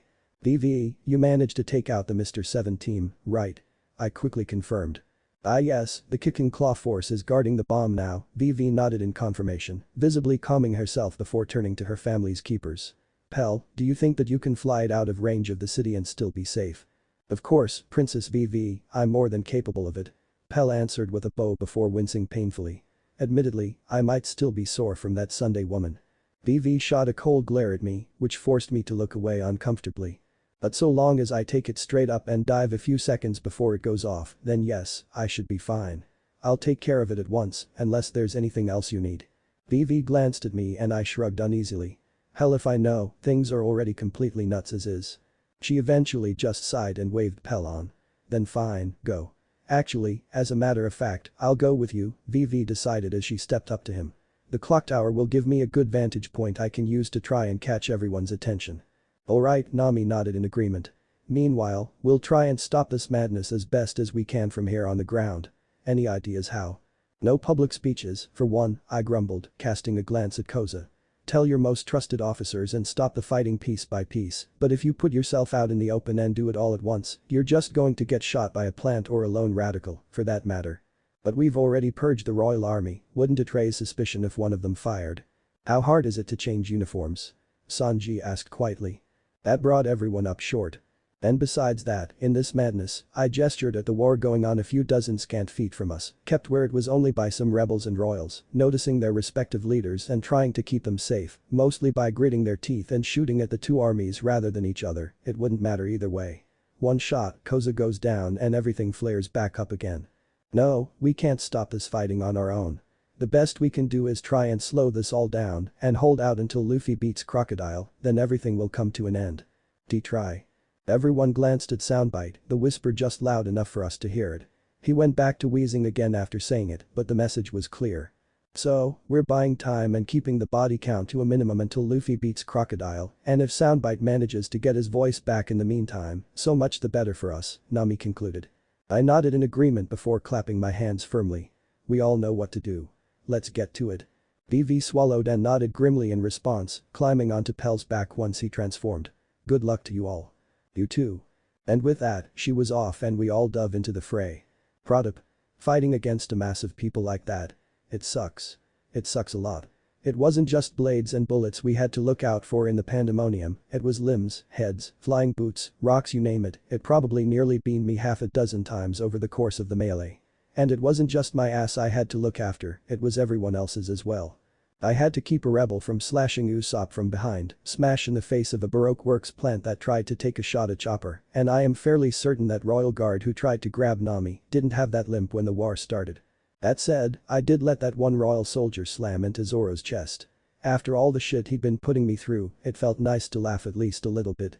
Still, for all the times that I had to watch my friends' backs, they had mine just as much. If it weren't for the half-formed lightning Nami seemed to make out of thin air, I'd have gotten shot in the head. If it weren't for Sanji kneecapping a rebel I'd missed, I'd have literally lost my head. Hell, if it weren't for Soundbite nearly taking a chunk out of my neck with his teeth, a cannonball that someone had been stupid enough to fire off would have gone clean through my torso. Though I'm fairly certain that Zoro let that bastard with the club nearly break my nose before he stopped him, which, in my opinion, was just uncalled for. And the worst of it all was that it was practically unending. Minutes, hours you could have told me that it went on for days, and I wouldn't have known the difference. All I could focus on was staying standing. Throw a kick at the misguided rebel, swing the baton at the plant in the royal outfit, backhand the guy trying to sneak up on me, dodge out of the way of the lightning bolt, really needed to help Nami figure out a way to control that, brain left, brain right, crotch shot center. It was exhausting, and the fact that I couldn't stop remembering what the cause of all this was kept my adrenaline from giving me any reprieve. But every time I was about to collapse from exhaustion, every time I was about to give up and collapse and let someone else take up the slack, all I had to do was listen. I just had to strain my hearing and listen. ZSSSSHHHHH. That wasn't what I was listening for, that was Nami frying a group of unruly royals and a few rebels we'd managed to get on our side. Ah, damn it. That made her job a bit harder, but no, what I was listening for was her voice. VV's voice. Even with her newfound confidence and sense of authority, she couldn't help but speak up. Although she wasn't really speaking at all. Rather she was screaming. Pleading as loud as she possibly could for everyone, royals she was trying to make listen, and rebels who wouldn't, to just stop fighting. She was trying so hard, and so long as she was trying, that meant that I had absolutely no right to stop, even for a moment. Still, thankfully enough a reprieve did come eventually, in the form of what was all but an act of God. The sky lit up, the sheer sound seemed to make the air shatter. I couldn't even begin to contemplate where the hell Crocodile could have gotten a bomb like that. Worst case scenario, Joker had provided it to him, which meant that Doflamingo had the capability to level a city tucked in his back pocket and available to the highest bidder. Still, for all that the bomb was horrific in its power, at least it gave us something of a reprieve due to everyone pausing to look up at the sky.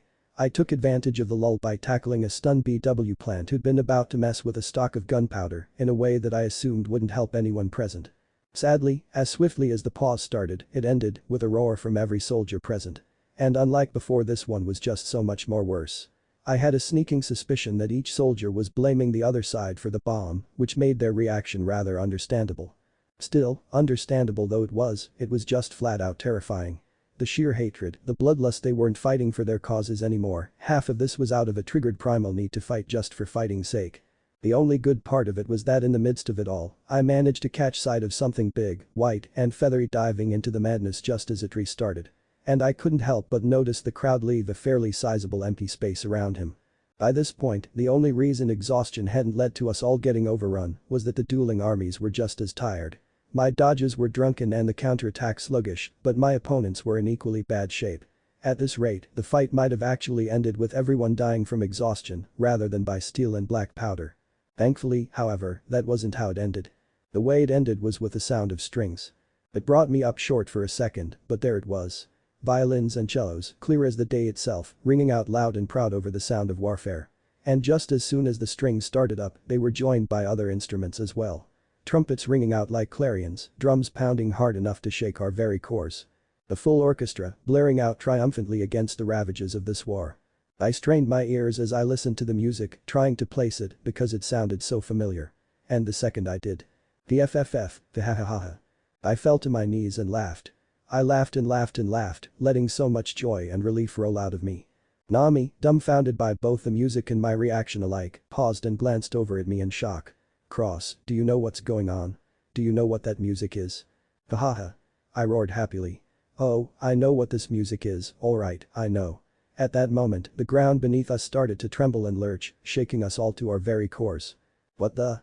Nami started, looking down at her feet, but I kept going. This is the musical masterpiece known as Dvorak's Ninth Symphony, played in E minor, from the New World. I laughed. And if it's playing, right here, right now, then that can only mean one thing, and one thing only. I forced myself to my feet and pointed in the distance, where several buildings were beginning to tilt due to the bulging and distended earth. It means that this is all over. It means that this war is over. It means that we have won. Nami followed my gaze and gasped in shock. You mean? She asked, hope tinging her voice. The music crescendoed, the earth erupted and Crocodile, sandy cold-blooded bastard that he was sent flying. He won. I whooped, flinging my arms up in victory. Tears streamed from the corners of my eyes as I laughed in relief, watching as soldier after soldier stopped fighting to gape in awe. Luffy beat Crocodile. He won. The crew promptly joined me in celebrating, and I watched with no small amount of relief as the soldiers paused to listen to the beautiful noise of the music filling the air. Beautiful noise. Your voice is back. I howled, pointing at Soundbite, who jumped in shock and caused the music to cut off with a record scratch. I didn't notice. Soundbite yelped, his voice still slightly raspy. I was listening to Luffy fight and it felt right. Oh, that's alright, then, I nodded cordially. We all make mistakes, and this was a very stressful jerk. MVV, now. Nami shrieked as she grabbed my throat. Alright. I choked out before jabbing my finger at the clock tower. Gastroamp, max volume. And give it directionality, no voice of God. Roger roger. Soundbite nodded in agreement, focusing intently on the clock tower. A moment later, VV's voice rang out as clear as a bell. While it lacked the direction of the voice of God, at least it matched the sheer intensity and volume. After that, well, the rest, as it is often said, was history. It had been a long and hard road, filled with pain and suffering aplenty, but at long last, the core of the Alabasta saga was said and done. All that was left for us was to move on to the epilogue, and from there to simply move on. A Marine. Good afternoon, officer. Hello, Governor. Soundbite concurred. The squadron promptly tensed up as they snapped their focus to me. I think I could see a glimmer of recognition in some of their eyes. One of the pirates we're looking for has been reported as having a baby transponder snail with him capable of talking on its own, the lead Marine stated, staring pointedly at the baby transponder snail on my shoulder. I made a show of looking at Soundbite in confusion before blinking in realization. Ooh. Okay, I see your confusion. No, see, Polly here can't really talk, I've just trained him to act like he can. I'm a ventriloquist, you see. Polly want a cracker, squawk. Soundbite promptly provided, albeit with a sidelong glare. Do you really think that we believe that? The Marine demanded. Well, I don't know what you think about me, I gestured at myself before cupping my mouth with one hand and jabbing my other thumb at Soundbite. Buuut I'd take whatever he says with a grain of salt. SOS, LAPIS alert, kidnapper. Soundbite suddenly howled, jerking his head at me frantically. I'm not hero me own free will. The Marine twitched furiously, but before he could say anything Pell interrupted him by laughing and clapping. Bravo, sir, bravo. I'm certain that Princess VV will love your performance. I look forward to seeing you at dinner later tonight. And I you sir. I saluted him promptly before turning up the stairs. Well, we'd best be going. See you. Hey, wait Officer, let me ask you, do you really want to press this issue? Ah. I waited until we'd put a dozen or two stairs between us and the Marines before glancing at soundbite. Lapis. I queried. Lost abducted person. Initiate search, Usopp explained. Local version of AMBER. Soundbite concurred. Huh. Learn something new every day. So, Cross, about how long do we have until Luffy wakes up? Usopp asked. Between soundbite sulking and his sleeping, it's been almost too quiet around here. Oh, you like it loud, long nose. Ah. Usopp yelped, almost dropping a bag as he clapped a hand to his head. Right in my ears. I frowned as I thought about it and then chuckled. If my memory serves me correctly, he should be waking up any minute now, and it's a very good thing that we're about to serve him a royal feast. After all, he missed 15 meals. Usopp and Sanji both shot confused looks at me. Cross. You heard me right. It wasn't long before we arrived back at the room, and true to my expectations, Luffy was wide awake and announcing the fact to anyone with eardrums. Chopper tore himself away from whatever his studies included to give Luffy a genuinely happy greeting, only to turn away as soon as Zoro came back in from his training, fussing over him removing his bandages too soon. Again. I had to wonder what I had done to change things so much that Zoro actually seemed afraid when Chopper started ranting at him, but with my luck, I was sure I'd find out the hard way. Everyone found themselves distracted, however, when Igaram's wife Terracotta came in with a food cart. I would have been laughing at my crewmates' reactions, I really would have, but it was just too freaking surreal to see in person. People and dogs, I could accept. Heck, even the wife-husband thing was fine at times, sure, but this. No offense to either of them, but this was just unnatural. Igaram taking a shot of Ivankov's hormones couldn't produce a more identical woman, and vice versa. Soundbite seemed less affected, but he wasn't making any noise. He seemed caught halfway between the urge to laugh and recoil, with the end result that he just stared with a slightly open mouth. I did manage to tear my gaze away in time to see Luffy devour the entirety of the food cart in less than a second, which I still couldn't wrap my mind around. Terracotta took Luffy's pledge to eat 3 days worth of food as a challenge before bustling off to the kitchen. A few seconds passed before Soundbite spoke up. You know, seeing things like that makes me wish my powers focused more on sight than sound. That way, I could see how the heck Luffy does that, he monotoned. I've sort of wished the same thing a few times now. Unfortunately, the only sight-based devil fruit I know of is in the hands of someone who desperately needs it and isn't likely to die anytime within the next few decades, I replied before cupping my chin in thought. Though I do know of another devil fruit that could help, and we'll find that user relatively soon, I contemplated it for a second longer before shaking my head firmly. No, that way lies bloodthirsty thoughts. Though it wouldn't be too hard to coerce him into a demonstration. I cast an uneasy look up at Luffy. Still wouldn't answer one question, though. What? I looked pointedly at the empty space next to Luffy's bed. The food I can understand, but how the hell does he pass the metal? Crash. All eyes turned to Chopper, who was looking between Luffy and myself with a hungry expression, his equipment having fallen from his hooves. I stared at him nervously for a moment before glancing at the table he'd been working on, eyeing the empty coffee mug. Chopper, how long have you been awake? How much coffee have you had? Have you been dosing it with any study aids you happen to develop over the years, and if so, do they happen to have any side effects? 26 hours, 15 cups, yes, maybe. Chopper's smile twitched slightly as he swayed on his hooves. Doctorine never let me take anything I made twice, so I never got the chance to look into them. I could feel the sweat drop hanging off my skull. Scary though she is, I've never seen a better doctor, don't you think there might have been a reason for her to do that? Chopper slowly tilted his head to the side contemplatively.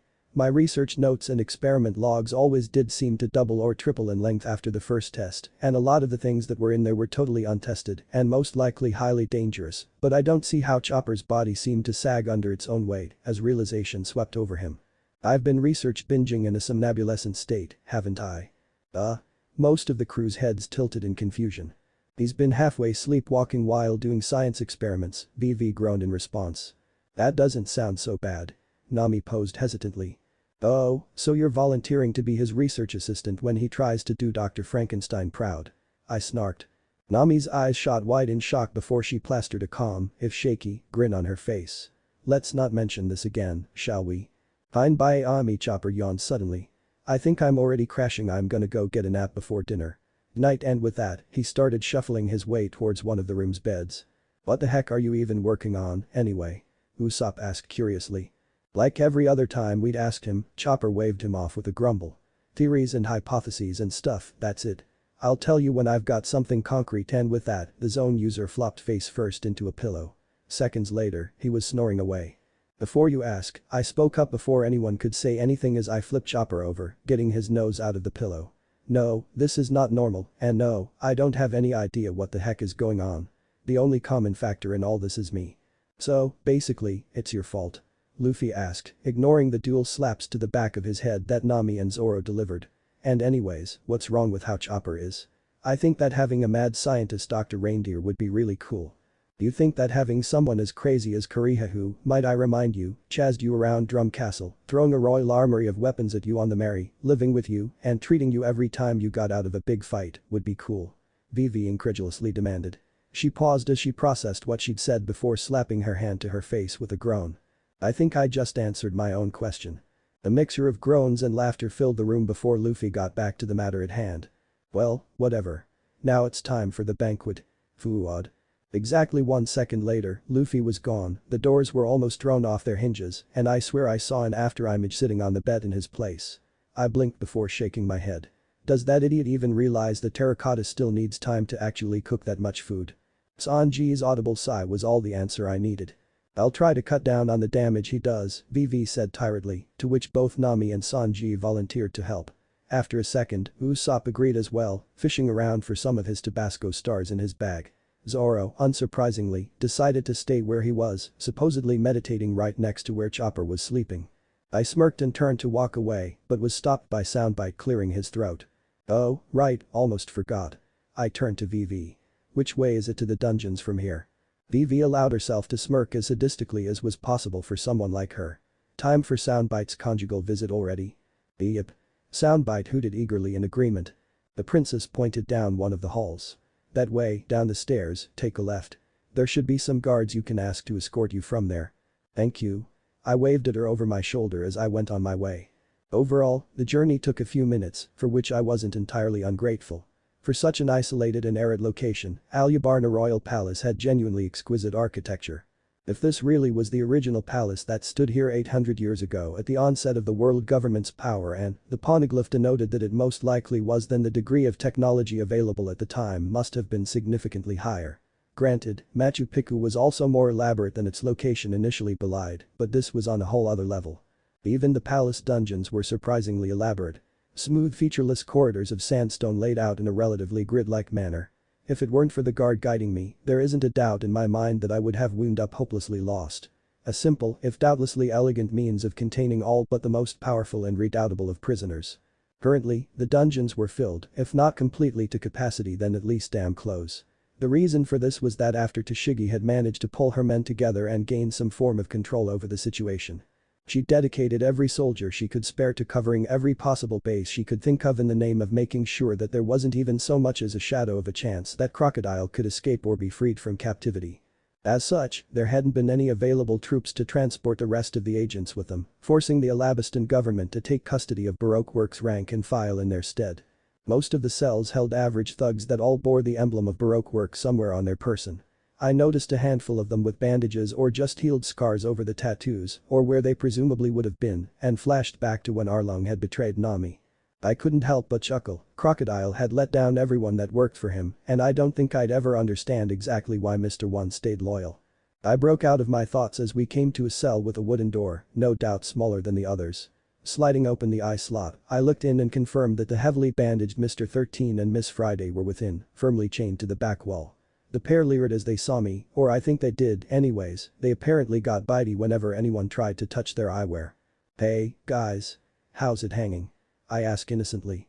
The two twitched and growled furiously as they glared daggers at me, their respective paws and talons stretching as they tried to reach for the floor, which they were suspended several feet above. Not good, huh? I analyzed with faux concern. Well, I'm sorry to hear that, I really am, but hey. Look on the bright side.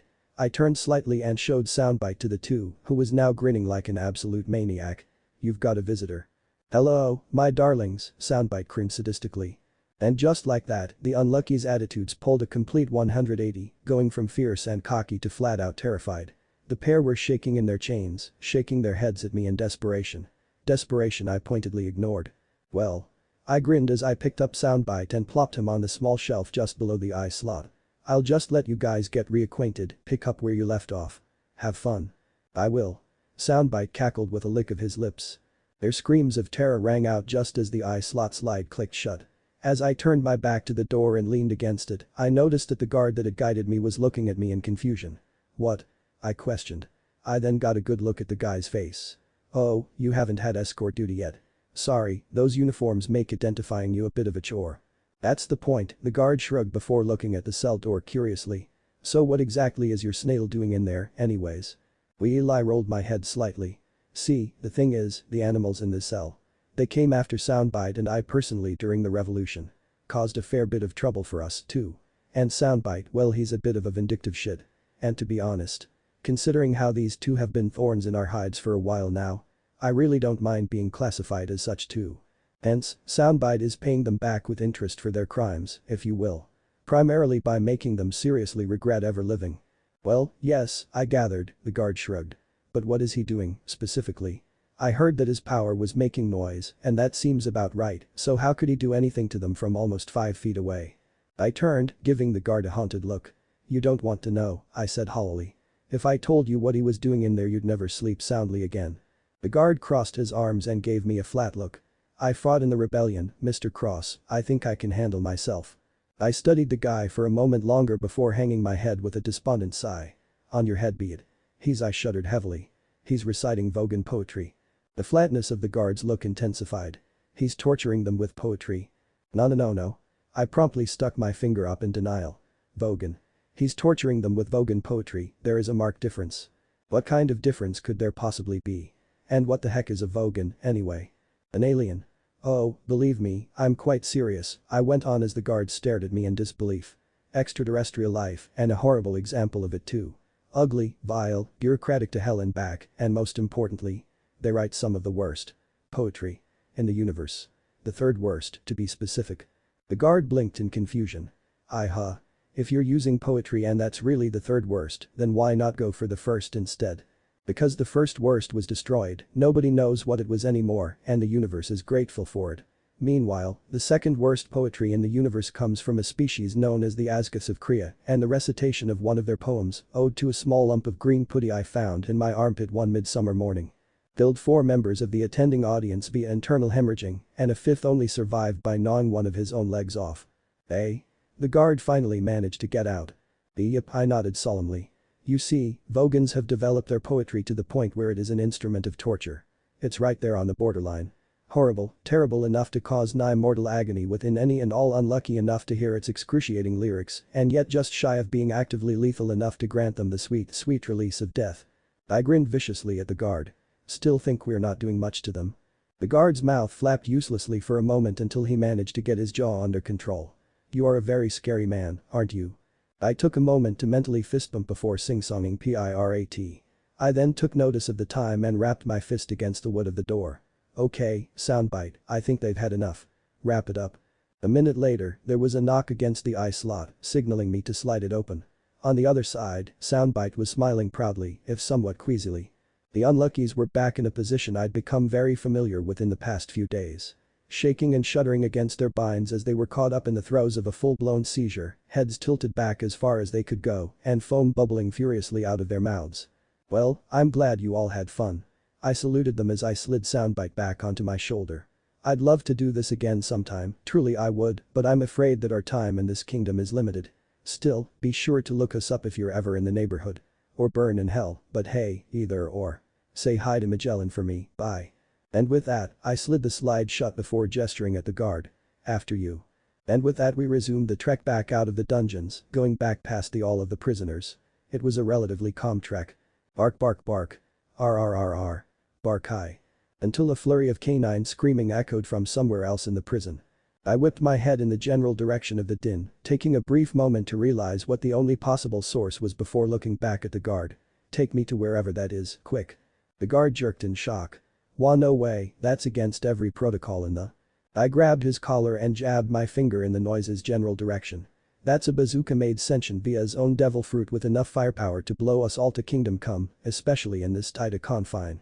I've already put my life on the line once for this kingdom, now stop wasting time and take me there already.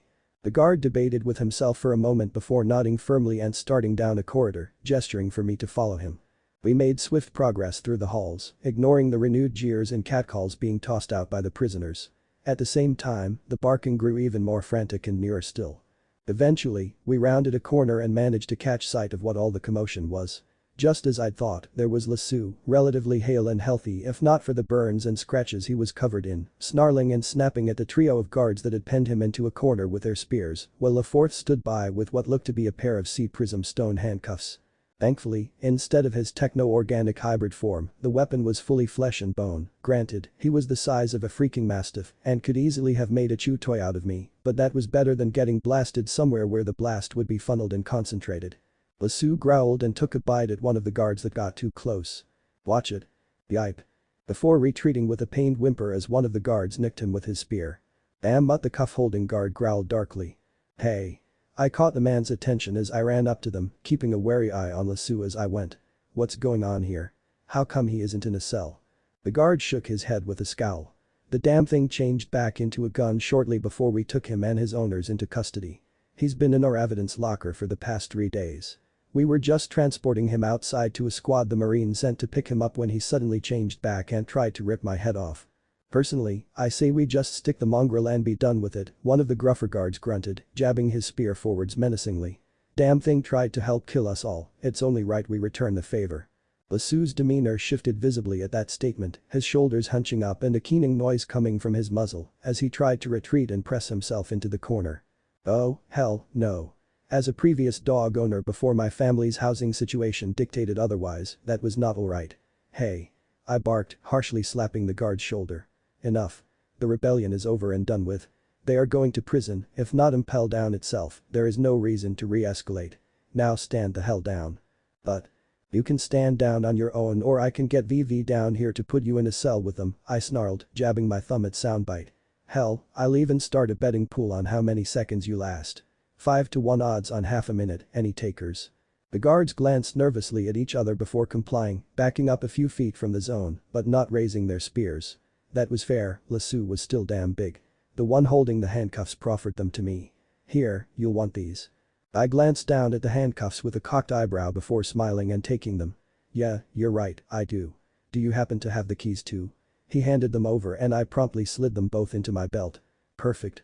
Now, if you'd be so kind as to run up to the kitchens and bring a steak down here." The guard promptly reeled in shock. "Bah-wah." My gaze flattened as I pointed a finger at Lassou. I don't know the exact details on how object zones work, but the fact is that he hasn't eaten anything in 3 days. So, as I said. Steak, T-bone, large, doesn't matter how it's cooked. Hell, you could run a cow down here and I'd still be happy. I waited for a moment before shooting a scowl at the man. "Today, soldier." "Why yes, sir." The soldier yelped, hastily scrambling off down the corridor. I waited until the man was out of sight before turning my attention back to Lassou. The dog gun was eyeing me cautiously as he stayed huddled in the corner, but his hackles hadn't dropped even a bit. I held my hand out calmingly as I took tentative steps towards the mega-sized dachshund, calling to mind all of the experience I had gained from dealing with my pet mutt, literal mutt, no idea what his breed was, Tony. I just had to stay calm. "Rrrr." Lassou growled, taking a vicious snap at me that caused me to jerk back slightly. Alright, granted, I'd known Tony since he was a puppy, he didn't outweigh me thrice over, and he most certainly didn't harbor a grudge on account of how 2 of my crewmates had kicked his ass, but at least I had a home field advantage. "Little help here?" I muttered to soundbite. The snail shook his head, still queasy from his torture session. Honestly, the backlash Vogan poetry had on his throat was as much the reason for his silence the past few days as his sulking. We both agreed it was totally worth it, though right up until it made my job at calming the vicious assassin dog before me 10 times harder. Damn it. I took a calming breath as I readied myself. "Alright, let's try this again." Hey now, no need for that," I said softly as I held my hand out towards him, slowly inching forwards. I paused as Lassou snarled anew, but I didn't retreat again. "I realized you're pissed, you've got every reason to be and I'm sorry for that, but it's alright now, it's alright. The war's over, you don't need to fight anymore, alright." Lassou made a minor lunge forwards, and it was only my steeled nerves that kept me from flinching. It's alright, I repeated calmly, slowly reaching over him. "I'm not going to hurt you, I trailed off as I slowly lowered my hand towards Lassou's head, truly grateful for the fact that I'd decided to leave my armor back in the crew's room.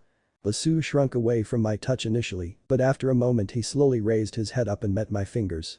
I started slowly scratching his scalp, staying on top of his head at first. Only when he relaxed ever so slightly did I move my hand to the side, getting him just behind his ear. After a few seconds, Lasu relaxed even further, leaning into my hand with a satisfied chuff. "Here we go," I crooned as I slowly knelt down and brought my other hand up, starting to scratch beneath his chin. From there, I slowly moved down along his neck to his back. Once I started moving down to his side, he dropped to the floor and rolled over, giving me easy access to his stomach. "Yeah, you're a good boy, aren't you? Wo's a good boy? Wo's a good boy? You are, yes, you are." Dog owners, soundbite wheezed with a snicker. "This my ass," I sing-songed in the same babyish tone of voice. Excuse me." I fought to keep from flinching as Lasu tensed up beneath me, a growl rumbling out of his chest. Damn it, of all the times for the bastard to get back, now was the moment he chose. I glanced back at the newly returned guard and eyed the steak platter he was holding, before giving him a flat stare as a thought came to me. If I have soundbite take a bite of that thing, is he gonna keel over? I asked him in a deadpan tone. The guard's demeanor instantly stiffened and I redoubled my cold glare. Silence reigned for a moment before the guard smiled nervously and jabbed his thumb over his shoulder. "So, I'm just gonna go get a new one?" "Yeah, I'd suggest you do that fast," I concurred icily before stabbing my finger down at Lasu.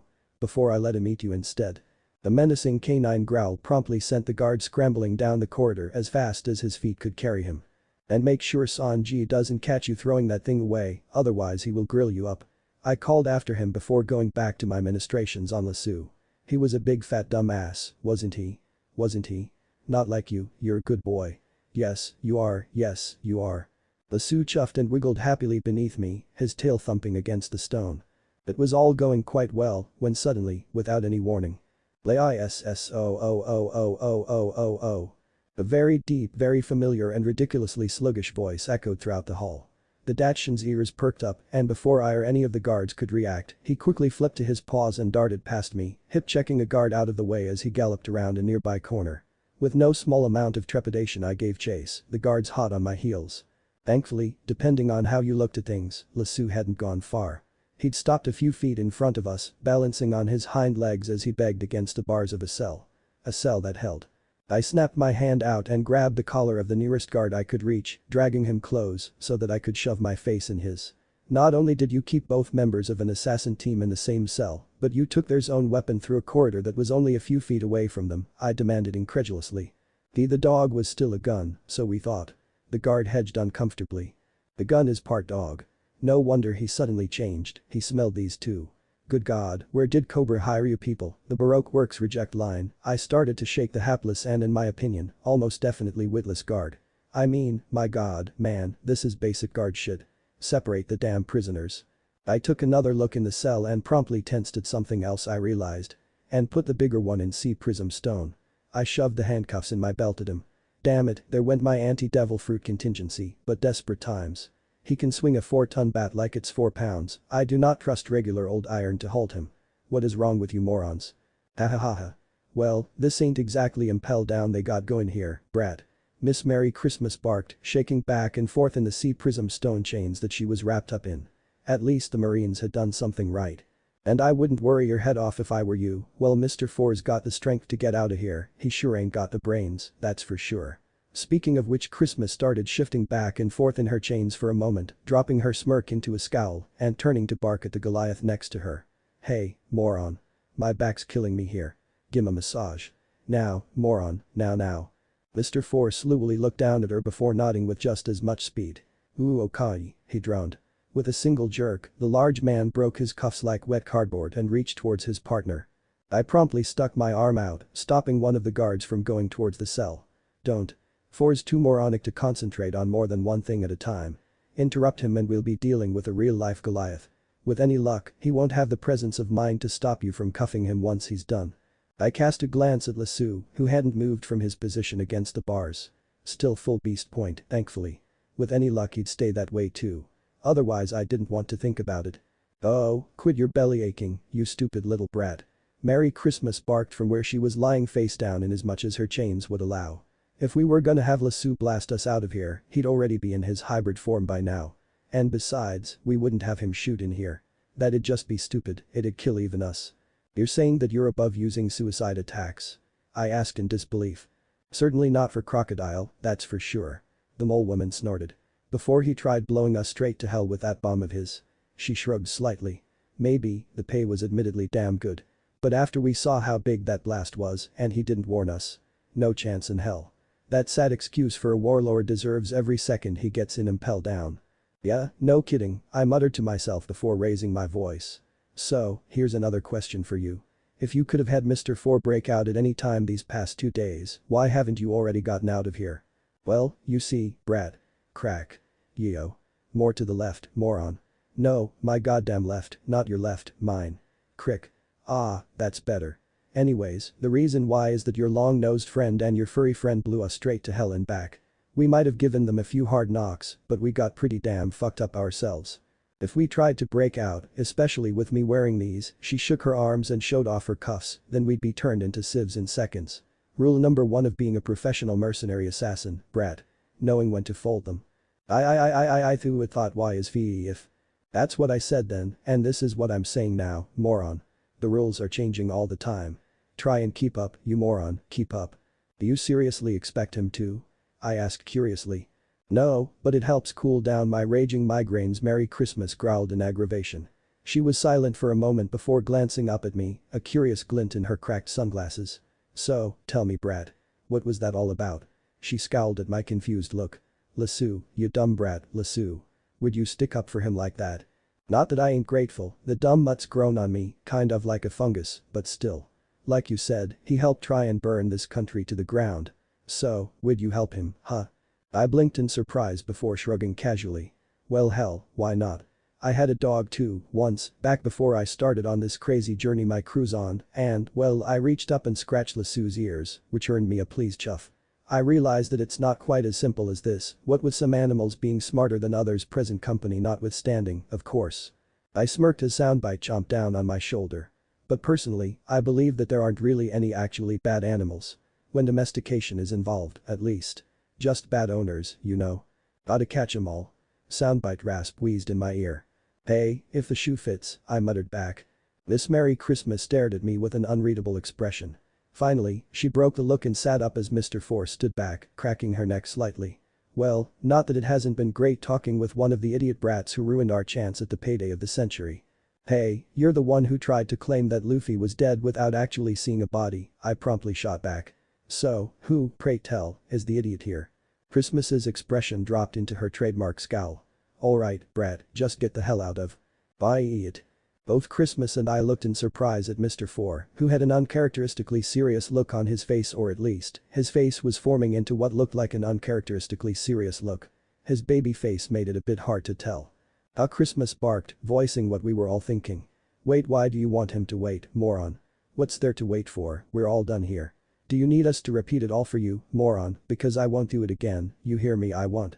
Mr. 4 droned out, interrupting Christmas as he looked at Lassou and pointed at me. The dog gun blinked and tilted his head in confusion as he looked back at me before barking eagerly and nodding as his tail wagged some. Mr. 4 slowly tilted his head to the side as he seemed to ponder something. Seriously, slow he might have been, but that made for a haluva poker face. Fortunately for all of us, it didn't take long before he looked back up at me. Silence then. What? Lassou blinked as his yelp morphed into legible words. What the? I'm back and better than ever. Soundbite whooped with a blare of victorious fanfare. More like worse, I shot at him with a glare. Goofy. Seriously? Nye. Are you completely out of your mind, you moron? Merry Christmas suddenly howled at the top of her lungs, jerking at 4 as though to rip his head off. I mean, seriously, I realized that was the plan the whole time, but I thought we'd give him to somebody who was actually halfway decent. This stupid brat helped stop us and save this stupid kingdom, stupid. Exactly, Mr. 4 said, folding his arms and nodding. Christmas froze as she silently gaped at 4 before slamming her jaws shut with a growl. Sometimes, I really wonder just how moronic you actually are, she ground out furiously, a vein pulsing on her forehead. The corners of 4's lips slowly tilted upwards. Excuse me, I piped up, waving my arms frantically. Seriously confused pirate here, wanting to know what the hell is going on. What do you mean, I take care of Lassou? He's your gun dog. Dog gun, Christmas corrected with a huff. You know, like mole woman or rubber man. It's how it's done. And anyways, not anymore. The big moron spoken and apparently I don't have any ground to stand on anymore. I'd hope to get a good price out of this, but I guess this is just how the cookie crumbles. Lussu yelped, looking between his owners with mixed confusion and horror. Why you were gonna sell me? But why? I was a good dog, I listened to you, That's exactly why we're shoving you off, you dumb mutt. Christmas spat. You've been a good weapon for the past few years, real reliable, but where we're going, you can't come. And whether you like it or not, we like you too much to put you through it. Huh? Lussu blinked. What are ya? Layasuu, Four interrupted slowly. Weary-ing. Lussu barked. Retiring, mutt. Christmas reiterated in exasperation. Getting out of the game, hanging up the knives, tossing in the towel, any other euphemisms you can think for it, it applies. Once we break out of here, and we will break out sooner or later, you can count on it and I are getting the hell out of the mercenary business, once and for all. We're getting too old, just too damn old. We wanted to buff the nest egg we have stashed across a few islands with one final payday, but that plan was blown to hell. She sent an especially acrid glare my way. I met it head on with a snort. Screw you, mole woman, if our crew hadn't stopped Crocodile, you too would have lost a goodly chunk of your body weight the hard way. Though let's be honest. I grinned nastily. That would have been an improvement in your case, huh? I swear I saw a red aura around her for a second before she forced herself to look back at Lussu, though her tone was noticeably more irritated. Anyways, like I told the brat earlier, you're a gun that's part dog, not the other way around. If you were a Dachshund that had eaten a weapon-based fruit. Unquixote Famiglia members got that one, no chance of that happening in this lifetime, I piped up helpfully. But the fact is that you're not, Christmas finished with a snort, pointedly ignoring me. You're a weapon, Lussu, one of the strongest guns to come out of the Wild West Blue in decades, and that's saying something. You might have a mind and will of your own, Lussu, but our base natures never stop affecting us. You're a weapon, Lussu, always have been, always will be. You can stop it for a moment, you can pause it, but that bloodlust you feel, that rush whenever you're blasting enemies. That's never going away. You were made for the battlefield, and you couldn't leave it or make it leave you if you tried. You're better off going with someone that can help you make the most of both parts of you. Someone who's actually going to use you. She trailed off for a moment before sighing uncomfortably. Someone who's not us. Sorry, mutt. Wish it were later than sooner, and I wish it were more comfortable, but this is the end of the line for us. Got it? The guards looked as shocked as I felt at the whole thing. Heck, even Soundbite seemed surprised. Merry Christmas stayed morose for a second longer before snapping her head up and glaring at me. So. You're taking care of Lussu now whether I like it or not. That means you feed him, pet him, clean him, maintain him, the works. I stowed his instruction manual in a compartment on him because Four couldn't hold onto it if he tried, and there was no way in hell I was going to lug it around if I could help it. It has his specs and maintenance directions and everything. Follow it to the letter. And learn how to use him. If there's one thing more dangerous than a loaded weapon, it's a dumb brat like you having a loaded weapon and not knowing how to use it. Other than that, Heiakai or Uflasu, Mr. Four droned slowly. Slam. DRGHK. I choked out, scrabbling at the pneumatic freaking clamp that had closed around my throat. Fucking hell, did this jackass no shave or something, because I swear that wasn't movement, that was fucking teleportation, and the bars were bending like butter beneath his other hand. Fuck. Or else, the Goliath growled murderously. The grip on my windpipe lessened just enough for me to both suck down some air to speak with and get an idea. Okay, I blurted out hastily. I'll take Lussu, I'll take good care of him, I swear, but you have to do one thing first, one thing. What the hell is it? Christmas barked impatiently. I reached behind me and fumbled around blindly for a second before grinning and yanking the sea stone cuffs out of one of the guard's hands and holding them up for Four to see. Put these on. Four blinked slowly as he stared at the cuffs before thankfully letting me go, allowing me to gasp in relief before proffering his wrists through the bars. Uakai. Damn cheeky brat, Miss Merry Christmas spat acridly. Lussu looked on for a few moments before turning literal puppy dog eyes on the guards. Can you open the door so I can say bye? He whined. I gave him a deadpan look as I clicked the cuffs around Four's wrists, doing my best not to flinch when he pulled them back through the bars with little to no resistance. I realized that these dumbasses radiate stupidity. Hey.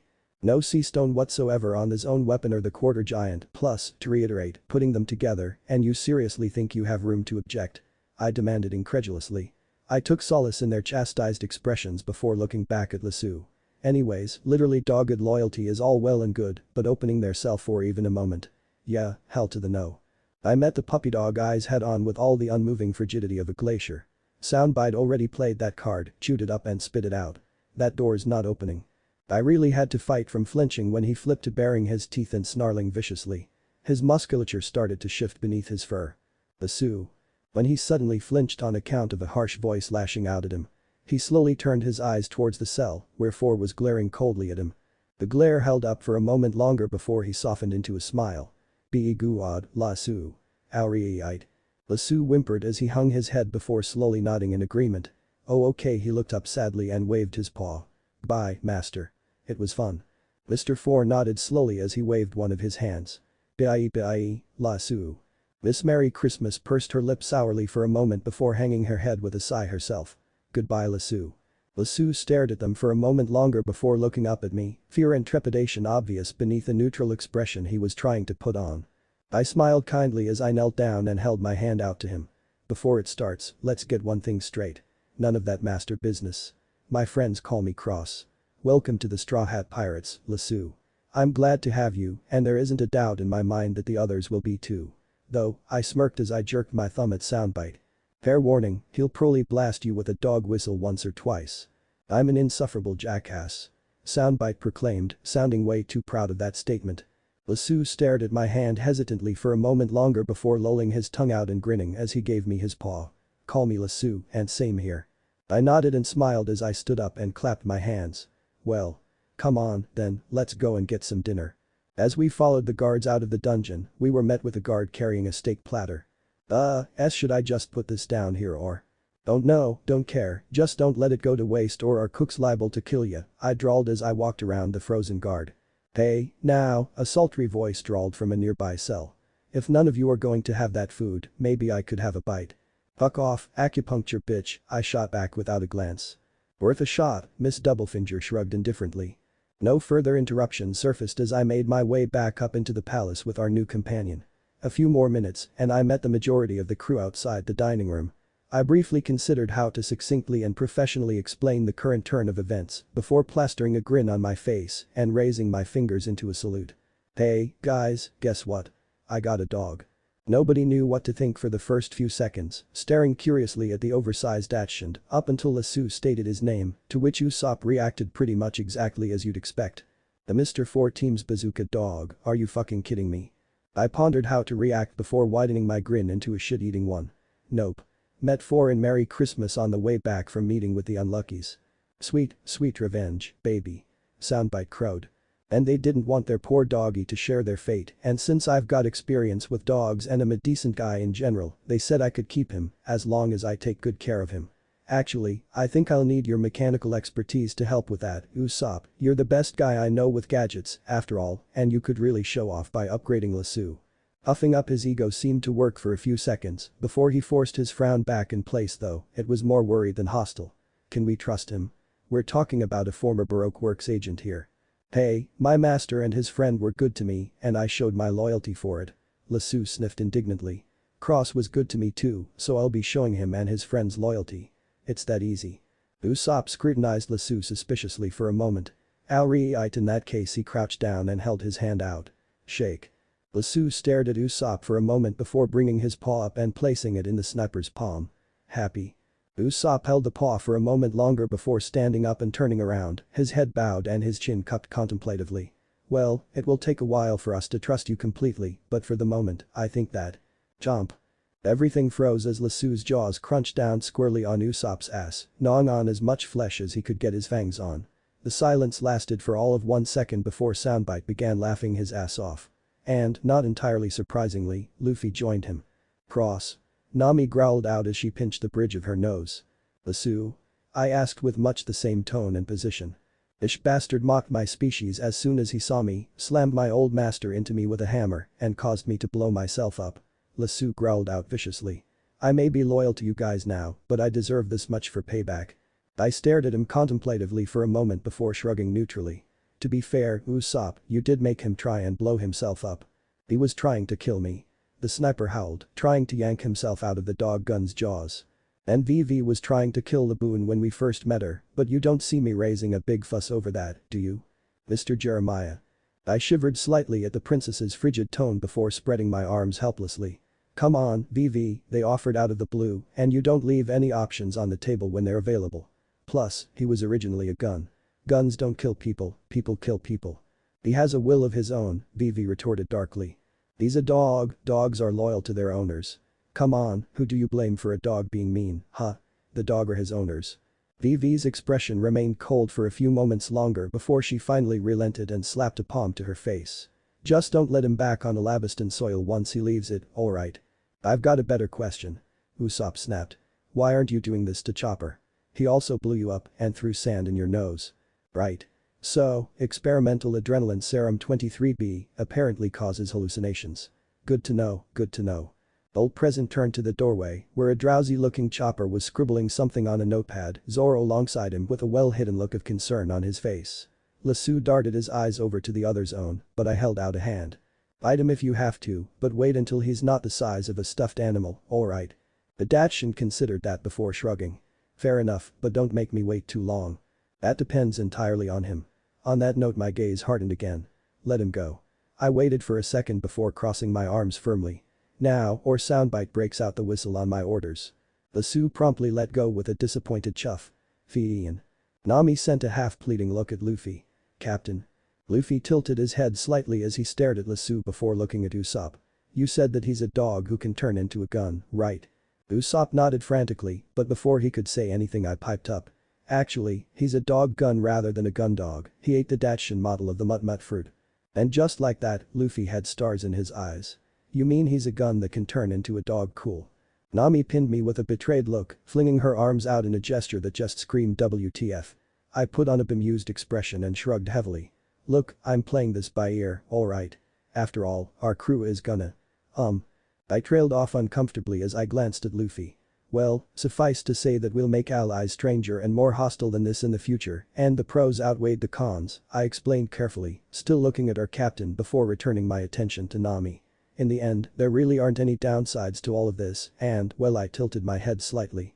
Do you really have any grounds to stand on when talking about someone switching sides? No offense, but really now. Nami's expression darkened and she glanced over at Lasue, sizing him up.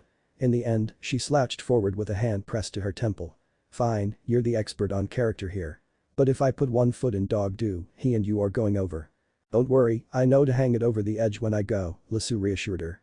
It's a skill all dogs learn real fast on the seas. It's either that or get slated as emergency rations. Nami looked like she could have done without that information, but nodded nonetheless. Sanji seemed to have no objections, though I could tell by the way he was puffing on his cigarette that he wasn't letting his guard down just yet. Usopp, despite the pain he was in, had yet to actually say anything, and Luffy, well, that went without saying. I looked back at the remaining crewmates in the doorway. Chopper still seemed to be slightly out of it, and Zoro. I swear, if he didn't have Conqueror's Haki, then the glare he was pinning Lasue with was close enough to fool anyone on this side of the red line who didn't know any better. And by the way, Lasue folded almost instantly and hunched in on himself, whimpering and cowering pathetically. If I had to guess, I'd say that he either didn't know any better or he just didn't give a damn. After a few seconds, the swordsman nodded and looked at me, thankfully dropping the glare in the process. Maybe some heavy artillery will give you half a chance in sparring. I opened my mouth to give an indignant retort, but closed it as I considered the statement. You're lying through your teeth, aren't you? Zoro smirked as he strode past me. You guessed it. Now, come on, let's get something to eat, I'm hungry. Alright. Wrong way. Ah, Sinuva. Enough talk. Luffy abruptly whooped. Come on. Let's eat. Wrong way, Captain. Also the wrong way. No, still the wrong way. Sighing, I pointed to the door out of the room. That way. Actually VV took hold of my wrist and turned my arm to the left. I stood silent for a moment before giving her a flat look. Your home is stupidly expansive. Don't change the subject. Soundbite chortled. Shishishi, you're an idiot, cross. Like you have any room to speak. Wee. Lasue squeaked. Okay, the goofy voice I can take, but Muttley's laugh. The grief, I groaned, slapping my hand to my face. Honestly now, considering how my crew acted in a public setting, I could only imagine how dinner was going to turn out. Oh. My eye twitched steadily as I watched a piece of meat disappear from my plate, moments before the tines of my fork could actually touch it.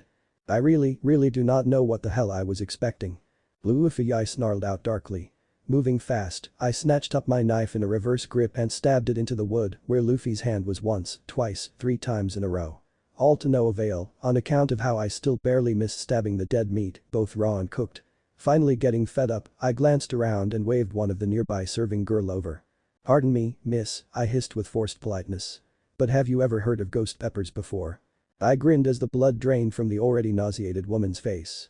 "Why, you mean the hottest, spiciest peppers this side of the red line?" I nodded in confirmation. "That's the one. Could you kindly ask Terracotta to stuff a nice big shank of meat with them, then bring it here?" The serving girl opened her mouth to say something, then glanced over to where Vivi was laughing, reconsidered, and leaned in with a devious grin. "Actually, sir, if I might make a suggestion." I cocked an eyebrow in curious interest. "Oh? Well, ghost peppers are infamous and indeed the spiciest peppers on this side of the red line. Might I instead recommend the West Blue Illusion Reaper? They're a crossbreed of ghost peppers and habanero peppers and are 50% spicier than ghost peppers. I believe they're considered to be the hottest peppers in the world." I whipped my hand to my mouth with a theatrical gasp of horror. "You're wicked." I then grinned from ear to ear. "About a dozen or so should do the trick." "Of course, sir," she curtsied before looking over at Lasue. "And you?" Lasue looked up from the bowl of mashed potatoes he'd been burying his muzzle in, the meal dripping from lips. "Never mind, then." "Okay." And with that, he reburied himself. "Is anyone else in need of anything?" "Salad, salad." Soundbite called from the empty bowl he'd worked his way into. "And no vinegar. And don't put your fingers too close while serving it," I added helpfully. "Also, can we get some smelling salts over here, please?" Sanji called out uncomfortably, lightly poking a chopper's prone form. "I think our doctor is drowning in his soup." Right away, sir," the serving girl said, nodding hastily as she raced off to the kitchens.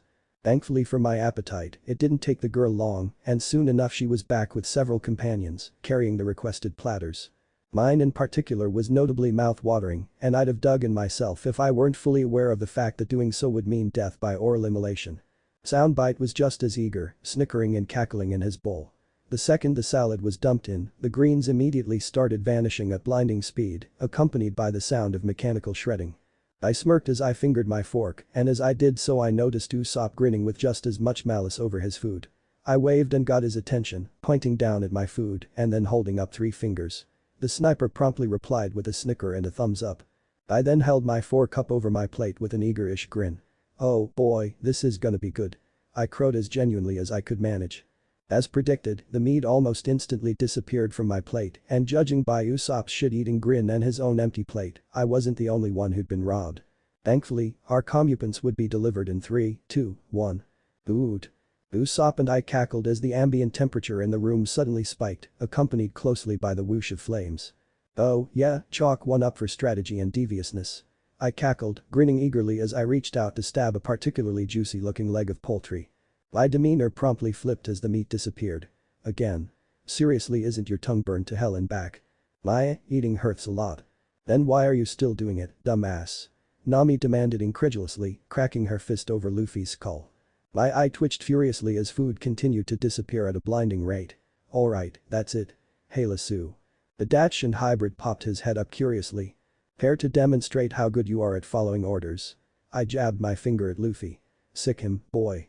Lasue grinned eagerly before leaping up onto the table and lunging at Luffy's hand the second he grabbed another piece of meat. The zone user's grin widened by several fangs for a second before dying as he started to skid across the table. "Oh, no, you don't." I yelped, wrapping my arms around Lasue's midsection. In hindsight, I realized just what a stupid move it was, trying to get into a battle of strength with a person whose whole shtick was being stupid strong. But at that exact moment, I only realized it after I'd been dragged out of my seat and across the table, ruining my second favorite jacket and causing everyone else to start laughing. I took a moment to let the world stop spinning before slowly righting myself and leveling a scathing glare at my captain. "Luffy," I growled out viciously. "You're not going to get this reference, but I'm about to turn you into freaking Greninja. And in the name of that, I jabbed my finger at him. Lasue, mol. Bark bark bark." Lasue barked, scrambling to his paws and leaping at Luffy. The two promptly fell into a nigh cartoonish ball of violence, dust cloud and all. Hell, I wouldn't have been surprised if a star spiral or two had dropped out of the brawl in the process. Soundbite providing the necessary ambience didn't hurt either. MMMRGH. I looked over my shoulder as Chopper blinked awake in his seat, rubbing his eyes blearily. This is why I swore off all-nighters 5 years ago. And I thought that Doctorine getting mad at me for falling asleep in the middle of one of her surprise tests was bad enough. He looked towards the source of the noise filling the room and promptly shook fully awake in terror, shifting into his heavy point defensively. "LL Lasue. The hound promptly paused his fight and looked over his shoulder. Seeing that Chopper was now of the appropriate size, his attentiveness towards Luffy abruptly ended in favor of baring his teeth at the human reindeer with a growl. "Don't worry, Chopper, the good news is that he's been placed firmly on our side," I reassured the doctor. "The bad news, on the other hand, well," I grinned sheepishly. "He's got something of a grudge against you. So yeah, I'd suggest you run like, now. And before you say anything." I cut his attempted protest off with a raised finger. "In all fairness, you did blow him up. After he did the same to me. I was caught in the middle of a fucking cloud of his damn baseball bombs." Chopper retorted fearfully. "Yeah, but you played on his prevalent condition to do it," I countered, shrugging. "Look, just let him get his literal pound of flesh, and you'll both be even. Okay?" Chopper eyed Lasso warily for a moment. Finally, however, his animal instincts took priority as he turned tail and ran away. "You'll never take me alive." "Ruff ruff ruff." Lasso bayed fiercely, promptly giving chase. "I thought you were translating?" I queried back at soundbite. "There's not not always something to translate, you know." I shrugged in response, then looked back at Luffy, who was struggling to get uphand from the angry look in his eyes. "Chase after Lasso. Get back here." Moments later, he proved me right as he leapt to his feet. "But first." "Raj Irk." Luffy gagged as he ran mouth first into my outstretched hand. He wasn't getting away without me making good on my vow. "Urg, really wish I'd had my armor for that bit, but hey, at least I'd managed to do it." I cackled as Luffy staggered away, grasping and fumbling at the tangled muscle wrapped twice around his head and trailing behind him like a scarf, utterly obscuring his mouth. Can I make the obvious tongue-tied joke, or would that be too cheesy? If it had just been a simple knot, you'd probably be slapped at least once. But that. Make all the bad jokes you want, that was gold. Usopp cackled as he nearly toppled out of his seat in his rolling laughter. "Plus, we can eat in peace now." Cobra cocked an eyebrow in amusement as he watched Lasso chase Chopper around the table. "This is what you count as peaceful?" "Ha! Are you kidding?" I scoffed as I righted Luffy's chair and sat in it, absent-mindedly grabbing something off the table. "Let me tell you something, your highest of highnesses." "Ah, cross." Nami tried to grab my shoulder, but I shrugged her off. Don't worry, I won't be offensive," I promised her offhandedly as I waved my hand at Cobra. "Now, King Cobra love the name, by the way. I've been on this crew for what, 3 months? No, less than 2, that's for sure. But anyways, the fact is, this."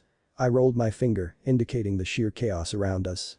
"It's messy, sure, and I sincerely apologize for that, but it's nowhere near our worst yet." I emphasized my point by taking a bite out of whatever it was I'd grabbed. "No, Cross, don't." "See," I mumbled out around the stuff I was chewing. "Damn good taste, excellent texture too. As it is, the overall sanity of the room supersedes the madness we're generating." I swallowed and grinned cheekily.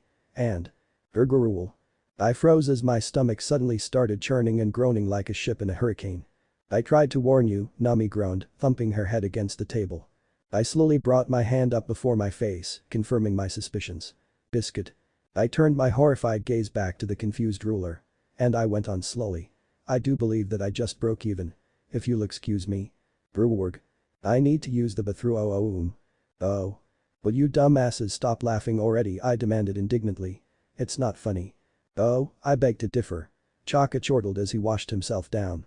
"Setting a land speed record for exiting the royal dining hall. That's extremely funny. I don't think the guards have ever laughed so hard in the entire time I've known them." "Oh, choke on a doggy bone." I snarled at the guardian before sneering as a thought hit me. "Or better yet, choke on your bone. Doesn't your kind like licking itself down there?" "Ha!" Pell snorted as Chaka twitched furiously and shot a glare at his friend. "Like you haven't preened yourself at least twice a day since we ate these damn things." He shot back, "Even when you're not feathered." That killed Pell's laughter in a hurry. "Well, we're flinging stones by him, ma. Igaram recited as he cleared his throat. "Well, we're flinging stones against zones. Might I comment that I've noticed a net increase in cases of lice and fleas since your initial transformations." Both Chaka and Pell sank into the waters of the baths with groans of embarrassment, while Cobra roared with laughter. Immediately after dinner and my embarrassing debacle, we had moved on to entering the palace's incredibly impressive baths. I'd been a bit hesitant at first on account of my Western sensibilities, but in the end I managed to stomach my pride and get in anyways. At least the water was pleasant, that was a plus. Thankfully, Lasso needed washing, so I didn't need to look up without reason.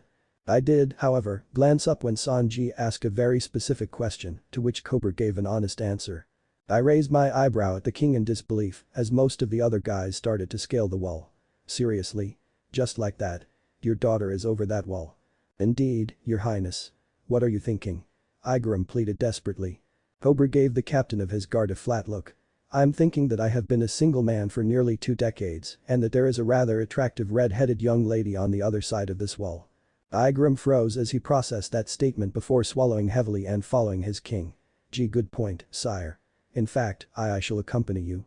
So as to ensure that you don't fall, oh of course. Come on, cross. Luffy chimed in from where he was starting to climb up the dividing wall. When you're in a bath like this, it's either to swim or peep, right? It's neither. And what makes you think I've ever been in a bath like this before?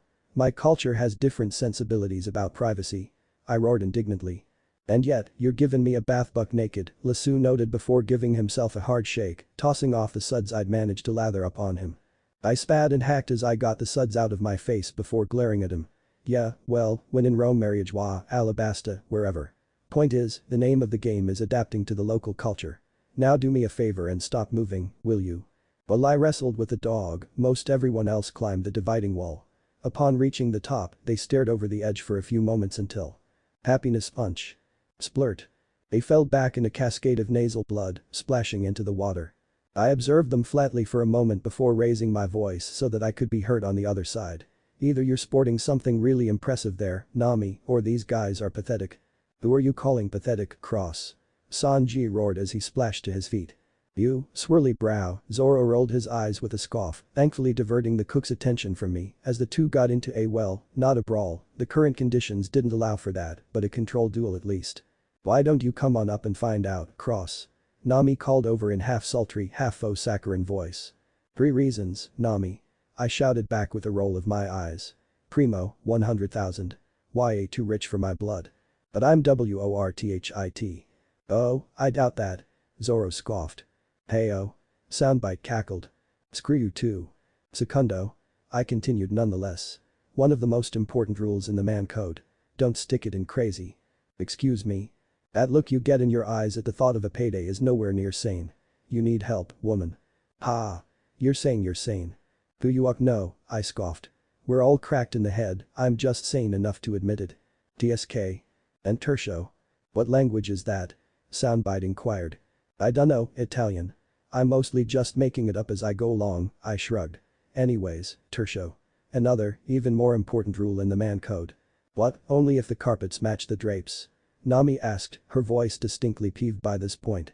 Close, I countered with a scoff. Don't stick it in friends. That got a stunned silence. Wait, what?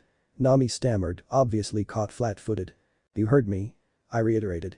I've got too much respect for you, too much emotional investment. I'm not willing to risk it all on something as monumentally stupid as peeking on you, or anything else like it for that matter. That enough of a reason for you? Silence reigned for a few moments, most of the guys on this side were looking at me in surprise, Sanji was nodding approvingly, and Zoro was giving me a look of what I presumed and hoped was respect. Finally, Nami spoke up again. Cross, that is really a remarkable attitude. Do you think you could come up on the wall for a moment? I won't pay for entrapment, woman. I called up in exasperation. Just get the hell up there, will you? I winced and dug my finger in my ear. Alright, geez. Damn banshee, swear I'm gonna get tinnitus. I got up and made my way to the wall, eyeing it warily before starting to climb. If I fall and break my neck, I swear that I'm suing your ass for every beer you're worth. I'll testify. Soundbite eagerly chimed in. Finally, I reached the top of the partition and looked over. Alright, I'm here, what do you? Happiness consolation prize. Whish. Nami. VV screamed in embarrassment. My eyes snapped wide in shock as I took in the sight before me, my mind stalling as it tried to come up with a valid response. Hubba hubba. Soundbite hooted at the top of his lungs. That jolted my mouth to say the first thing that came to mind. Sue VV, is that natural or are you really dedicated with the die, or? Jackass. Plunk. Ah. I yelped, clutching my head in pain as a stool cracked off my forehead. Only too late did I realize that I'd been doing it with both hands. Oh, shit. Splash. Oh, we medic. Oh. For the last time, that was not my fault. I was freaking blindsided.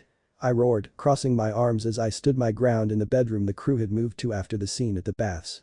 But you were still thinking it, and that's bad enough. VV shot back with equal vehemence. Do you have any idea how inappropriate that is? I was curious. Come on, that is not a natural color where I'm from, how the hell was I supposed to know one way or the other, except by asking, huh? You don't ask about that, ever. I swear, I have never met such a. Girls, Nami calmly interjected as she placed her hands on our shoulders, trying to separate us. You're both pretty, now do you think you could please knock it the hell off? Vivi and I broke our glaring match in favor of snarling at her instead. You're the cause of this in the first place. We growled in cinch. Nami shrank back hesitantly in the face of our ire, a twitching smile plastered on her face. Just wanted to give Cross a reward for his chivalry, you know. A gift from the goodness of my heart, is that so wrong? Even if I did believe you had a heart, I am a confident male who actually respects women. Why the hell would I want that as a freaking reward? I snapped in aggravation. Then Nami looked away nervously. Whoopsie. Guess it's a good thing I'm not charging you for that, huh? Why the hell would you be charging him for looking at me? Vivi screeched indignantly. Nami choked uncomfortably. Girls, you're all pretty, Usopp interjected as he tried to butt in. Slam. And got two fists upside his chin for his troubles. Stay out of this, dumb ass. The girls roared. Ow. I'm starting to get way too much hands-on experience with concussions, Chopper muttered as he ambled over to Usopp. Oh, don't worry about those, Luffy cut in. Grandpa said they don't have any side effects. I slapped my hand to my forehead, hard, as I heard that, all thoughts of full frontal VV pushed to the back of my mind. If that crazy old man actually believes that, it explains so much. Believes what? Luffy blinked in confusion, tilting his head to the side. I parted my fingers just enough for me to stare at Luffy in disbelief when a knock came from the bedroom door. There was a brief pause before Cobra poked his head through. Is this a bad time? Yes, BV, Nami, and I chorused through gritted teeth, as politely as we could. No, Chopper, Zoro, Lassu and Usopp shot back even more firmly. My apologies, it's just that Mr. Jeremiah, was it your birthday recently? I blinked at the non-sequitur and mentally reviewed what date it was before blinking in surprise. Huh, well, now that you mention it, my birthday is coming up at the end of the month. Why do you ask? Cobra stepped into the room, revealing that Igaram was just behind him and holding a gift box in his hands, a cube wrapped in a black and white checkerboard wrapping paper with a bow on top that was the same dirty blonde color as my hair. I blinked in confusion as I tried to process what I was looking at. The hell? I mean, not that I don't appreciate it, but. That looks like my shell. Soundbite piped up. I nodded in agreement. Overall, it's a bit unexpected. I shot a significant look at Nami and Zoro, whose eyes widened in shock and understanding. It's not from us, Cross, one of the Sodra Hem, ma. One of the soldiers found it in the remnants of the palace gardens, Igaram explained with a concerned frown. Oddly enough, it appeared to be inside the remains of the statue of the Falcon Guardian, before it was destroyed. The tag marked it as being for you, but the sender only left their initials. I don't suppose you know anyone whose name begins with. I took the box from him and looked it over and promptly paled in horror as I read the tag, almost dropping the box from my numb fingers.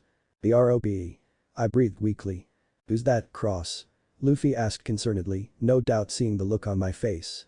You remember when I said I came here because of a divine force well beyond human comprehension? I asked nervously, holding the box as far out from me as I could get it.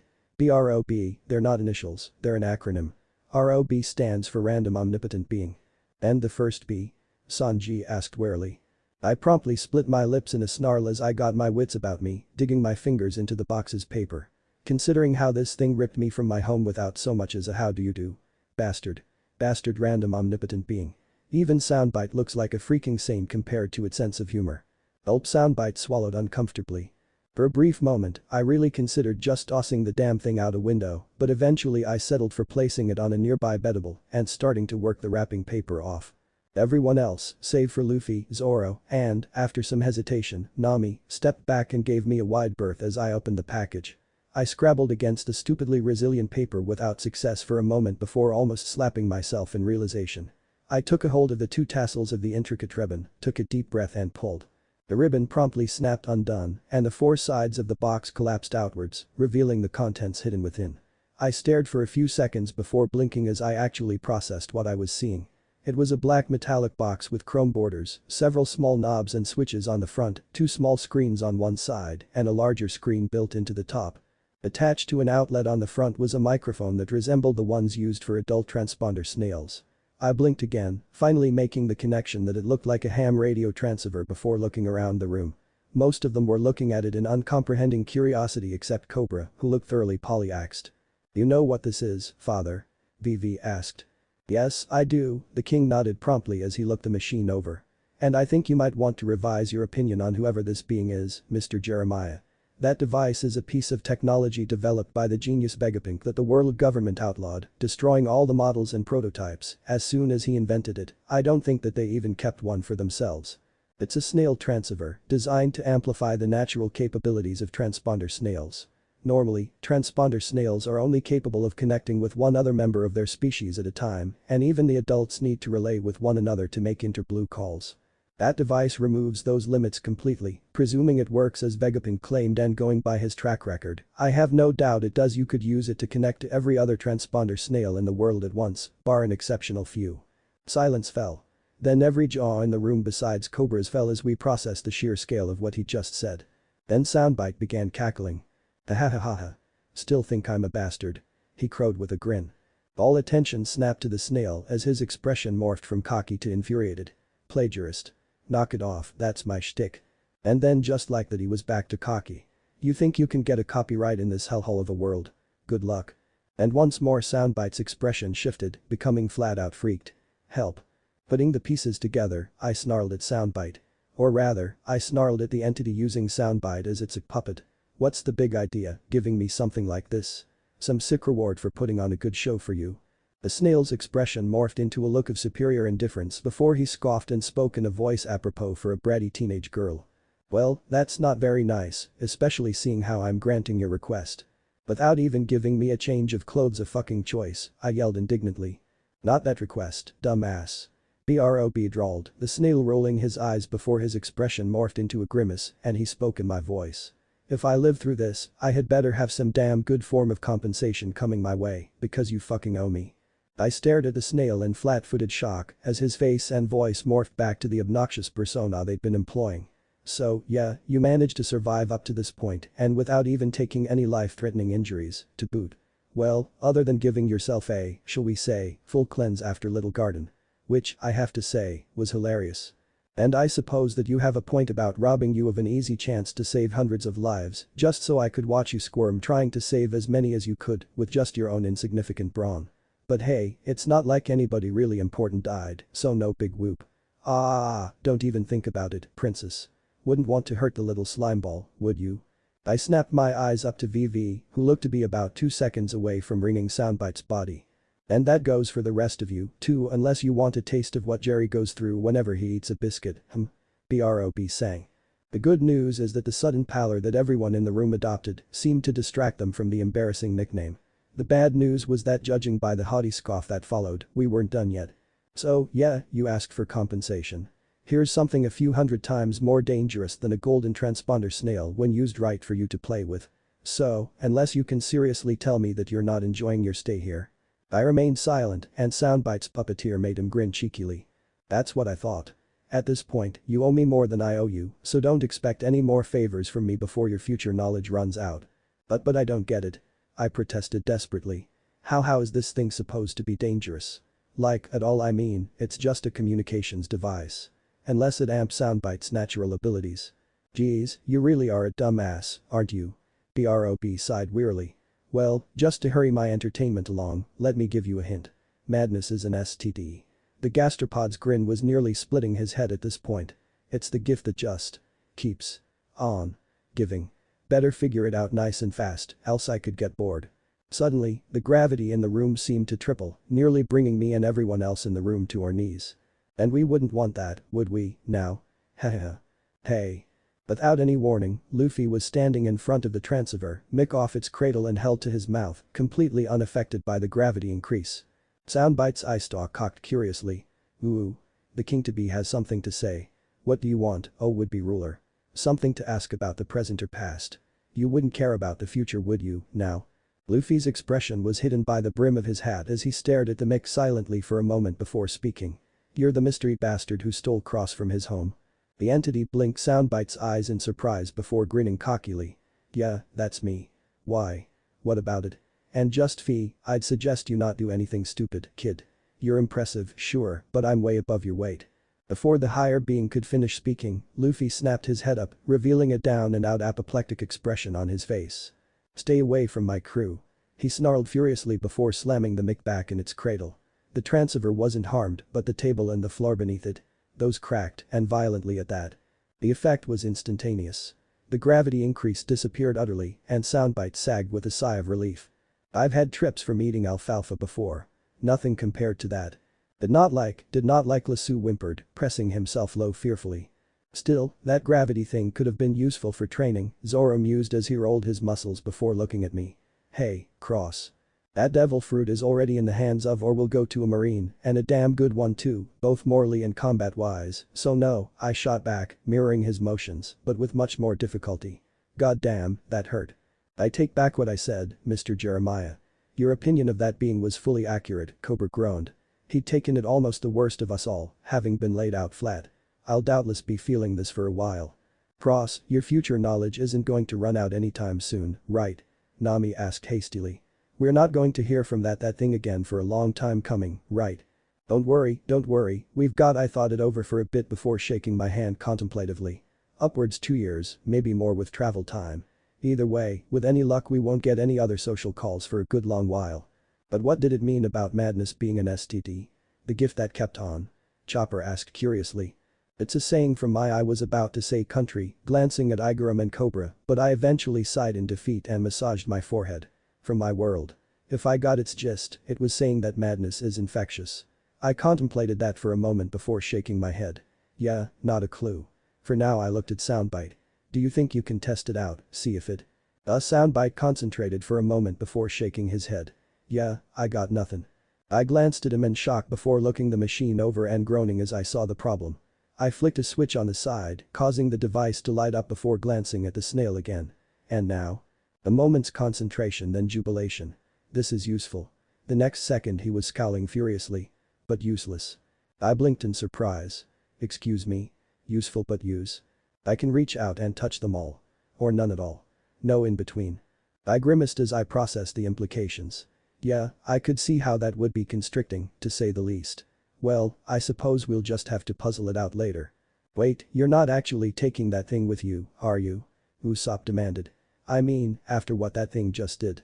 After what it just did, I quickly interrupted.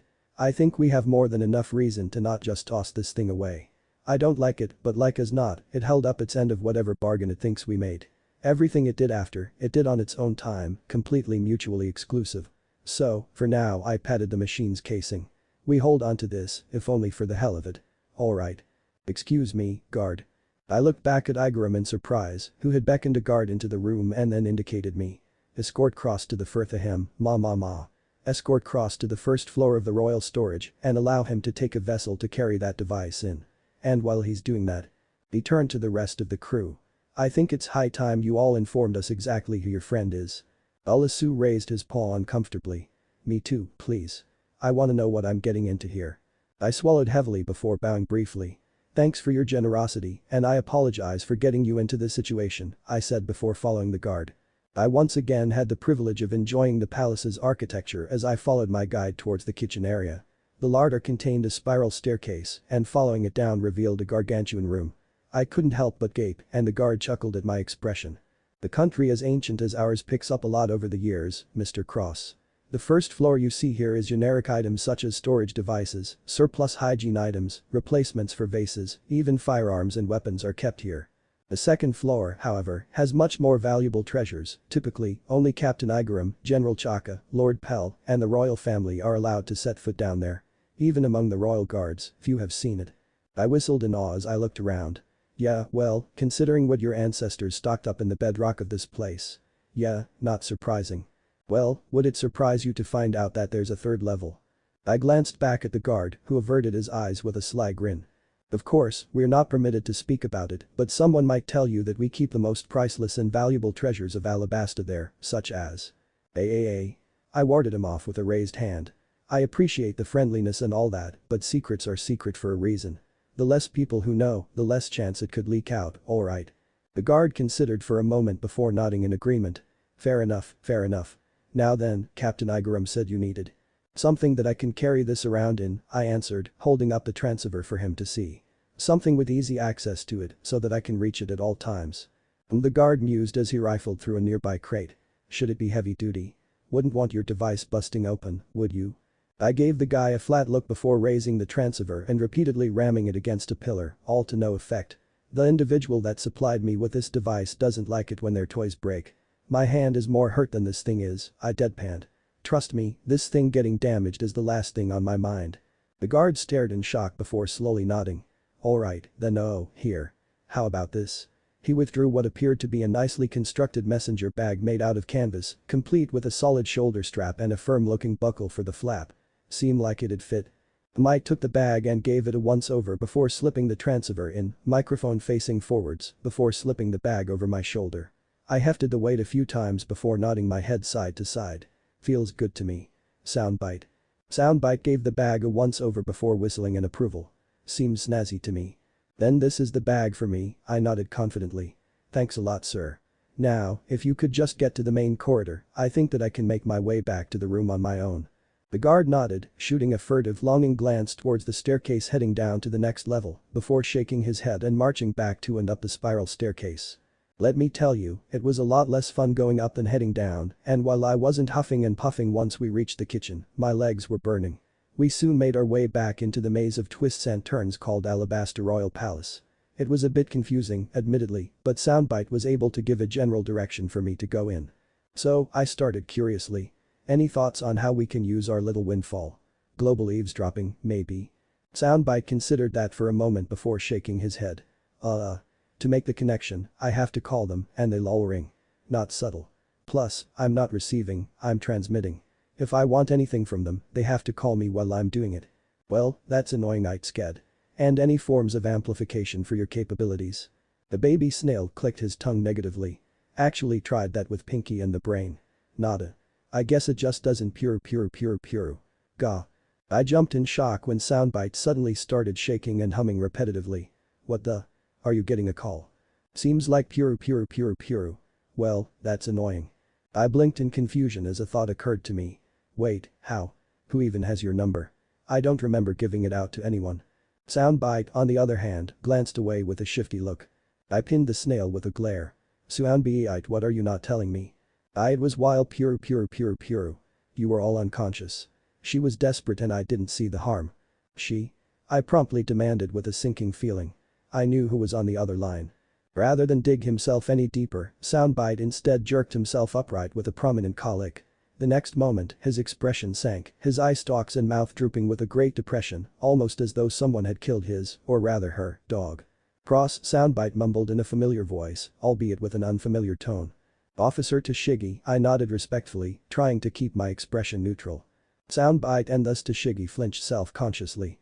It's actually Ensign now, she muttered dejectedly, the words sounding as thick as tar as they came from her mouth.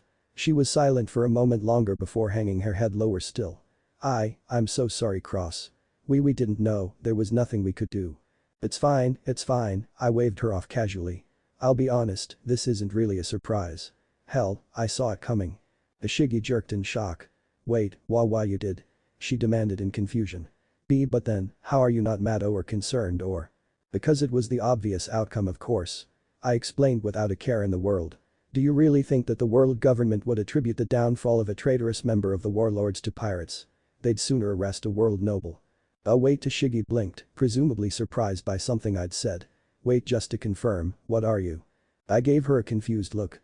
You and Smoker's promotions and Luffy and Zoro's bounties, duh. Look, you really shouldn't concern yourself, we're pirates, we don't expect any praise, VV's happiness is more than reward enough. And as for those two, please, they'll be happy. We pirates use our bounties to keep score more than anything else. Heck, I grinned as I pointed my thumb at myself. I can't wait for me to get my bounty. A badass moniker, my name heard around the world, what's not the love for a person who's already forsaken the way of the law? The silence from Tashigi was deafening and I could feel an awkward tension starting to build. Tashigi? I tried hesitantly. Geez, what was her deal? The Marine officer was staring at me with a stricken expression, her mouth open but nothing coming out. See Cross, I. Cross. I jumped in shock when a vaguely familiar voice piped up behind me. Whirling around, I noticed that I'd come to a stop in front of a nice and open window, and standing on the sill of that window was an albatross wearing a paperboy cap with a parcel under his wing. The hell? I started in shock as I noticed the scars on his underbelly. I asked in confusion. Are you the news coup I met after Little Garden? Yup, that's me. The albatross eluded. News coup 1851. Nice to see you again, Cross. The feather rat soundbite really soundbite barked in shock. I shot an offended look at him. What the blue hell is your deal? Seriously? Soundbite returned my glare evenly. Do you know what these bastards eat? I blinked in confusion for a moment before slowly widening my eyes in understanding. Ooh. Hey, we don't eat transponders. The out-of-uniform bird squawked indignantly. Only normal ones, and only sometimes. So it's okay to sometimes eat my freaking cousins. The echo trailed off uncomfortably. See Cross, what's going on? I winced as a foreign voice came from Soundbite's mouth. Right, forgot about her. Sorry offense into Shiggy, I'm afraid I've got another priority on my end. Hold, please. I gave Soundbite a curious look. You can do that, right? No, Cross, why clock? Soundbite clicked his tongue before Tashigi could finish. There we go, I nodded before looking back at Ku curiously. So, what brings you out here to Alabasta, Ku? And why are you out of uniform? I was really starting to get tired of people suddenly getting worried around me all of a sudden. Look, Cross Ku hedged uncomfortably, obviously nervous. I'm doing this because you were nice to me and in my line of work that's really rare and, well, animals talk and I've been hearing that you're all getting a raw deal and… Ku. I interrupted. What the heck are you talking about? The bird swallowed heavily as he glanced around, confirming that we were alone before tossing the parcel he was holding to me. You didn't get this from me, burn it when you're done. And before I could ask him anything further he flew out of the window, tearing into the sky. I stared after him in dumbfounded shock for a second before giving Soundbite a confused look. Am I the only one sensing a pattern here? Noob, Soundbite shook his head solemnly. That's what I was afraid of, I sighed as I unwrapped the parcel. I then stared at what I was holding. I was expecting a lot of things, but this… Did I just get some kind of black market newspaper or something? Soundbite looked it over before jerking his eye stalks out in shock. Try the future. Look at the date. Indeed, Soundbite was right. The newspaper was dated tomorrow. Well, that's weird. I glanced out at the sky, where the sun was only just starting to descend. It must have been printed early for some reason they wanted out immediately, maybe. It's 3 days after Crocodile fell, what could be so important, US? I doubted. I was silent for a second before shrugging and unfolding the paper. Well, only one way to find out. Now, then, let's see here. Overall, the headlines were pretty tame, honestly. The Bardo Club pirates had attacked an island and earned Bartolomeo another bounty bump. Law, Bonnie and Hawkins had all just entered the Grand Line scene and were making names for themselves. The revolutionaries were operating here or there, rumors of the black marketeer Joker a little everywhere. Big Mom did something in the West Blue overall. Some of this stuff was interesting, sure, but nothing truly scandalous. Come on, I don't have all day, I huffed as I shifted to a new page and paused in surprise at the sound of paper fluttering to the floor. Glancing down revealed some familiar brown, wrinkly sheets of paper. Bounties, I mused, leaning down to pick them up. I promptly grinned as I saw the faces on them. These are our bounties. Sweet, Luffy and Zoro are going to be. I stopped as I noticed something. Only 2 of ours had bounties. But there were 3 papers. So then, who? I slowly flipped over the 3rd bounty poster. And I felt my veins freeze over. For the longest time, I just stared, trying to reconcile what I was seeing, this impossible sight before me, with reality. Then, I slowly turned to look at Soundbite, who had an equally horrified expression. But to Shiggy back through, I said, with all the calmness of a shallow grave. Soundbite nodded mutely, his expression shifting to a different brand of concern. Cross. If you don't tell me exactly what I expect you to tell me, I cut the ensign off, my voice and countenance on par with dry ice. Then I swear that I will lose all faith in you, in the Marine Corps, and in any other individual stupid enough to pledge themselves to your twisted sense of justice.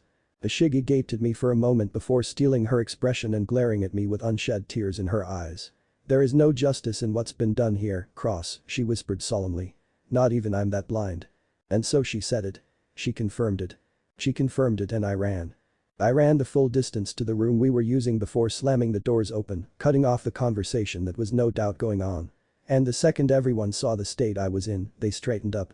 I took a moment to pant and regain my breath before looking up, a combination of panic, rage and misery painted on my face. We have a problem. Oh. Smoker, I don't see why you, of all people, are taking the word of a pirate over the government. I know that the promotions were underhanded, but they did bring up valid points. Confused, Hina's confused, growled the eponymous captain of the Black Cage Formation as she paced back and forth on the upper deck of her ship, watching as her men scrambled to repair the ship that the Strawats had fired upon in their escape. "Ballad my ass," Smoker scowled as he huffed out enough smoke for a coal plant, already reaching for another cigar, even as his current one was steadily reduced to ash. "The last thing that fast-talking brat said to me was that before we left this island, I'd see the Straw Hat Pirates as more righteous than our superiors. The promotions alone were probably enough to prove him right. But this? They couldn't have mutilated justice more if they killed Crocodile in captivity and told the world that the Straw Hats tried to take over the country.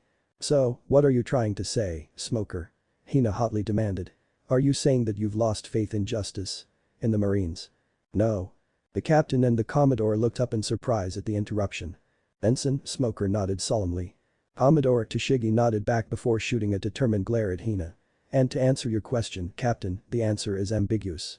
We still believe in what we're doing, we believe in our mission, and we believe that there is justice in the world." She gestured out at the sandy continent the battleships were floating off of. "But this isn't just. This isn't justice. We can't pretend to not see it, not any longer." She turned back to Hina. "Can you?" Hina remained silent, her expression unreadable as she processed the shift in the girl's demeanor before blowing out a cloud of smoke from her cigarette. She then opened her mouth to reply. On. And nearly bit through her cigarette in shock as a sound rang out over the deck. "What in the world?" On. Ashigi glanced around for a second as she tried to locate the noise before opening the door to the inside of the ship. She took one look inside before looking back out with a shocked expression. "I'm sorry, but have either of you ever heard a transponder snail make that noise before? Because..." On. "Bring it out here, now," Smoker ordered. A minute later and the snail was outside and situated on a lonesome crate, lazily looking over the trio before jittering wide awake with yet another don. "How much do you want to bet that Cross is behind this?" Tashigi deadpanned. "Only a born sucker would take that action," Smoker snorted flatly. "So, what do we do now, Hina asked as she eyed the snail. Hina is curious, but this could also be a trap. Conflicted, Hina is very conflicted. Smoker promptly put an end to his comrade's conflict by picking up the speaker. "Smoker. We're already talking crazy, might as well act it too," the newly promoted Commodore grunted. The transponder snail, meanwhile, had shifted its expression into a semi-cocky smile. "Hello. Testing, 1 2 3, can you hear me? Oh. Well, these two seem to be getting it alright, so hopefully that means that this thing is working. No other real way to tell." "Who's that calling you, Makino?" Mayor Whoopslap asked, his stern features marred by curiosity. "I have no idea," the kindly barkeeper replied as she looked her snail over. Bluey here started making a strange noise, and then. Well. Might as well bite the bullet and get started. "Hello, people of the world, from the North Blue to the South and everywhere in between. My name is Jeremiah Cross. Chances are you haven't heard of me, Buuut. That's no surprise, seeing how I haven't been a pirate for long and I don't have a bounty yet." The pirate Whoopslap barked, leaping up and trying to grab for the speaker. Makino tugged it out of the mayor's reach with a frown. "Now, Mayor, really. Let the man speak, it's only right that we at least hear what he has to say. And besides, you're being ridiculous. Not all pirates are evil, just look at. I imagine that pirate comment freaked a bunch of you out, huh? Yeah, I don't blame you. But, just for the record, I'm not like other pirates, none of my crew is. Allow me to reintroduce myself in a more specific manner. I'm Jeremiah Cross, third mate, tactician, communications officer and now I guess public relations officer of the Straw Hat Pirates. A mouthful and a lot of responsibility, I know, but what can I say? We're not exactly the biggest crew around." Makino started in shock before giving the less than enthused Whoopslap a brilliant smile. "Did you hear that, Mayor? This man. Oh. He's on Luffy's crew, Rika cheered, drawing everyone's attention to the bar top, civilian and marine alike. "I knew he was a resourceful young man, but this is ridiculous," Rika muttered to herself. Rika. Captain Ripper spoke up uneasily as he pointed at the snail. "I realize that it's nice to hear that your friend is doing alright. I'm happy too, to an extent, but..." The adult barkeeper put her hands on her hips and glared at the marine. "You want us to hang up?" "No, you can't." Rika cried desperately, grasping the captain's pants leg. "This is the first we've heard of Luffy in weeks. You can't." "Now, I imagine that a lot of people out in the world are freaking out because I'm a pirate and 10 to 1, the Marines are most likely going to try and outlaw this broadcast. And when someone gets caught doing something the Marines don't like, you can bet your bottom beery they're most likely going to take a bullet in the head for it. Everyone stared at the snail and then turned their eyes on Ripper and his men. The Marine captain frowned heavily before tilting his cap down and sighing. I refuse to conform to the stereotype that Morgan reinforced. But if word comes down from Marineford. Well, fear not, O citizens of the world, for you are not alone.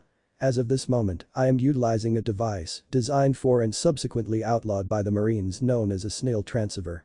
Simply put, this device is amplifying the capabilities of my snail soundbite. Hello party people. Who wants to get freaky with me? Evil Fruit, isn't he a charmer? So that he can reach every other transponder snail in the world at the same time. At this moment, I don't doubt that millions upon millions of people worldwide answered their snails and are listening to this broadcast. That means that if the Marines outlaw my voice and try to silence everyone who listens or listen to it, well simply put, I invite them to try. Awesome. Rika exclaimed, earning a quelling look from her mother. Everyone else, meanwhile, was staring at the snail, all thoughts of ignoring or ending the broadcast now gone in favor of varying degrees of curiosity and morbid fascination. I wonder why he's doing this, though Ririka mused. Oh. Well, anyways, I'm guessing that you're all wondering why I'm doing this broadcast, huh? Whoa, that's so cool. Pepper breathed in awe. He knew what I said. Onion freaked out slightly. Do you think he's a mind reader or something? Carrot gasped. Doubtful, but we are talking about Luffy and Usopp here, Kaya mused as she sipped her tea.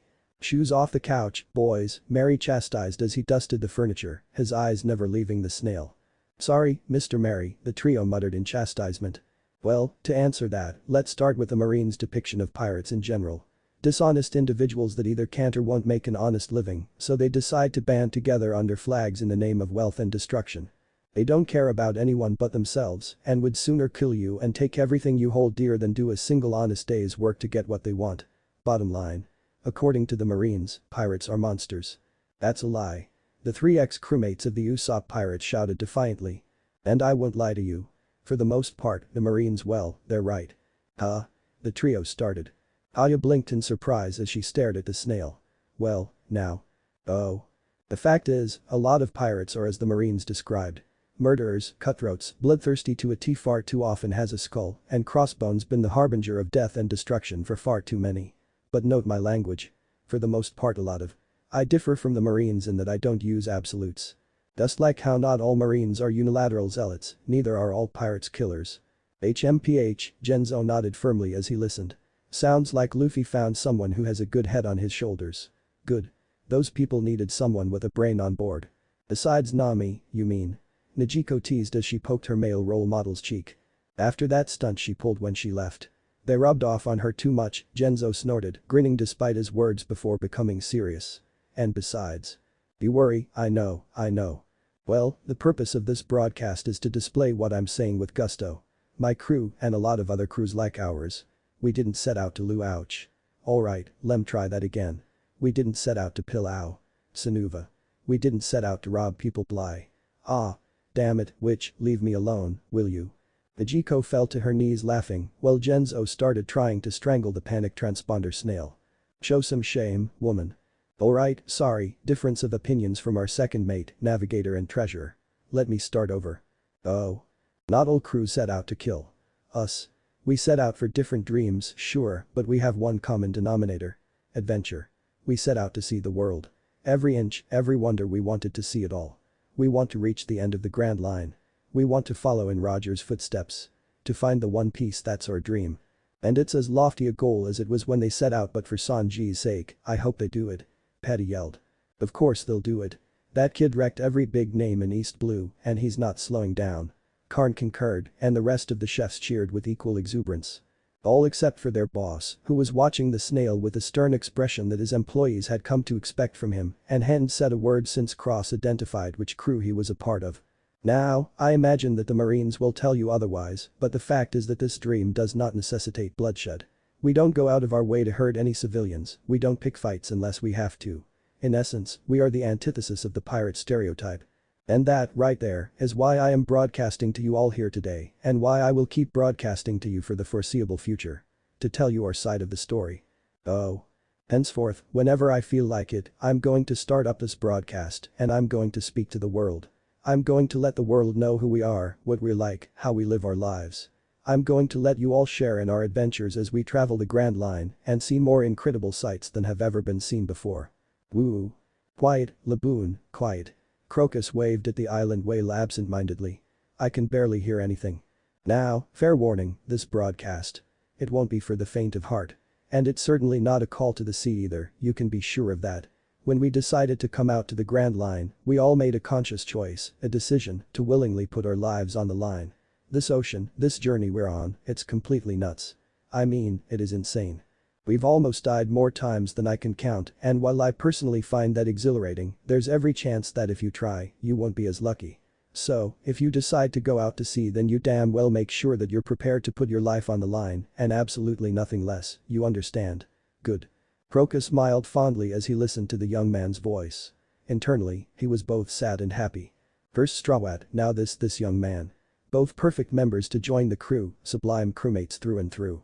Just a few years too late. Now then, this broadcast, this program, it needs a name, doesn't it? Well, before you all go getting your panties in a twist, allow me to tell you the one I've already selected. Oh. Well, this should be good, Mr. Five grumbled as he leaned against the wax house's back wall. Shush. Miss Valentine hissed loudly before returning her attention back to the transponder snail. By adhering to the laws of keep it simple stupid and injecting a little bit of my own nostalgia for home, I've come up with a name that is both apropos and easy to remember. Hence, I'd like all of my current listeners What are you? Oh, I guess that's probably holy frick that many wow. Alright, just figured out what panel shows how many people are tuned in. Well, I'd like to thank my upwards of several 100 million listeners for tuning in and welcome them all to the first ever showing of the Strawat broadcast station, or the SBS for short. Oh, please, that's the best he can come up with. Quite. Miss Gildenwy chastised impatiently. Now, here's the thing. For this first broadcast, I'd love to let you all listen in on the general insanity of the ship. Luffy's idiocy, Zoro and Sanji's daily fights, Usopp's tall tales, Nami's sticky fingers, Chopper's research, Soundbite's mere existence. You love me and you know it. Sea King shit. But anyways, I'm afraid that I can't do that right now. Thank God for small mercies. Silence, tiny human. A loud voice roared as the wax shelter was shook by a violent impact. We are trying to listen. Indeed. Another equally loud voice concurred. Either quiet yourself or face the wrath of the warriors of Elbaf. Will you morons shut up already? Two female voices screeched furiously. Sorry, three thoroughly chastised male voices wilted. Oh. Currently, this first broadcast, this momentous event is marred by tragedy. It's marred by injustice and wrongdoing and as much as I want to have the usual roaring good time our crew usually has, I just can't do it. This is just too important. Something of enough gravity to make that cheeky brat, his loud-mouthed snail, and his rubber-brained captain stop their antics. I'm surprised the world's still turning, Dr. Kariha mused. I'll take your word for it, Dalton remarked from next to her. You did interact with them more. At least Chopper's doing well, from the sound of things. Hack, yes, Kariha chuckled darkly. Thunk. The transponder snail nearly voided itself when a scalpel suddenly buried itself up to the handle in the wood before it. He'd better be. You see, 3 days ago, we Strawats, we were involved in a rebellion that took place in a kingdom in the Grand Line known as Alabasta. To be specific, we helped stop that rebellion, a feat that necessitated our captain, Monkey D. Straw Hat Luffy, to fight and ultimately defeat the warlord of the seas known as Crocodile. Now, the Marines and the world government, they're spinning their own version of these events, and honestly, we're inclined to let them. They can say whether we were there or not, they can claim credit for taking down Crocodile, we don't care. We didn't do it for glory, we didn't do it honor, hell, we didn't even do it for gold, and boy did our navigator give us an earful for that. The point is, the Marines can up our bounties, they can call us criminals, that's all fine, but there's one thing that they're saying that's crossing the line. One thing, one lie that no matter what, no matter the reasoning, no matter the ends, we will not stand for. Oh. In a well-decorated room with broad windows, located far away from the seas and seated upon the top of the world, 5 old men sat and decided the fate of the millions as they listened to the words coming from the mouth of a snail. This is quite the troubling turn of events, a stout bearded man with a cane hummed darkly. Did we not forbid and destroy all of Vegapink's transceivers for this express purpose when it was created? Indeed we did, and they were, a relatively younger man with blonde hair growled as he stroked his own beard. I can't fathom how a pirate from such a novice crew managed to acquire such a device. Does it truly matter? A squat bald man snorted, his breath ruffling his rather impressive mustache. That device was only deemed dangerous due to the threat of it falling into the hands of the likes of the revolutionaries. What harm could it do in the hands of a mere child? I would not be so quick to dismiss this individual, a tall man, a giant even, with an impressively groomed beard stated gravely. Remember that we once ignored the threat posed by a similarly inexperienced pirate knight 22 years ago. Before we knew it, he had managed to strike a blow graver than any we have ever suffered. No menace, however seemingly insignificant, may be ignored. Before the discussion could continue, they were interrupted by the very subject of their discussion. And so, without further ado, I cede my microphone to one of my dearest friends and the victim of this heinous miscarriage of justice. There was a brief shuffling noise, and then Cross's voice was replaced by that of a woman. People of the world. My name is Nefertari VV, and until today, I was the heir to the throne of the Kingdom of Alabasta. As one, the 5 elder stars stiffened visibly, the tall one blowing out a hard breath in the process. I do so despise when I am proven right. For the last 2 years, I have dedicated my life to infiltrating the criminal organization known as Buuut I, which was working to destroy my kingdom from the inside out and was led by Sir Crocodile, formerly of the 7 warlords of the sea. For 2 grueling, thankless years, I sacrificed my morals in order to uncover the leader's identity, hoping to prevent a war that would undoubtedly lead to the destruction of my kingdom and my people. With the generous and selfless help of the Straw Hat Pirates, who crossed my path after I had succeeded and Crocodile learned of who I was, my mission finally bore fruit. Thanks to their efforts, I survived his best efforts to end my life and returned home, where I stopped the rebellion after hundreds of my people had already died.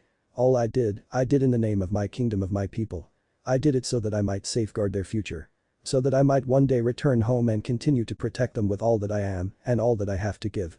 And now Nefertari was forced to pause as she took a shuddering breath before continuing, her voice charged with a myriad of emotions. And now, that is no longer possible. Now, I am forced to flee my kingdom, to abandon my home and my people to run away once more, with no hope of ever returning. Because the world government has unjustly and erroneously accused me of treason. The eldest of the 5, a bald man in a formal robe, frowned darkly as he tightened his grip on the sword he was holding, and in one swift move he jerked it out slightly so that an inch of the blade could gleam in the sun's rays.